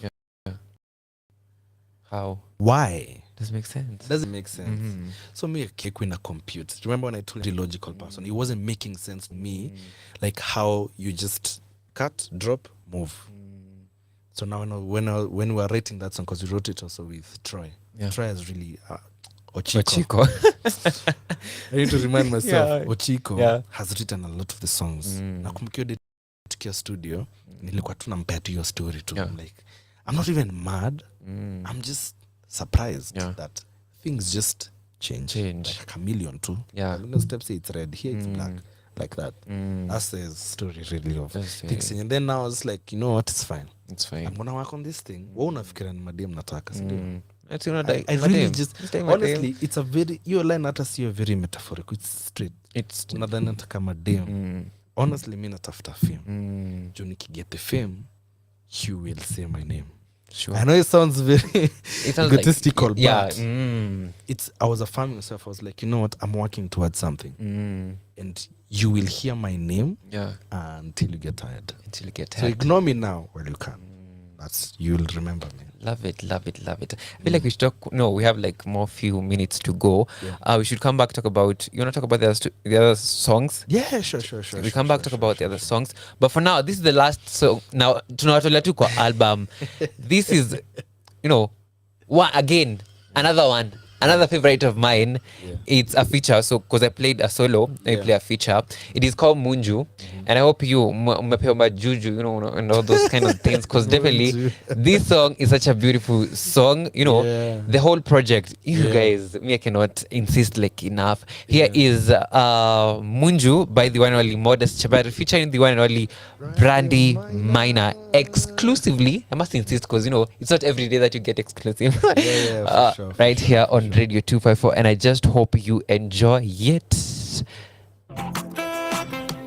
Greetings to the world. It's Brandy alongside Modest. It's a big tune, It's Brandy.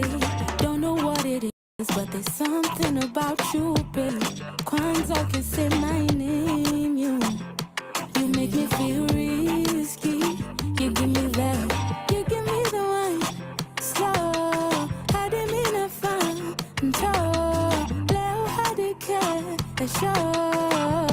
Nobody finna know that you do me, I do you, unanifanyia juju, nitakupatia Mungu.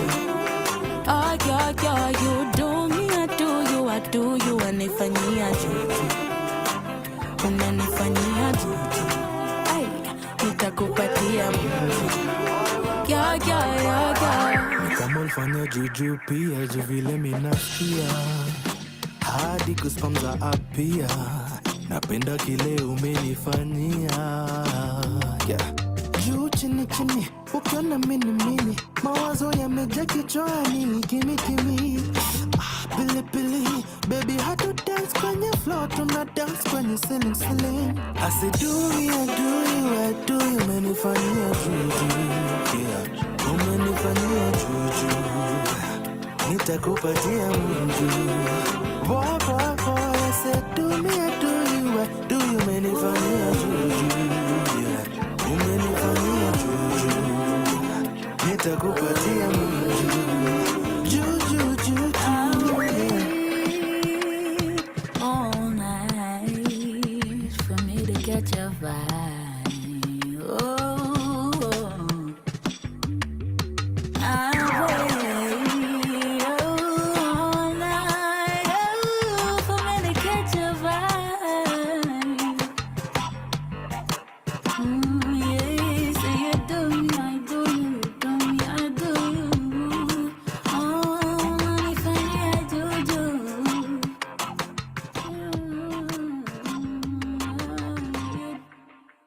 Yes, oh my goodness, such an amazing song there, Munju.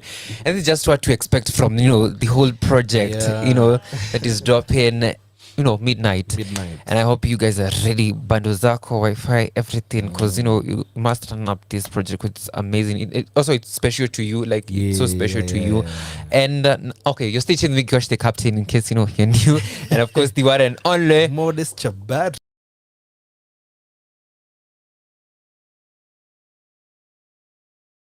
songs. Let's talk about Tena. Let's talk about Tena. Hey, another story, Tena.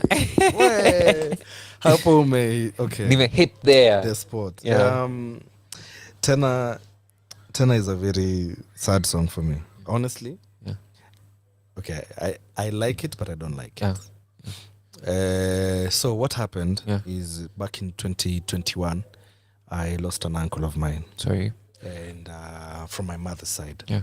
So I remember during the burial, yeah, my mom didn't even shed a tear. She was just everywhere. Yeah. And I'm like, hey, wait. How? What do you mean your brother? This is your brother? Yeah, I was like, why you part of this thing? And I remember after the burial, I walked up to her and I was like, yo, miss, please tell me what's going on in your head. Yeah. And she was like, honestly, right now I can't imagine crying. Yeah. Because when I look at all the responsibility that has been left behind. So my uncle has 3 kids. Naliacha, a 1-year-old kid. Yeah. So my mom was just like, look at this home.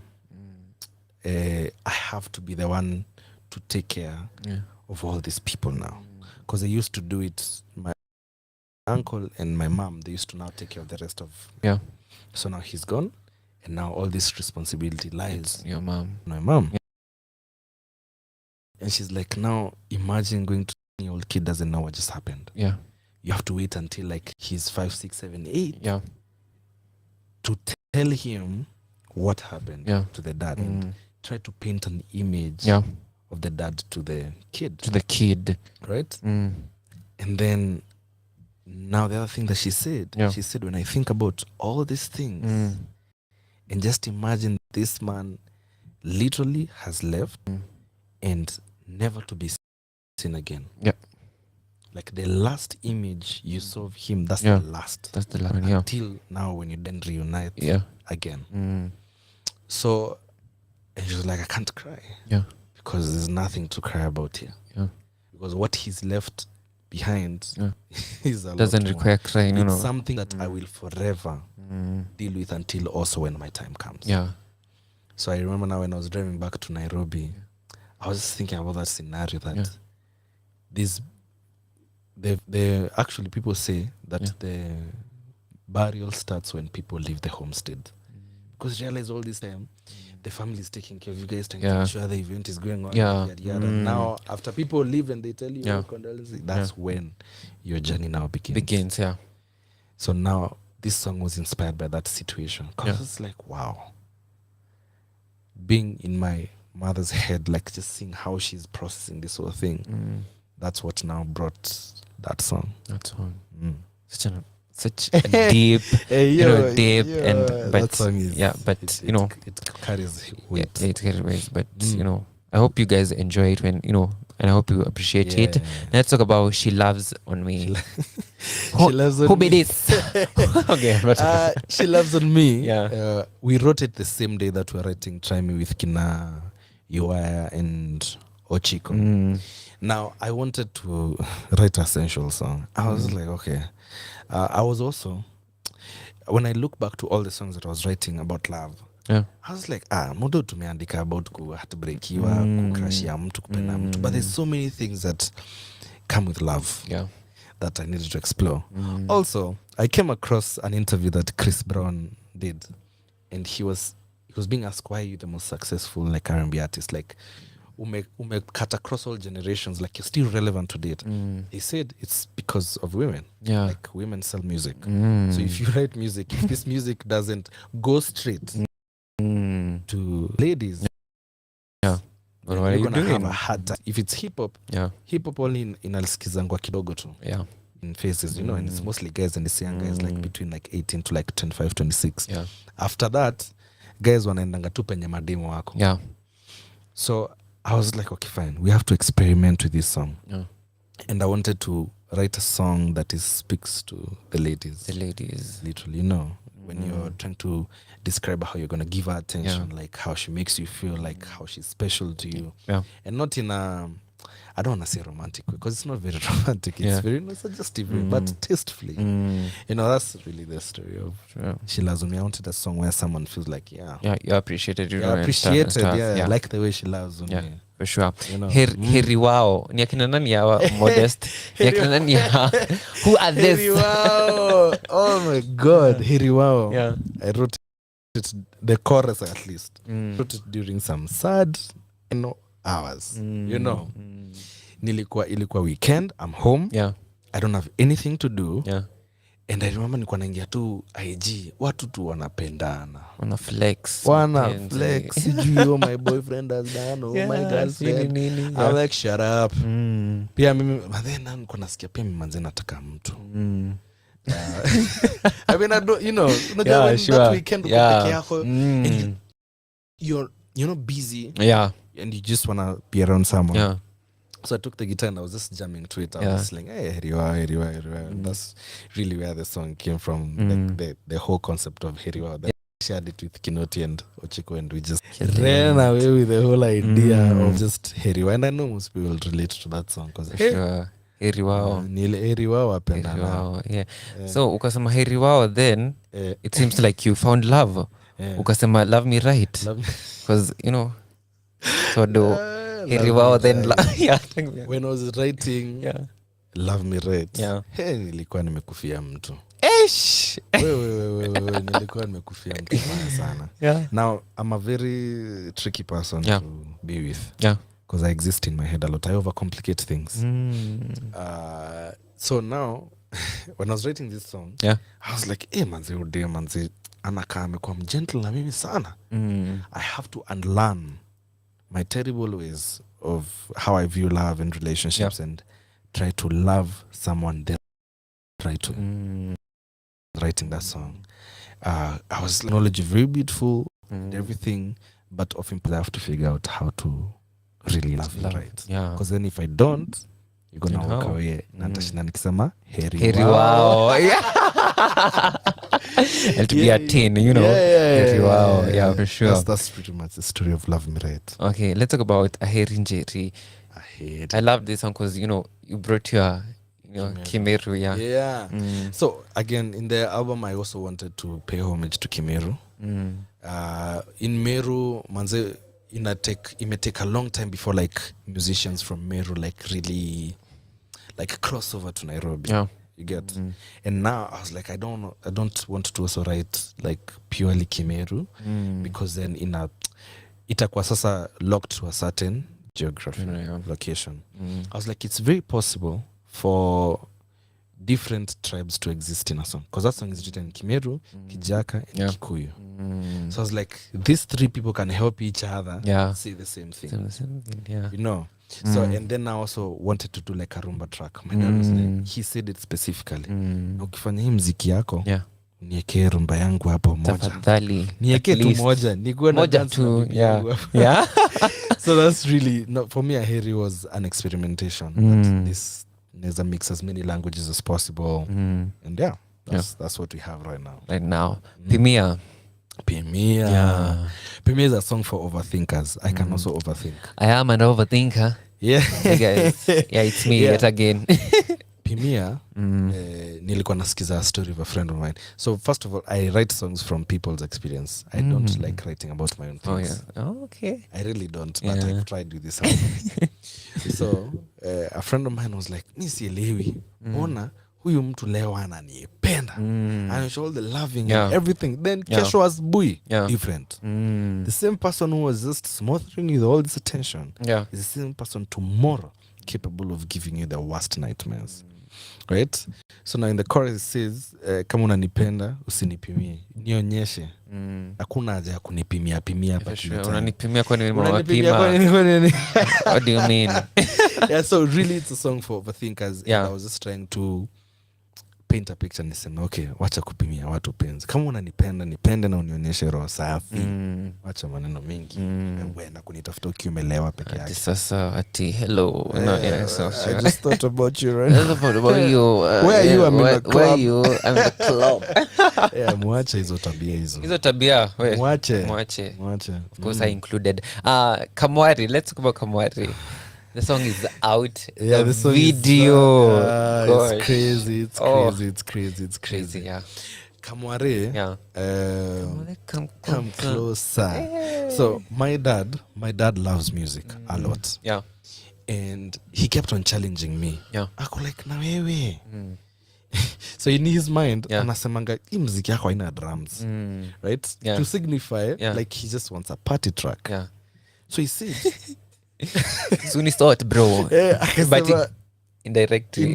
Yeah. So he says, while you're trying to do all these things, so when he was saying the rumba thing, na weke ngoma ingine iko na drum, now make sure watu wa Kimeru watasikiza. So Kamwari is a name in Kimeru, nika kusema baby girl. You get? Baby girl. Yeah. So when I was writing Kamwari, we wrote it again with Ochiko in studio. I had this idea of sampling like a dancehall rhythm. Like Patia Hilda iko na a lot of dancehall rhythms. So dancehall is what most of us have grown up with.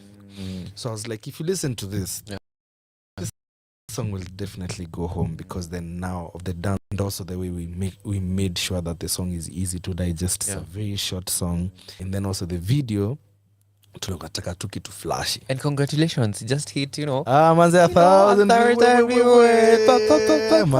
manze. Yeah. So for me, your pay ilikuwa very experimental track. Remember when I was telling you, I want to write lyrics that speak to Mother Teresa and whatever. I was like, he doesn't have to. Yeah. Like, music is meant to be enjoyed in very many forms. And one of the forms is, I don't want to listen to the lyrics and go and think I have an existential crisis. I just want to have a good time. Yeah. Yeah, that's now literally the story of Kamwari, experimentation. Dope. I think we have talked about everything from, the intro song, which I want us to talk about. Ama, we have not talked about it. What round 2 we talked about. We talked about, we did. Shiva, we did. Tena, we did. Try Me, we did. Munju, Things Change, She Loves Me. Yeah. Now let's talk about Awake. Yeah. So Awake is like a prayer for me. Nilikuwa nataka ku create something that feels very spiritual, because this album for me means a lot. Yeah, it means a lot. Yeah. Like, I'm deeply connected to it. And I wanted, when someone listens to it, una transport you into a different dimension, for you to be able to consume this body of work in the right mind space. So now when I was even using the chants that are there and all those melodies, Yeah. they're very intentional. They just unafeel ni kama uko in a boat that is just flowing down the river. And for me, a wake is a prayer for me. That, okay, we're transcending to a different metaverse. Yeah.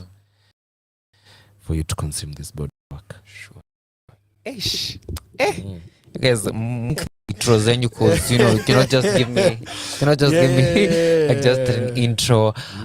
We come back as we wind up. We play a game, and of course, some few questions because it's 50 minutes by 6 p.m. East African time. Guys, this is the longest interview that I've had. Real? Yeah, this is. Hey, where? Ish. Let me give you Kamware by Modest featuring Hilda, of course, coming the right on Radio 254.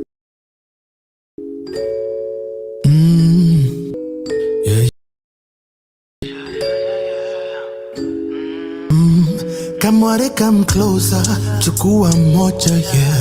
Snap na upitishe na ingoja. Kamware unani murder na hiyo bumper, yeah. Be more baby slower. Kamware, come closer, chukua moja, yeah. Snap na upitishe na ingoja. Kamware unani murder na hiyo bumper, yeah.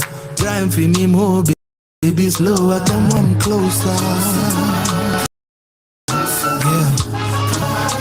More than any more of that, yeah.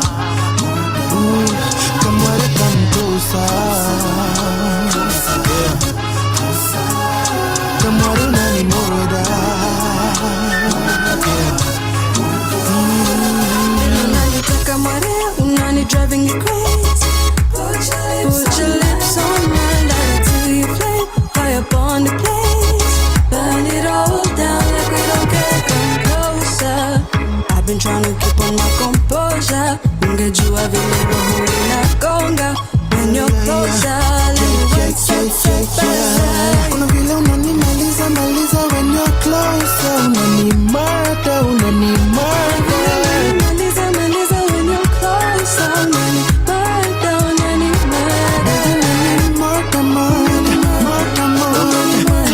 Closer, baby, get a little closer. Closer, baby, get a little closer. Baby, get a little closer. Tunani murder.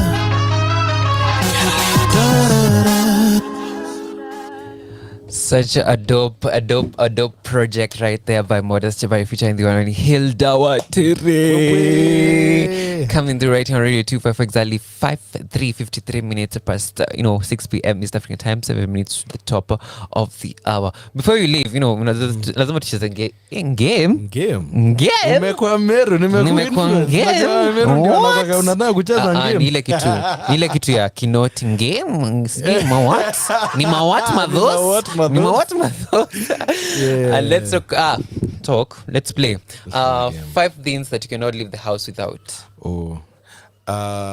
Beanie, my beanie hat. Yeah. Headphones. Earphones. Yeah. My phone itself. My laptop. And house keys. Yeah, sure, for sure. 4 artists that you're currently listening to. They must be Kenyan because I want to know. Kin. I'm consuming a lot of Charisma, Brandy, and Maya Molo. Yeah. Dope. 3 food that you absolutely love. Chapati. Beef. And eggs. Yeah, I can have eggs every day. Eggs every day, anytime. But they're not good for your health. I'm kidding. I feel like I'm a doctor. I'm Dr. Gikosh. 2 memories that you're super proud of. Life.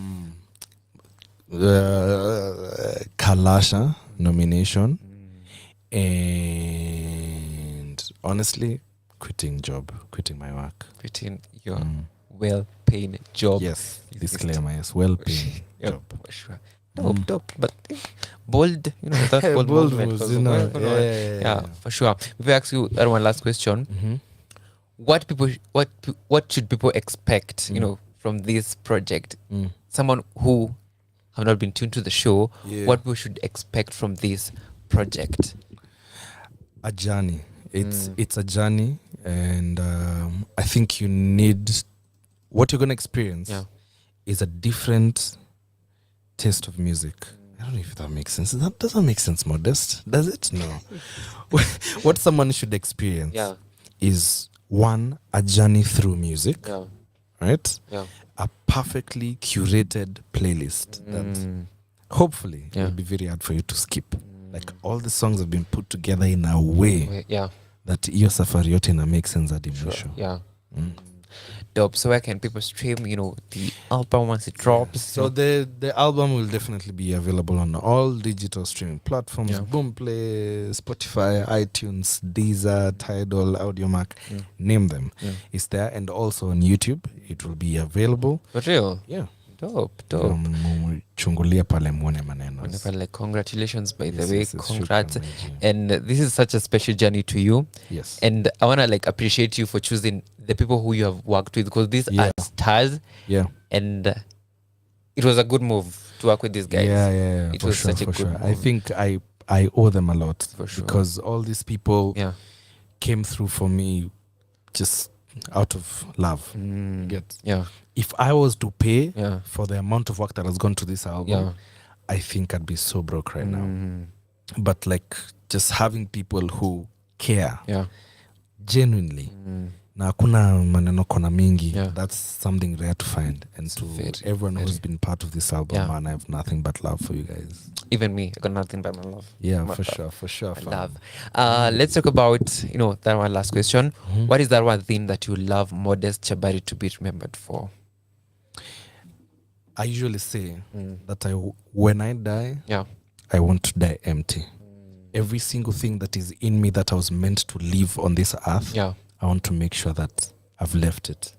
So whatever that is very specific to each and every person who experiences me. Because this what you can get from me that the second person doesn't. But so for me, I usually say, I want, when I die, I want to die empty. Dope. Amazing.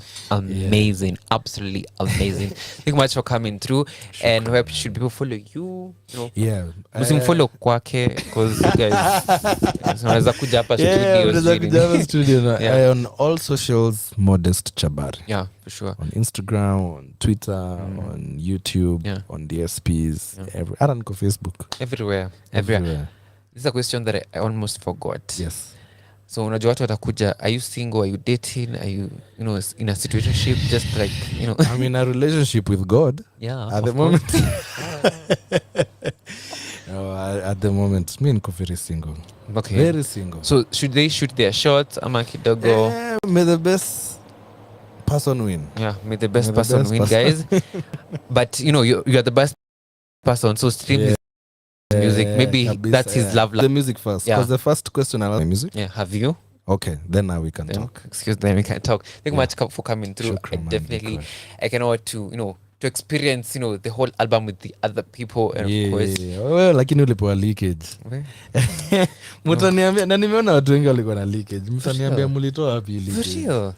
Yeah, but anyway, man, I'm grateful also for this opportunity. This is what marks the beginning of this journey. So I hope you genuinely feel special for being the first person who's got to hear this story. Yes. And when you look back 3, 4, 5 months down the line, you'll be like, this is where it all began, my G. Dope. Thank you much for coming through. How about I see you guys tomorrow from 4? Okay, sure. Okay, tomorrow I'm going for clinic. So I'm going to see you. How about you be kind, love more? Coming right up is Majimbo with the news, and then after that you have the date night coming through from 7 p.m. all the way till 10 in the p.m. with Jukes and Sonia Pinto coming through right here on Radio 254. Of importance is being kind and loving more. So here is Kamware by Modest and Hilda. Najua, yeah. Lazima, because of why? Yeah, be kind and love more. Let me see you guys soon. Kamware, come closer, chukua moja, yeah. Snap na upitishe na ingoja. Kamware unani murder na hiyo bumper, yeah. Grind for me more, baby, slower. Kamware, come chukua moja, yeah. Snap na upitishe na ingoja. Kamware unani murder na hiyo bumper, yeah. Grind for me more, baby, slower. Kamware, closer, yeah. Kamware unani murder.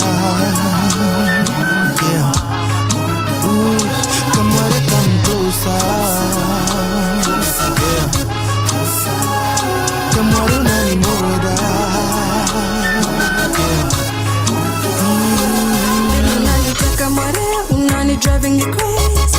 Put your lips on mine, let it till you flame. Fire upon the place, burn it all down like we don't care. Come closer. I've been trying to keep on my composure. Ungejua vile roho inagonga when you're closer. Kuna vile unanimaliza maliza when you're closer. Unanimada, unanimada. Maliza when you're closer. Unanimada, unanimada. Closer, closer, baby, get a little closer. Murder, closer, closer, baby, get a little closer. Baby, get a little closer. Unanimada. Da-da-da.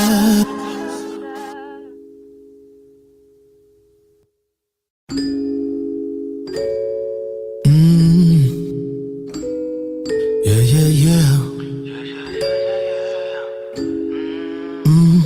Kamware come closer, chukua moja, snap na upitishe na ingoja. Kamware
pembe ya ulimwengu.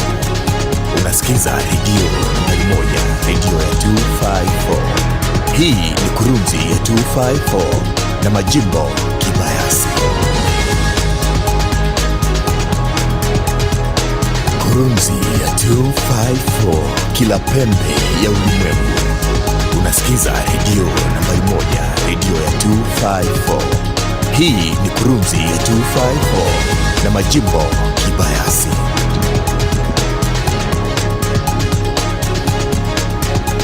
Nam, ahlan wa sahlan wa marhaba msikilizaji. Hujambo, jioni iliyo njema. Naizungumzia ikiwa ni tarehe 15 mwezi ukiwa ni wa Juni, mwaka ukiwa ni 2023. Nakumbuka kwamba unasikiliza redio nambari moja kwenye mtandao yenye vipindi na uhondo na taarifa na kabambe za kuaminika, redio ya 254. Jioni ya leo niita majimbo kibayasi. Karibu ndani ya kurunzi ya 254 jioni ya leo.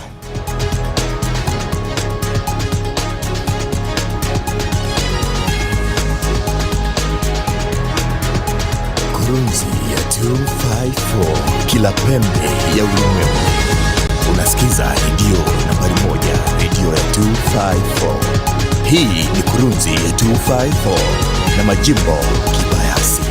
Na msikilizaji, tukianzia na masuala ya fedha wa mwaka 2023-24 ni kwamba huku katibu wa baraza la mawaziri la fedha muite waziri Njuguna Ndung'u akiwasilisha bajeti ya mwaka 2023 mwaka 2024 mbele ya bunge siku ya leo Alhamisi, sekta ya elimu ndiyo iliyopata faida kubwa zaidi kwa kutengewa shilingi bilioni 630.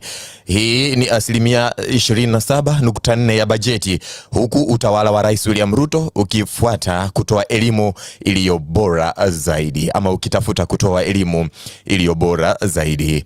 Na miongoni mwa mambo mengine muhimu mengine ya makadirio ya trilioni 3.6 ni pamoja na idadi ya wanafunzi wa shule za sekondari ya vijana wadogo imeongezwa hadi shilingi bilioni 25.5 na kutoka shilingi bilioni 15. Wakati huo msikilizaji, mgao wa bodi ya mikopo ya elimu ya juu umeongezeka maradufu kutoka shilingi bilioni 15 hadi bilioni 30. Na msikilizaji wangu, kima cha shilingi bilioni 141 zimetengewa huduma za afya za serikali ya kitaifa, huku pesa za ziada zikitengewa kaunti, na bilioni 250 wakati huo msikilizaji zimekwenda kwa ujenzi wa barabara, ikiweka kipaumbele kukamilika kwa miradi iliyokwama na inayoendelea. Na wakati huo msikilizaji, bilioni 5 zimetengwa kwa mpango wa ruzuku ya mbolea, huku bilioni 25 zikitengewa kulipa malimbikizo ya ruzuku ya mafuta ambayo haijalipwa hadi wa sasa. Na msikilizaji wangu, baadhi ya shilingi bilioni 3 zimetengwa kukamilisha ujenzi wa masoko 181 yaliyokwama ambayo yalianzishwa mwaka 2008, huku bilioni 4.7 zikitolewa kwa kaunti kama ruzuku ya masharti ya kuanzisha maeneo 47 ya ujumlishaji na viwanda katika kaunti. Na msikilizaji wangu, ziada ya shilingi bilioni 3 zimetengwa kwa maeneo 6 ya viwanda ya kusindika mauzo ya nje kwa nia ya kuchochea uundaji wa nafasi za kazi na kupunguza hasara za baada ya mavuno na kuimarisha usindikaji, uuzaji na usambazaji wa bidhaa za kilimo. Na serikali pia imetenga fedha ya kuajiri walimu 20,000 na wakufunzi zaidi wa elimu ya ufundi na mafunzo ya ufundi na stadi TVET, pamoja na uendeshaji wa vyuo vya elimu ya juu 21 ya KMTC na kuajiri wahadhiri na watumishi wa ziada. Na msikilizaji wangu, mpango wa Hustler Fund umepokea shilingi bilioni 10 za ziada kusaidia juhudi za ujasiriamali, huku bajeti pia ikitoa pesa kuongeza mara 2 ya idadi ya wafanyikazi walioajiriwa na tume ya utumishi wa umma kutoka 4,000 hadi 8,000, kila mmoja akipata mshahara wa shilingi 25,000 kwa mwezi. Kiasi cha shilingi bilioni 5 kimetengewa mkopo wa lishe shuleni.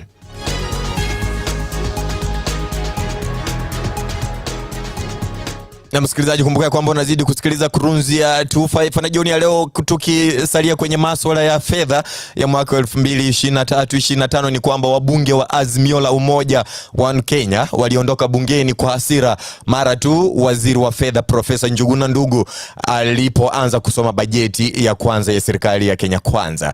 Na wakiongozwa na kiongozi wa wachache Opiyo Wandayi na karanja wa wachache ama kiranja wa wachache muite Junet Mohamed, wamesema kuwa hatua yao ni ya kupinga mswada wa fedha wa mwaka 2023 wala sio usomaji bajeti wa mwaka wa kifedha 2023-2024. Na hata hivyo wabunge hao wamesikika wakimzomea Profesa Njuguna walipokuwa wakiondoka kwenye ukumbi wa bunge la kitaifa. Hebu tukaweze kupata taswira ama tukaweze kusikia taswira jinzivyo mambo yalikuwepo kule bungeni.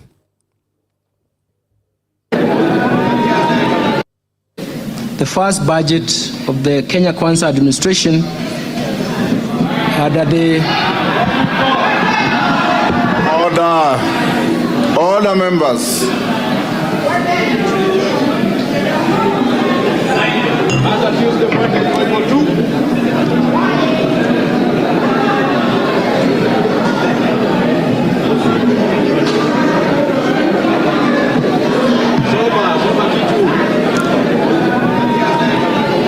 Okay,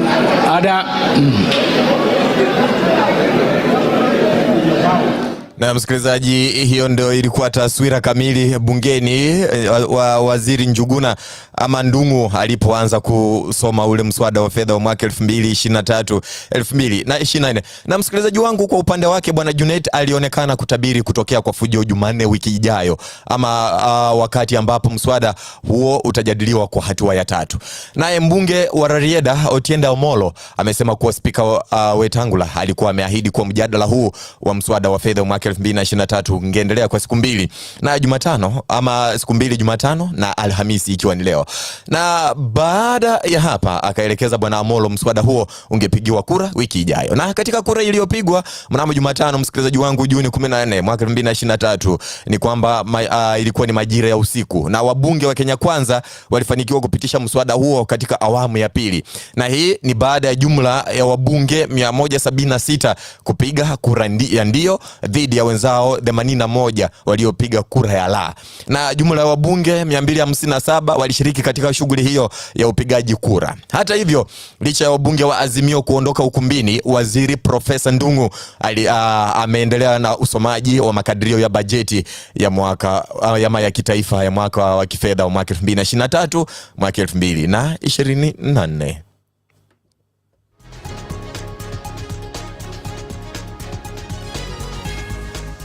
Na msikilizaji, ni bayana ya kwamba sekta ya biashara ndogondogo na zile za kadri maarufu kama MSMEs zimetengewa mgao wa shilingi bilioni 300 katika makadirio ya bajeti wa mwaka 2023-2024.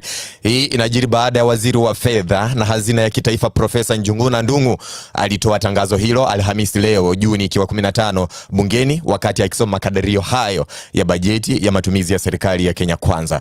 Na bajeti iliyosomwa itagharimu trilioni 3.6 na sekta ya biashara, hasa wafanyabiashara wa mapato ya chini, wameathirika pakubwa kufuatia kupanda kwa uchumi. Na ikumbuka kwa msikilizaji, biashara nchini bado haijapata afueni kutokana na athari za janga la corona.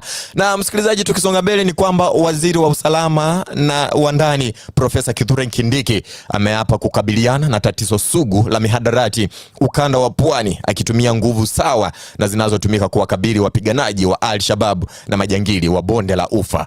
Na akihutubia umma kwenye bustani ya Kamukunji mjini Witu, kaunti ya Lamu mnamo leo Alhamisi, Profesa Kindiki ametaja zimwi la mihadarati kuwa kikwazo kwa maendeleo ya nchi, akisisitiza kwamba vijana wengi wa ukanda wa Pwani na nchi ujumla wameathirika pakubwa. Na Profesa Kindiki ametaja kaunti ya Lamu kuwa miongoni mwa wakuu wa usalama wa kaunti za Pwani ili kujadili mbinu za kumaliza mihadarati. Na kulingana na waziri Kindiki, mihadarati ni miongoni mwa mambo yanayochangia misukosuko ya usalama, kwamba kwenye baadhi ya maeneo maeneo ya pwani ikiwemo Lamu. Na ameweza kuonya maafisa wa usalama ambao kwa njia moja au nyingine wanawakinga walaguzi wa mihadarati kwamba serikali haitawavumilia ila itahakikisha kuwa imeweza kuwafuta kazi. Na viongozi wa Lamu waliokuwepo akiwemo naibu gavana Rafael Munyua na Senator Joseph Kithuku Kamau na madiwani wameahidi kushirikiana na serikali kuu katika kuhakikisha Lamu ina amani itakayowezesha maendeleo ya kuwafikiwa.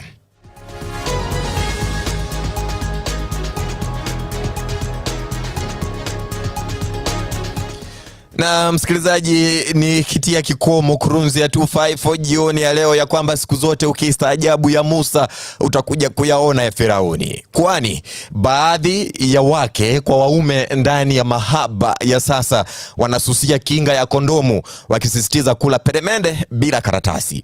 Na katika hali hiyo kumezuka mtindo wa washiriki hao wa kutumia dawa ambazo hupewa kimatibabu kudhibiti makali ya virusi vya ukimwi ambazo zinafahamika kama pre-exposure na post-exposure prophylaxis ama ukipenda PrEP na PEP na PrEP.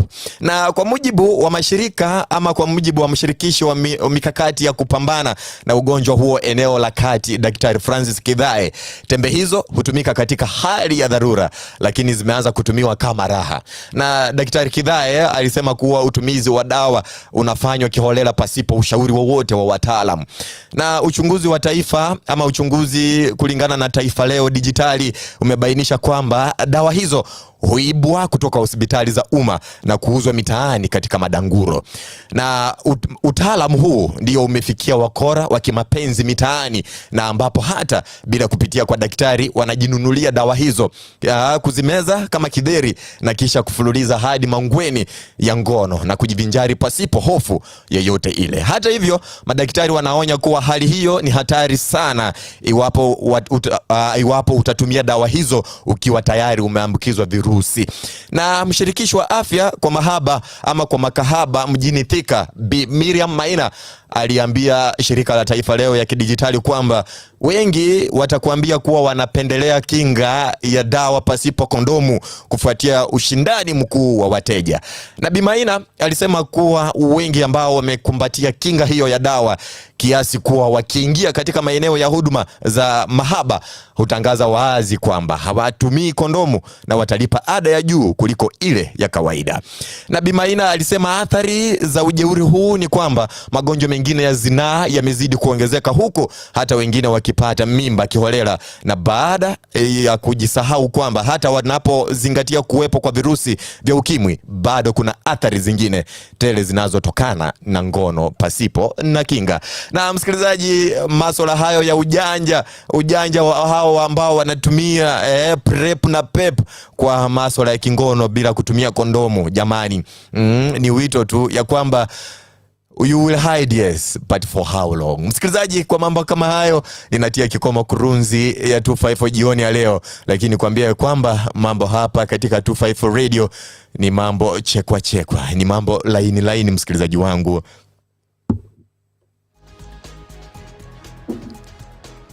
Na ni kuahidi ya kwamba na kuacha mikononi mwake Njux akiwa pamoja na Sonia katika Date Night. Na kumbuka kwamba Date Night inakukujia sehemu tofauti, huwa ikukujia hapa redioni, bali inakukujia ikiwa sehemu tofauti hapa injini. Lakini niseme ya kwamba shukrani sana kwa kuwa nami jioni ya leo. Niite Majimbo Kibayasi. Tuonane siku nyingine, ilikuwa ni kesho Mungu akipenda. Kwa heri kwa muda, uwe na usiku mwanana.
umeonyeshwa mama.